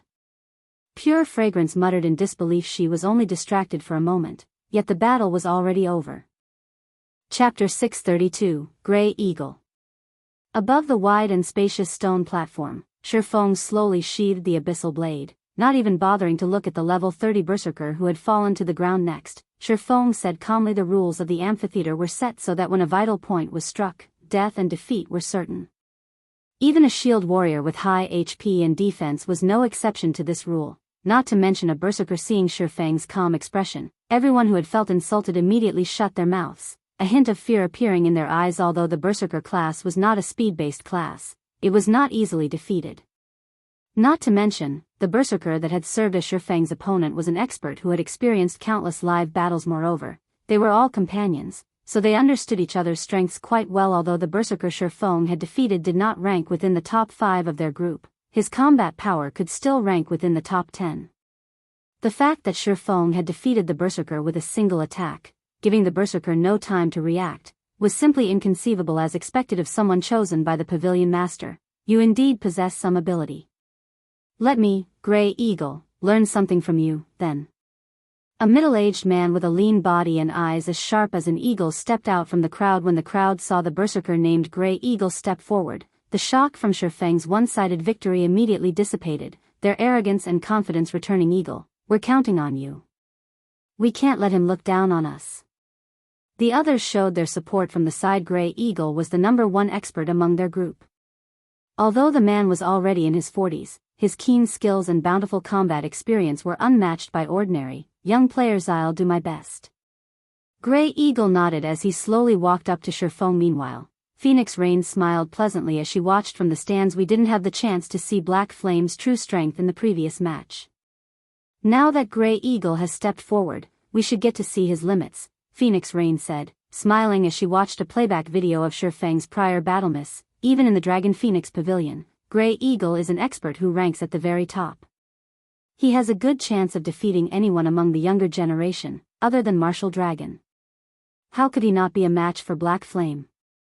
Pure Fragrance could not help her surprise when she heard Phoenix Rain's words. Pure Fragrance believed that Phoenix Rain overestimated Shifeng's strength. She had not been paying attention, so she had not seen the moment when Shifeng had drawn his sword. However, after watching the battle's recording, she could tell that his attack was not so fast that it was unblockable. Only, Shifeng's attack was crafty, suddenly changing its trajectory to target his opponent's blind spot. As a result, the berserker was unable to react in time and received a hit to his vital point, dying. However, Grey Eagle was different. The combat experience he possessed was several times greater compared to the other reserve members. Even if Shifeng abruptly changed the trajectory of his attack once more, it would be no threat to Grey Eagle. We'll know once the battle begins. Naturally, Phoenix Rain knew how powerful Grey Eagle was. She had initially wanted Grey Eagle to lead the battle team. If Black Flame had not succeeded in conquering the Hell Mode ruins of the Crow God, she would not be here today. The moment Phoenix Rain finished speaking, the countdown timer above the stone platform also ended. Let me see just how strong you are. Grey Eagle retrieved his two-handed saber. Suddenly, his eyes grew cold, even the surrounding temperature dropped. It seemed as if nothing could escape his frosty gaze. Before Shifeng could move, Grey Eagle sent his saber slashing at Shifeng's shoulder. Grey Eagle's attack was not fast. On the contrary, it was very slow. Even an ordinary player could react to and block the attack. It was as if Grey Eagle's attack were tempting his opponent to block it. In addition, Grey Eagle's saber targeted a vital point. Facing this attack, one would have no choice but to either block or dodge it. If Shifeng did not defend against this attack, choosing to attack Grey Eagle's vital point instead, the battle would end in mutual destruction. One could say that this was a suicidal blow at this moment. Those who were familiar with Grey Eagle laughed. They all knew that Grey Eagle was not trying to pit his life against his opponent's. Rather, he was using this attack to probe for his opponent's weaknesses. Normally, experts rarely had any weak points when they were on guard. However, the instant they launched an attack, they would reveal their greatest weak point. Hence, Grey Eagle tempted Shifeng to expose his weak point of his own accord. Then, he would strike. Although Grey Eagle would also reveal his weak point, with his superior insight and abundant combat experience, he could easily suppress his opponent. In other words, Grey Eagle lured Shifeng to fight within his comfort zone. Due to this ability, many top-tier experts in the Dragon Phoenix Pavilion were helpless against Grey Eagle going all-in. Shifeng laughed. You'll regret it. In the next moment, Feng recklessly dove forward, towards Grey Eagle's purple-black saber. He did not even bother using his sword to block the oncoming weapon. Has he gone mad? Grey Eagle was dumbfounded as he watched Feng's insane behavior. Does he think I'll show mercy? Or does he think he can avoid my saber at the last moment? Grey Eagle was very experienced in combat. Seeing as Feng was not a lunatic, the only possibility for such reckless behavior was that Feng believed he could evade his attack at the very last moment and take the opportunity to strike at his weak point. You underestimate me. Grey Eagle's expression chilled further as he used more of his arm strength. Suddenly, the speed of his saber increased. At such a close distance, it was simply impossible for anyone to avoid this attack. Immediately after, Grey Eagle's saber passed through Feng's body. This is... Grey Eagle was dumbfounded as he saw his saber cut across Feng's face, discovering that his weapon only struck an afterimage. What's going on here? Pure Fragrance gaped at this scene. No matter how she looked at it, Grey Eagle's saber should have struck Feng.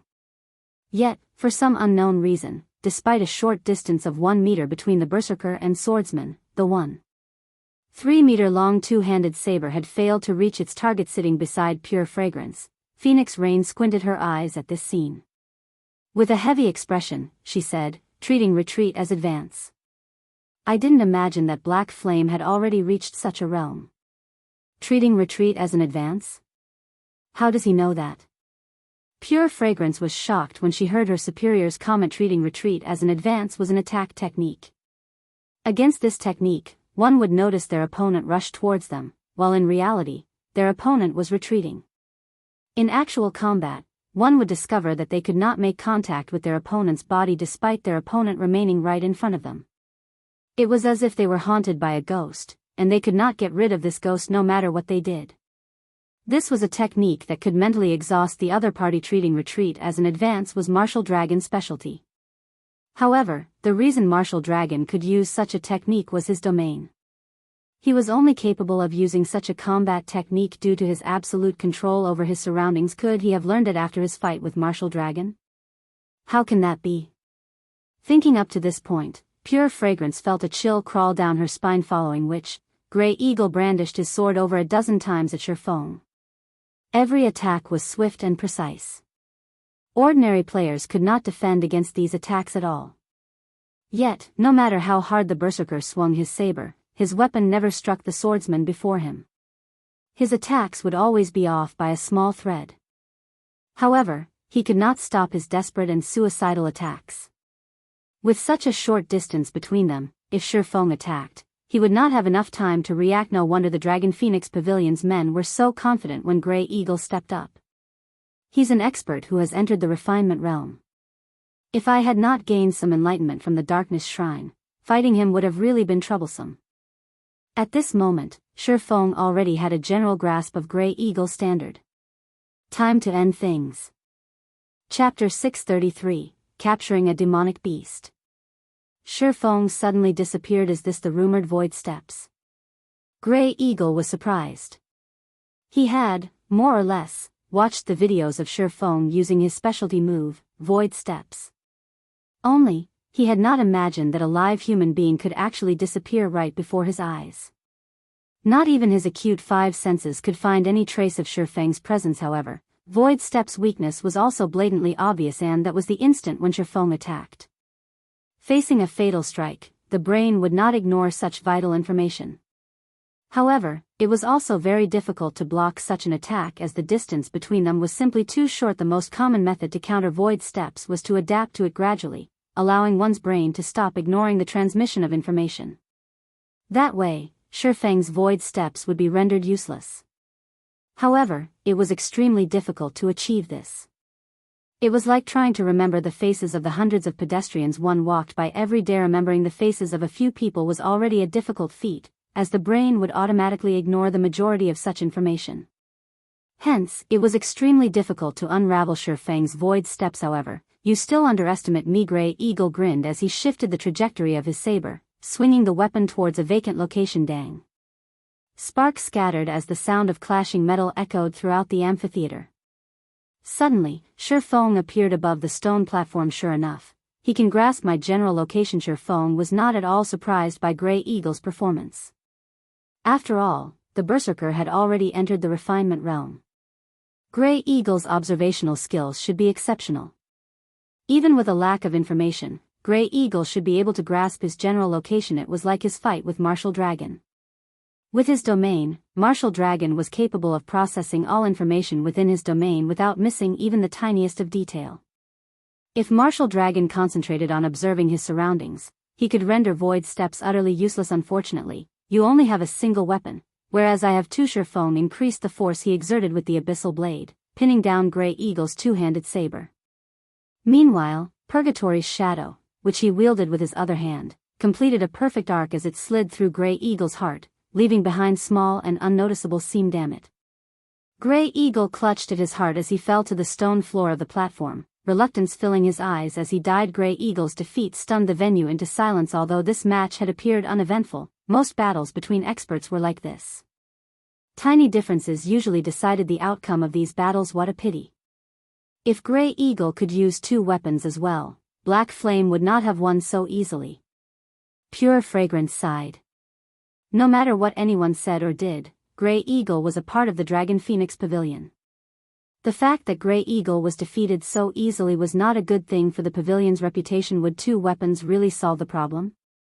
Phoenix Rain wore a complex expression as she watched Shifeng. He really is a hateful person. Grey Eagle was a berserker, a class that was known for its strength. The class's strength growth was the highest of any class, yet Shifeng had suppressed Grey Eagle with a single hand. This was enough to show just how high Shifeng's strength attribute was. With such an advantage, Shifeng could easily decide the outcome the moment the battle began. Still, Shifeng had chosen to waste so much time with Grey Eagle. Why? There could only be one explanation. He wanted to determine Grey Eagle's strength. Originally, Phoenix Rain had thought to use Grey Eagle to uncover the depths of Shifeng's strength. However, not only had they failed to do so, but they had also allowed Shifeng to study them in turn, following which, Shifeng proceeded with testing the remaining 18 reserve members, and sure enough, not a single one passed. Shifeng finished off everyone with a single hit. Miss Phoenix, I'm sorry to say this, but none of these people passed. It seems that I can only recruit members on my own, Shifeng said, smiling at Phoenix Rain. Hearing Shifeng's declaration, the reserve members instantly paled. Shifeng had extinguished their previous arrogance and confidence. They could not even bring themselves to muster a retort. If none of them passed, it can't be helped. I still have to deal with some procedures regarding the participation rights. As for the battle team members, I'll leave it to guild leader Black Flame. Phoenix Rain inwardly rolled her eyes at Shifeng. It was obvious that Shifeng had no intentions of letting her subordinates join the battle team. Finished speaking, Phoenix Rain left the Divine Coliseum with her group. Meanwhile, Shifeng hailed a horse carriage and hurried towards White River City's teleportation hall. Phoenix Rain can't be underestimated. She was actually able to recruit 3 refinement realm experts. It seems that I'll have to hasten Fire Dance and the others' training. Shifeng had a clear understanding of his companion's strength. If not for his intention to widen the guild's core members' horizons in the Dark Arena, Phoenix Rain's top 3 reserve members definitely qualified to become official members. After all, refinement realm experts were rare in God's domain. A battle team with 3 of such experts could definitely rank in the middle among all battle teams participating in the Dark Arena. This was also why Phoenix Rain believed that the battle team had the chance to rank within the top 100. Of course, that was not to say that Fire Dance and the others were weaker than Grey Eagle's Group A players'. Combat power could not be determined by combat techniques alone. Attributes and skills also made up a rather large ratio. Upon arriving at the teleportation hall, Shifeng quickly discovered Fire Dance and the others, who had been waiting for him for quite some time. Guild leader, we brought what you asked for. However, haven't we bought a few too many? Aqua Rose asked, feeling a slight sting to her heart. Hunting scrolls and storage space scrolls were already very expensive. A single hunting scroll cost 3 gold, 50 silver, whereas a storage space scroll cost a full 5 gold. If they only needed to purchase a few, Aqua Rose would not have minded. After all, the guild's member count had increased significantly in recent days. The money a 2-star guild could earn through guild quests was quite significant as well. In addition, they also had the profits from the candlelight trading firm. Hence, spending 100 or 200 gold wouldn't be an issue. However, Shifeng had requested 100 hunting scrolls and 50 storage space scrolls. Furthermore, hunting required other items as well. In total, they had spent more than 800 gold to prepare for this hunting trip.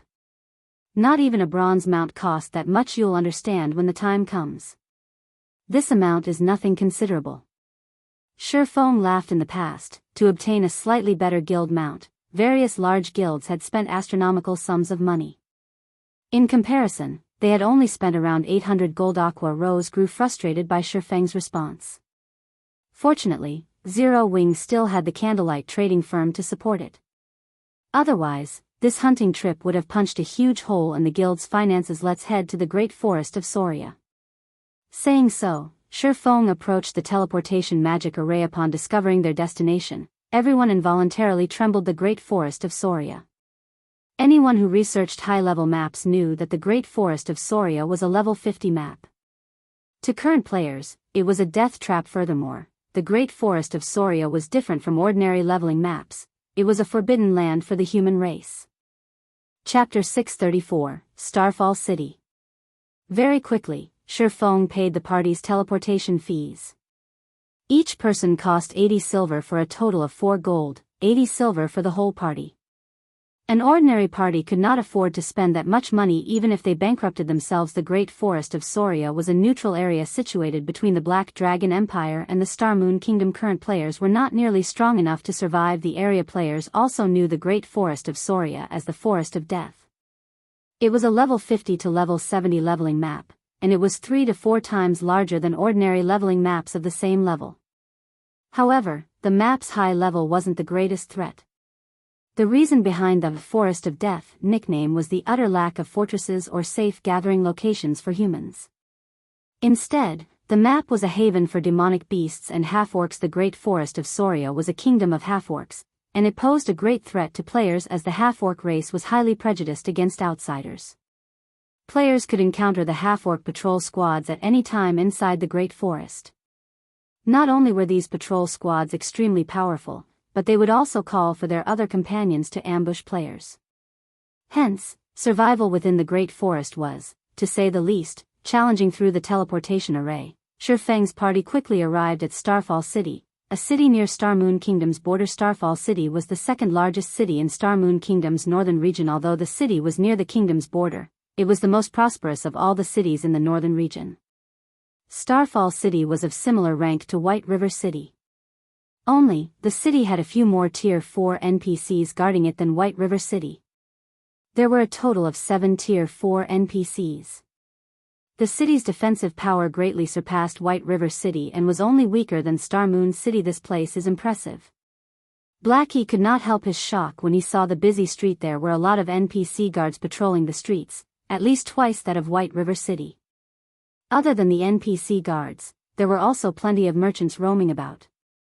One could also see many horse carriages carrying cargo coming and going. Moreover, these merchants were not limited to NPCs. There were also plenty of player merchants. These player merchants similarly rode horse carriages around the city. There were also plenty of player merchants who had parked their carriages in one place and hawked and bought various items. What are they doing? Kola noticed that these player merchants were frantically purchasing various materials and equipment from other players. There were even some who purchased common items from NPC merchants. Moreover, these player merchants purchased these common items in large quantities, costing up to dozens, or even more than 100, gold. Such an amount would be enough to fund a small guild for a relatively long time. None of White River City's players would be so insane as to purchase so many common items from NPC merchants. Those people are reselling goods and making a profit through the price differences. Shifeng explained. Making a profit through the price differences? Blackie was confused. But the NPC's prices are the same throughout Star Moon Kingdom. Only some unique items can be resold for a profit. Even so, there aren't usually many of those items available for sale, and normally, when the NPCs restock, large guilds usually buy everything, keeping them for their own use. Who are they planning to sell these common items to? To players, of course, Shifeng said, laughing. Although NPC's common items in Star Moon Kingdom have uniform prices, the prices may be different in other kingdoms and empires. Some items sold in Star Moon Kingdom might be more expensive in the Black Dragon Empire, while some items might be cheaper. Meanwhile, these people are trying to make a profit through the difference in prices. Then, aren't there teleportation arrays? Wouldn't it be easier just to deliver their products using teleportation arrays? Blackie asked curiously. Why must they use horse carriages? Very simple.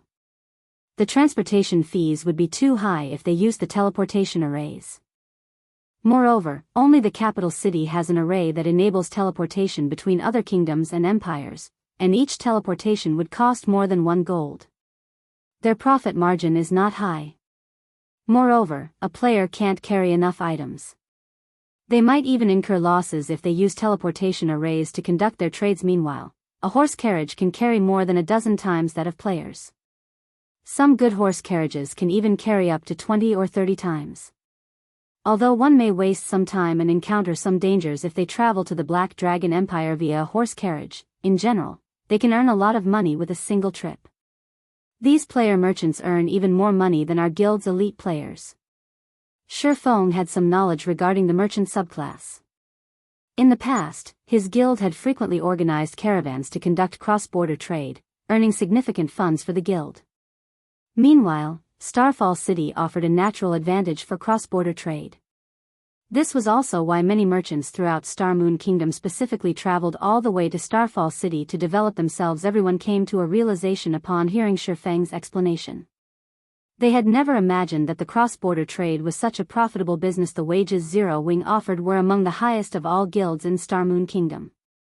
The money its elite members earned each day was several times more than the elite members of other guilds. The money they earned could even rival that of ordinary experts, yet these merchant players actually made more money than Zero Wing's elite members.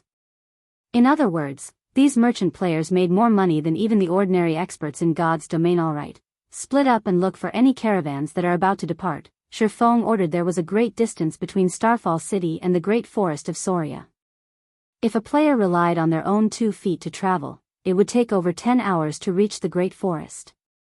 If Shifeng were traveling alone, he could simply teleport to the Great Forest with the aid of the 7 Luminaries ring, saving him a lot of hassle. Unfortunately, none of his other party members possessed the 7 Luminaries ring. Hence, they would have no choice but to travel to the Great Forest on foot. Meanwhile, if a caravan were about to embark from Starfall City to the Black Dragon Empire, they would have to pass through the outermost region of the Great Forest of Soria. If one traveled via horse carriage, the journey to the Great Forest would only take 3 or 4 hours. It was much faster than even common mounts. However, the road to the Black Dragon Empire was not easy for a caravan. A caravan normally required an escort of guards. Meanwhile, powerful players would often accept such escort quests as they were extremely profitable. The money one could earn from these quests was several times higher than ordinary high-level quests. Only, one would have to invest a lot of time to complete the quest. A dozen minutes or so later, Aqua Rose located a caravan that was about to depart for the Black Dragon Empire. This caravan was not particularly large. In total, there were only a dozen or so horse carriages. Moreover, it was a caravan that consisted entirely of players. It was far less safe than NPC caravans. After leaving the city, caravans could encounter all sorts of trouble such as monster attacks and player robberies. In the past, Shifeng had even tragically been mugged by a Tier 4 Sword Emperor NPC. Meanwhile, in an NPC-organized caravan, there would usually be some NPC guards escorting the caravan. Ordinary players would not dare consider robbing such caravans. Monsters offered the greatest danger. These caravans. Player-organized caravans, on the other hand, were often the targets of players who had joined the dark forces. Of course, with risk comes opportunity. If player merchants joined an NPC-organized caravan, their profits would decrease sharply.